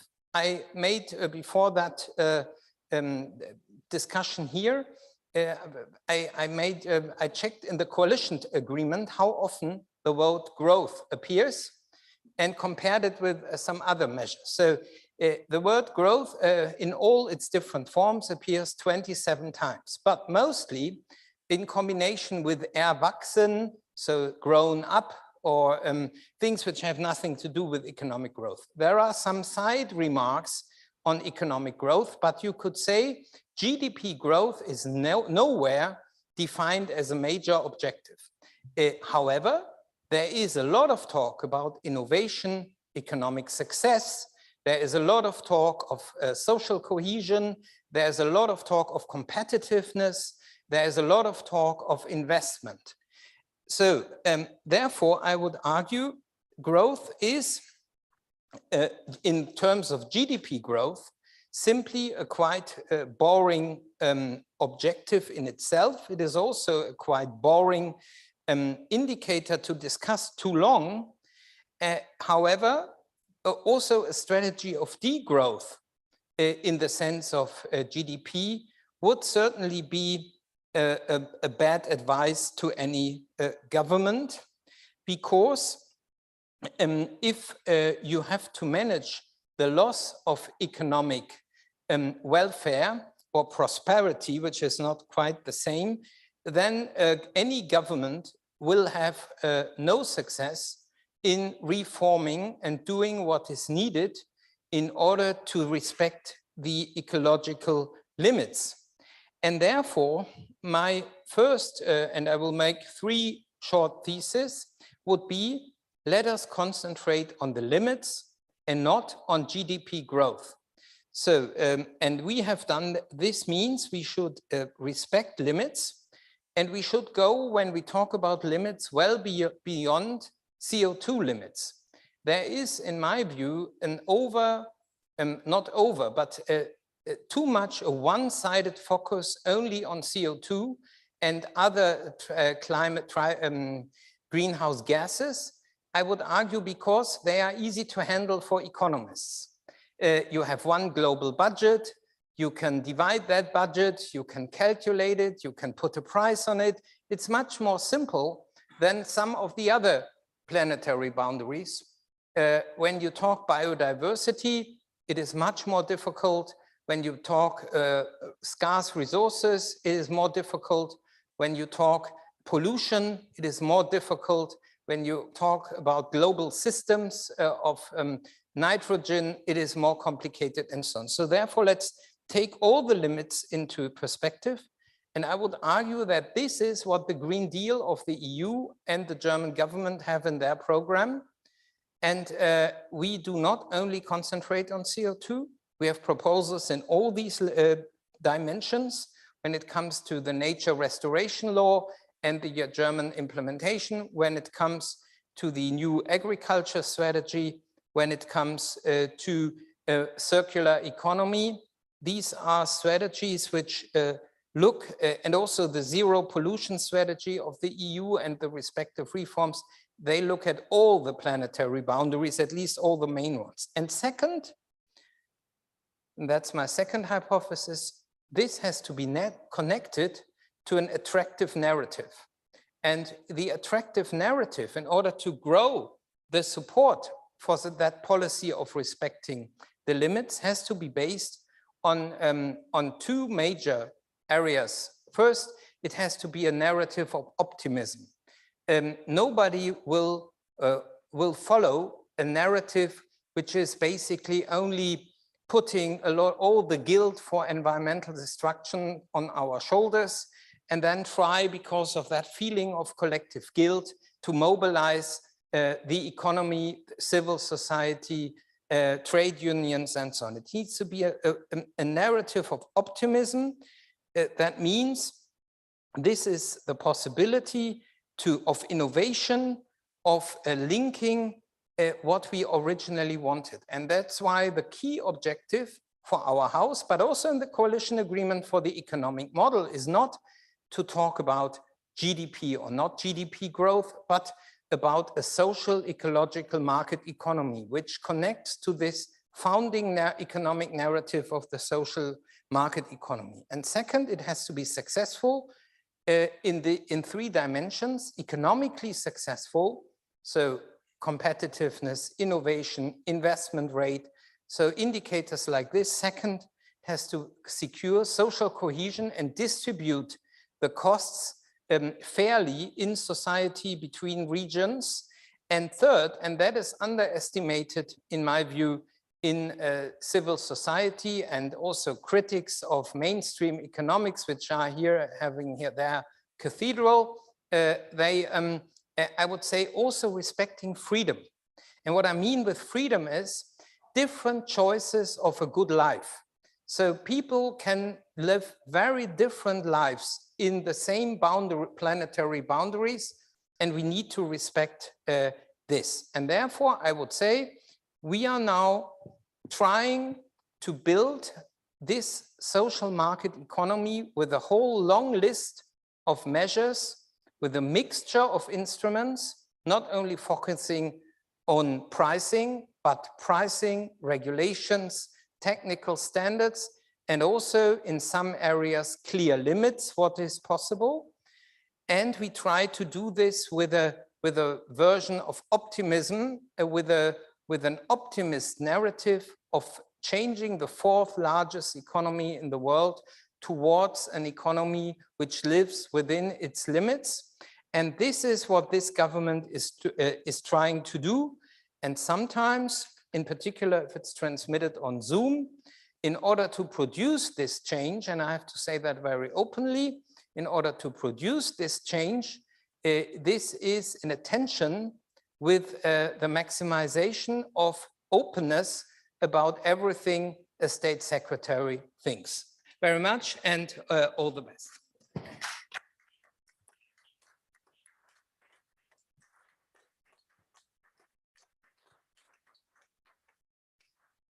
Thank you, Giegold. Thank you very much. You got your 15 minutes just to make that point, but everybody was so fascinated by your talk that I thought I'd just let it go.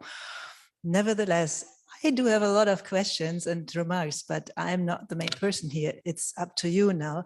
And I think I don't have to present you any longer. You have been presented a couple of times during this day. You're one of the co-authors of the first report to the Club of Rome and of the second report. We heard a lot about it today. What's the remark that comes to your mind first when you hear him, besides everything is great what he said? So the first thought is that it's wonderful to see a person in power that voices all the correct views as seen by my eyes. So wonderful. I agree with most of what you said as far as I can remember. I would like to make two comments. So you ended up with saying that the guide ought to be respect for limits, attractive narrative, and respect for freedom. And I think those are not bad. The only thing is that the third one is not achievable. So that is, you know, Tim Jackson spoke about the intellectual cage that you economists, you know, from the rich world is operating inside. You know, there are certain assumptions that one is not willing to violate. In my country, democracy is one of those. You know, there is absolutely no willingness anywhere to try to restrict the idea that each idiot should have the same right to vote. You know, and so you can't talk about that. One other, on your respect for freedom, I think that that's the one thing I have, when I passed 60, changed my mind. I do no longer believe that it is possible to live with high well-being on a finite planet through voluntary action by individuals or by the profit-seeking activity of companies. We need a strong state. We need collective action to do these things. And if you leave this to an uneducated democracy, you don't get the political support for the strong regulation that is needed in order to protect reality. I believe, this is my conclusion. I know I'm hated for saying this, and each time I am quoted in the press as having said this, you know, it further lowers my standing as a human being. But let me tell you, and that's my final point, the reason why I ended up believing this. When I was 60 years old in 2005, unbelievably, the Prime Minister of Norway called and said, Jørgen, we have decided to make a commission that will be asked to make a plan for how Norway is going to cut its greenhouse gas emissions by 2/3 by 2050. And we would like you to head this commission. And I said, you must be kidding. Here I've been working for, 40 years, shouting and trying to get, something to happen. And you ask me to take the job of making this plan.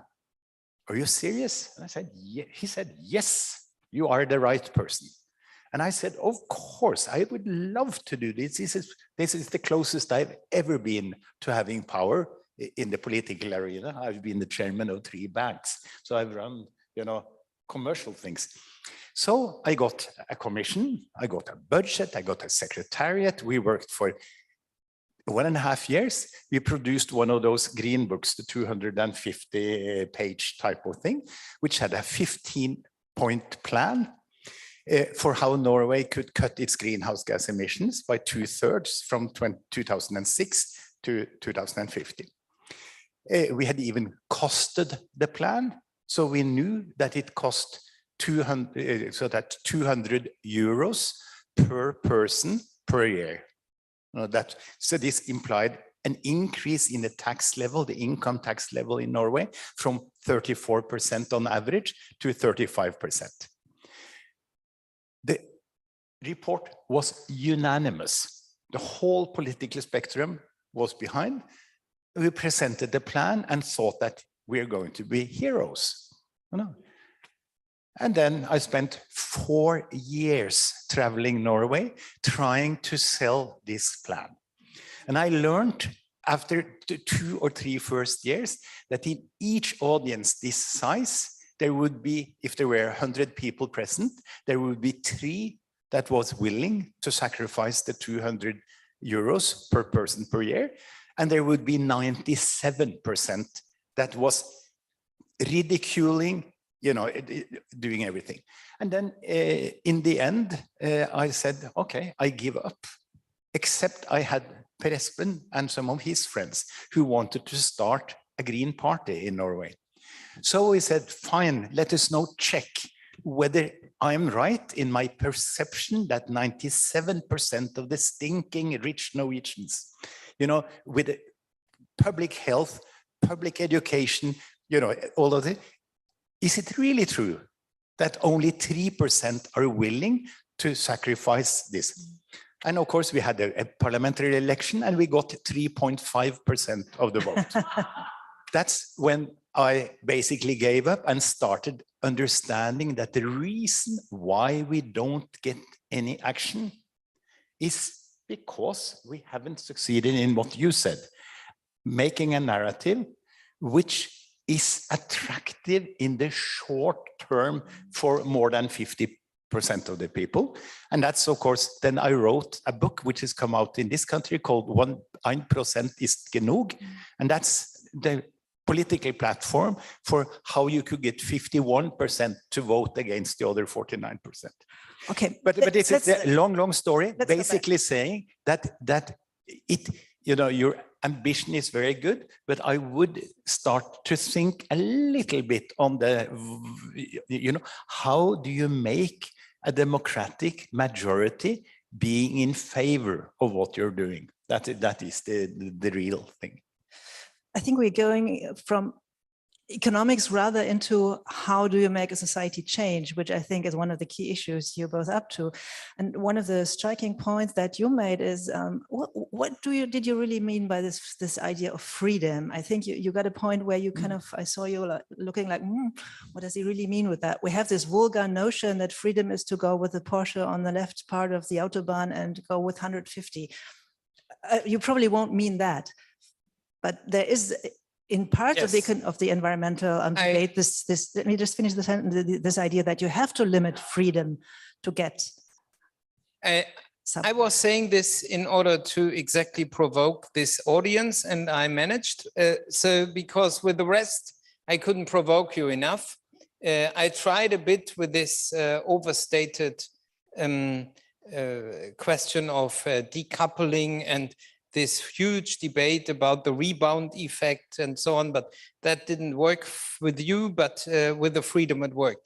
And the point with the freedom is I was not praising a conception of freedom that you can live with disregard to creation or your neighbors and next generations, but I was saying there are different ways of living a good life within planetary boundaries.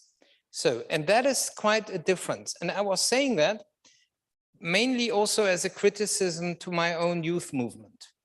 So where I came from, the ecological movements of the 1980s, we thought basically everybody has to have their sheep wool Norwegian pullover, the Birkenstock sandal, long hair, women was more neutral, I would say, but when it came to men. So, and we all had we were all vegetarians. We had a lot of cultural limitations of diversity. And I believe that one of the big mistakes of the Green movement was a failure of understanding that people have very fine senses, whether a limitation how to live your life is founded in science, in real planetary boundaries, or whether it's a form of green cultural imperialism. And this green cultural imperialism was taken too far by many in the green movement. And this is something we don't do. We don't pray to people how they should live their lives. We are saying we will have limits, what we do with nature, with CO2 emissions, with pollutions. And then there are lots of different ways to live within the boundaries. And once people have the feeling we are making rather arbitrary suggestions, how to live, which technologies to use, people will be very careful. But I was not saying, and that is why I was insisting on a mixture of instruments, that this means there should never be a prohibition. I wouldn't say that. Sometimes prohibitions are efficient. Sometimes it's also efficient to use innovation and industrial policy.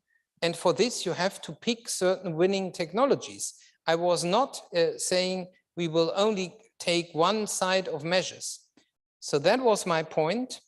And therefore, I believe if green change wants to be successful, we need to honor and credibly honor, not only and deeply honor individual freedom within the planetary boundaries, and of course also within social boundaries. And but of course I have to say something briefly on what you are saying.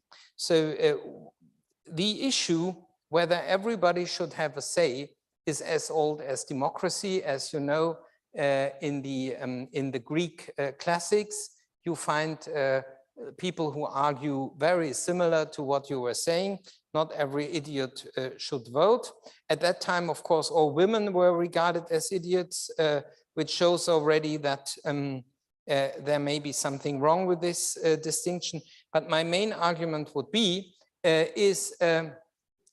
I don't want to live in a society where someone has the power to decide who is an idiot and who is not.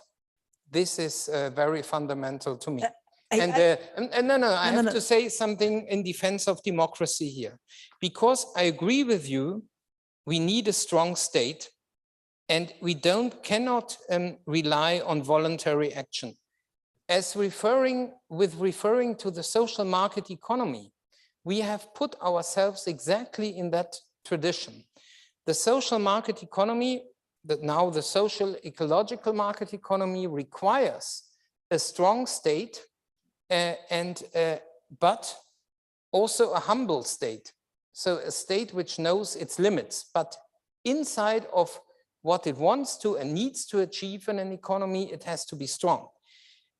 And last point on this is that I believe we can generate, even if in Norway the Green Party failed in its first real trial, we can mobilize a majority in society for this change. And I would argue that my boss, Robert Habeck, at the moment shows everybody how to do this. So you can create the support for positive change. With our quite radical green agenda, in comparison to what we see elsewhere, the three most popular politicians in Germany are three Greens.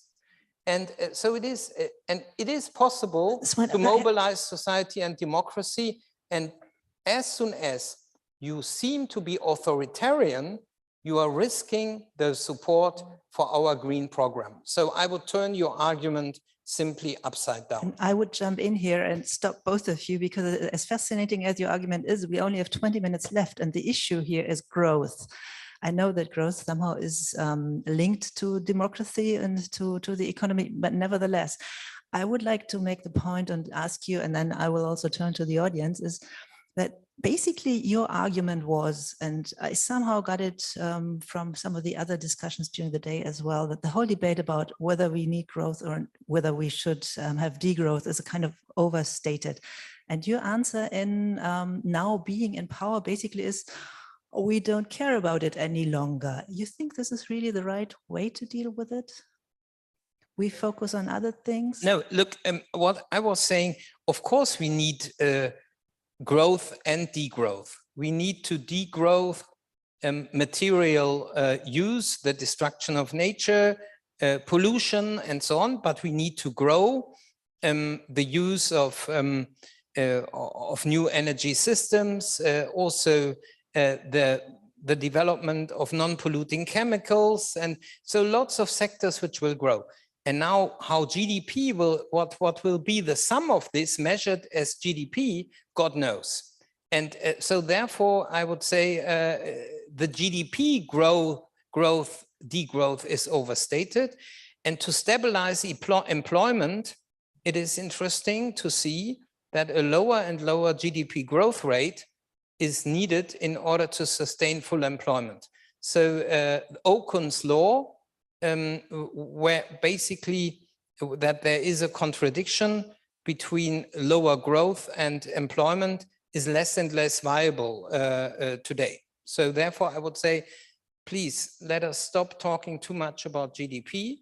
Let us talk about the limits and the possibilities and what is to grow and what is to degrow. Then one direct question concerning your job, even though you said you can't talk a lot about it, but nevertheless, when you look at what the government is doing from the outside, it's rather a graying of economy now, not a greening, because we have the gas crisis so, I mean, how do you get these things done?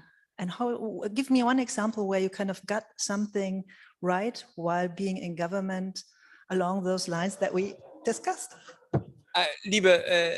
So this is provocative and gets some direct applause, but I would say, of course, what in parallel to the crisis we have been doing with the so-called Easter package is really remarkable. We turned upside down the 10 years of stalemate on renewable energy, and we got which more or less which annoys me a lot because I was leading the German government in the negotiations. We managed to get in the council voted the climate deal package, which means that the legally binding CO2 reduction speed will be doubled.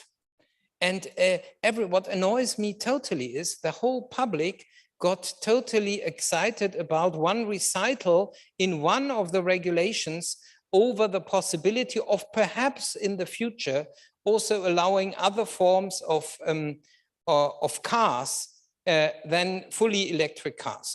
So this debate, this was the report of what we achieved. What we achieved under strong support of the whole government was a quite ambitious European binding package of rules to achieve CO2 reduction. And what Ernst Ulrich laid the ground for in the first EU package of binding CO2 rules, we double now the annual effort. So, and this is something strong. This could be noted as well. And I think this is quite a lot to achieve. And to my personal pleasure, it's the first time that the council in an important area of environmental law was more green than the parliament. And this is something which I like personally a lot. Yeah?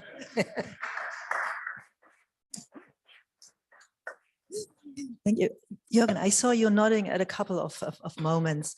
I didn't see you nodding when actually Sven Giegold said that the fact that green growth has not yet been, that it's not really working, that the decoupling is not yet working, is not a proof that it might not work in future. But we all know that time is running out. Would you go also along that line, that just because it hasn't worked yet, it's... So, first, sorry. Yeah, could you take the mic? So stupid, but it's very difficult for me to understand what you're saying. Okay, I'm too quick, or... This is because of yeah. Behind here, but I can answer. Could you take the microphone? Easily. Sorry, I can answer easily without understanding the question. Yeah.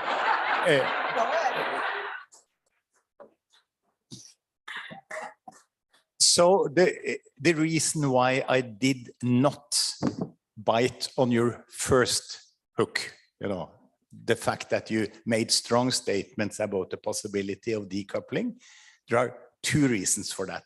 First of all, I am among those people who believe that decoupling is fully possible to more than the extent necessary in order to solve the practical problems over the next 100 years. So I think you're absolutely right in your provocation. And the second reason why I didn't bite on that hook, but took the democracy hook instead, was that we have spent at least 1 hour between 2 and 3 today, or between 3 and 4, discussing up and down, you know, all the pros and cons of coupling and decoupling, etc., the type of academic discussion that I intensely dislike, because I think it's totally impractical. And then luckily we were saved by your party colleague, I think, the lady, yeah, well, so the one who made the interview, who said that it doesn't really matter a lot what is the total picture here. We need to work on day-to-day basic, sounding like you, solving the practical problems that are in front of us. If we are in a situation, politically speaking, where we can contribute to solving a problem, we should do so.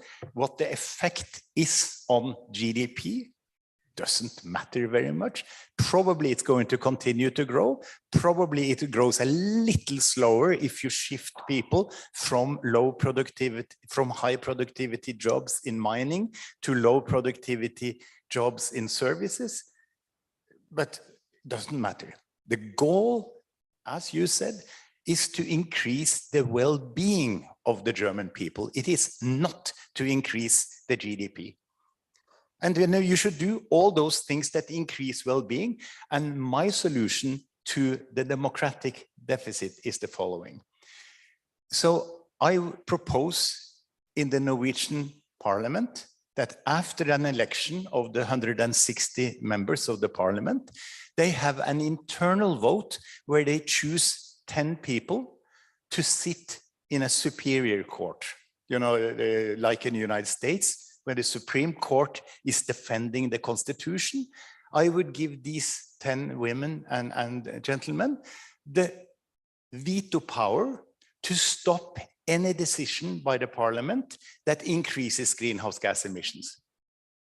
You would put them there for life, you know, with a decent salary, just like the Supreme Court in the United States.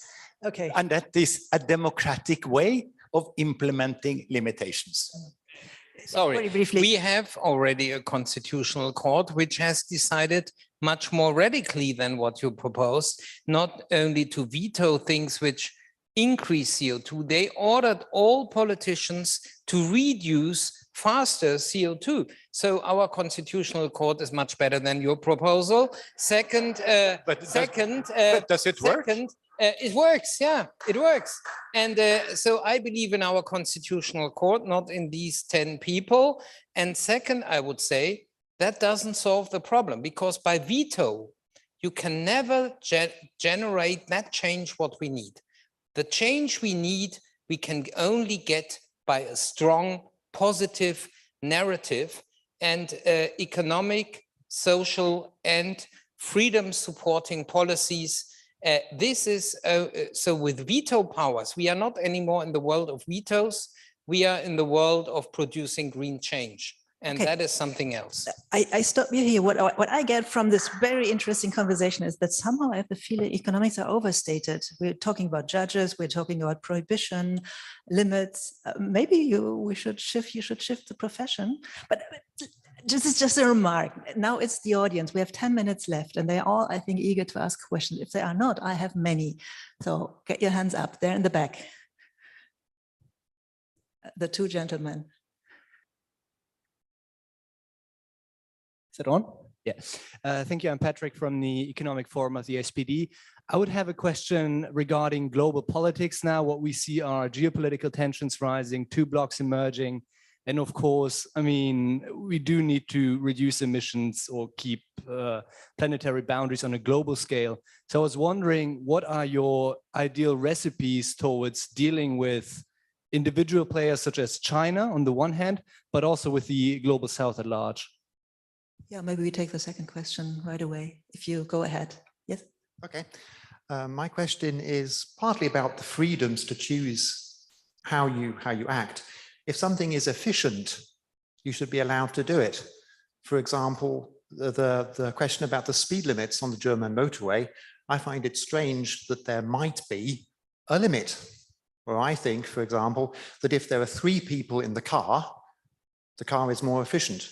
And if it's an electric vehicle, it's even more efficient. So you should be allowed to drive faster, which is less efficient, but you're better in a system.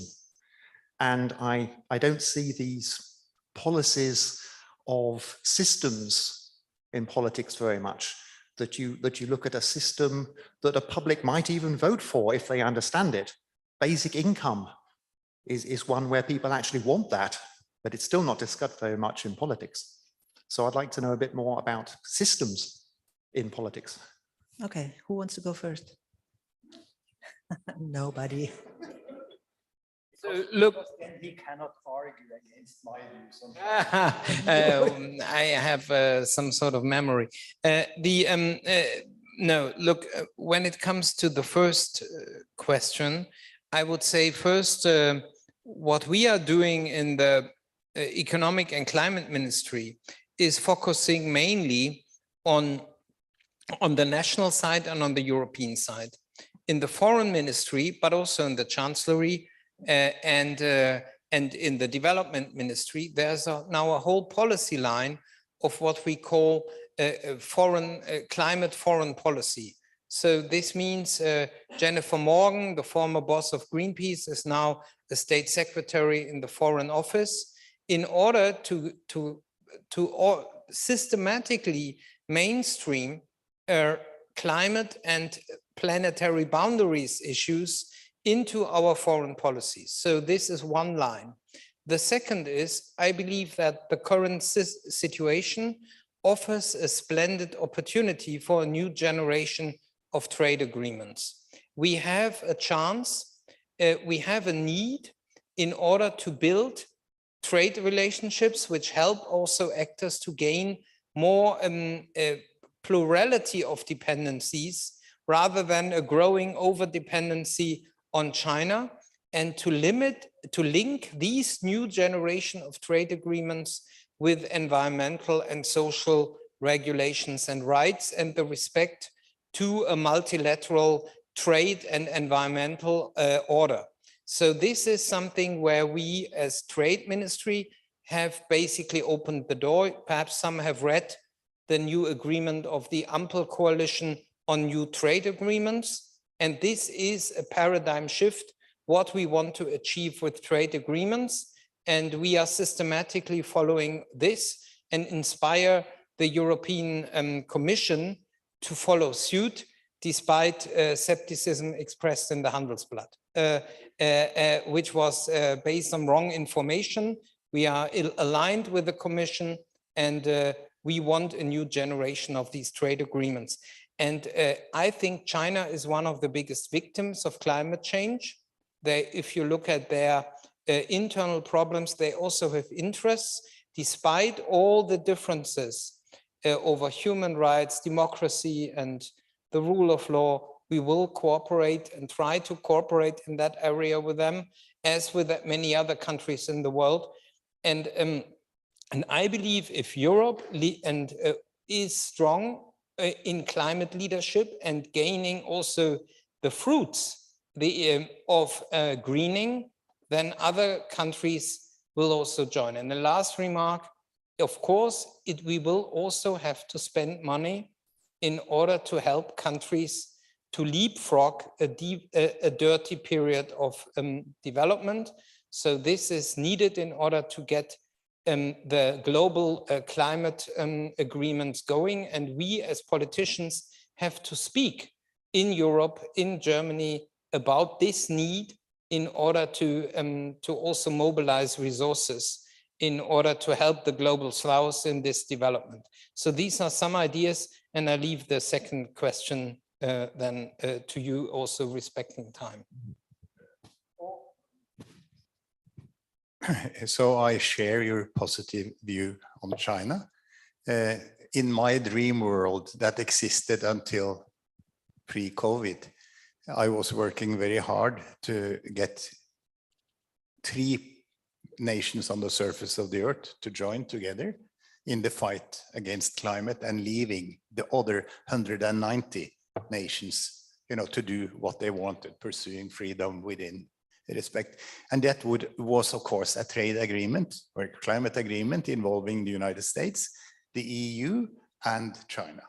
Between them, these 3 entities can solve the whole problem without bothering the rest of the system, assuming that they're willing to introduce a border correction for CO2 intensity. Sadly, we misplayed our cards so that we made 1/2 of the American population poor and unhappy. And so they then chose the wrong president, and that stopped my dream. But I have been working most of the last 10 years with the Chinese in China. I've even been consulting with the Bundesministerium that you just spoke about, that opened towards China 3 or 4 years ago. The reason why one should view with interest the Chinese way of doing things and try to disregard Uyghurs, Hong Kong, and Spratly Island, which is only 1% of all of China, is the fact that the Chinese managed to 16 double the income of 1.3 billion people in 40 years. That's what that system did. And the system is in power because they are, of course, increasing the well-being of the average Chinese at sufficient speed that they do not rebel. As long as they can keep the economy growing at more than 2 or 3% a year, and so that the salaries of people increase at 2 to 3% a year, the surplus can be used by the government to build a strong China. And so that's what's going on. And I think what the policies of the West ought to be is coexistence. There is no need for us to force our system of governance onto the Chinese. And they are not the least interested in trying to push their Confucius-based system on to us. So friendly cooperation would have been the ideal in this area. Concerning efficiency, I must tell the entertaining story about when we introduced electric cars in Norway. We followed Germany, who in 1999 introduced the subsidies for sun and wind. We introduced a huge subsidy for electric cars because we have no car workers in Norway. We don't produce any cars, so it was very easy to introduce a subsidy for electric cars. And it worked beautifully. Now more than 50% of all new cars sold every year is electric in Norway. So subsidies do actually work. We did one interesting thing. 10 years ago, we said that anyone who buys an electric car can drive in the bus lane, which was an attraction. Many people were willing to pay huge sums in order to be able to run in the... I sat on another commission that was the one that introduced electric cars in Norway. So I proposed that since these electric cars are so small and they go so slowly, why don't we allow the drivers of small cars to be drunk? Because the damage that they do is so small, and people would be willing to pay a fortune, in order to, etc. This was not accepted, but I thought it was a very, very good idea. I think there's nothing to add at that point. I only to thank the two of you. I think we picked on a couple of issues, and I think I didn't promise too much when I said this was the highlight of today's conference. Thanks a lot to both of you. Sorry that I kind of have to cut this because the limits of a conference and of timing is one of the things that I can't step over. So thanks a lot. Final word has Thomas.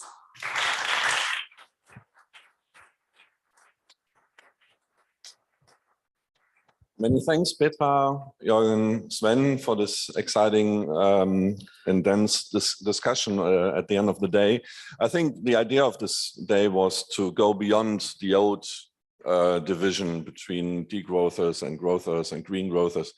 And I think we haven't found the absolute solution on not all details, but there are a lot of contributions which were very interesting. And it seems as if there's a lot of consensus forming itself around the idea that it should be maybe a solution. It's better to not first of all address the question, should we grow or not grow, but address the issues. And I understand a little bit what Sven is saying on the practical side, which is maybe a part of a sort of a realization of this idea, with a lot to do and with a lot of answers. And we also need to say in the discussion with Tim Jackson, for me, it became apparent that there are huge questions still. You're not talking about fiscal policy, we were talking about this.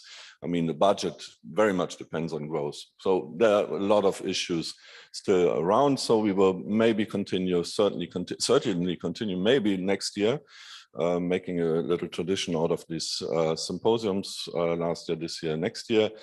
I thank everyone who was here on the different podiums. You can find anything which was said and referred to on our website. So please use that or send the links to anyone who is interested. I thank the team. You see them in the back usually. And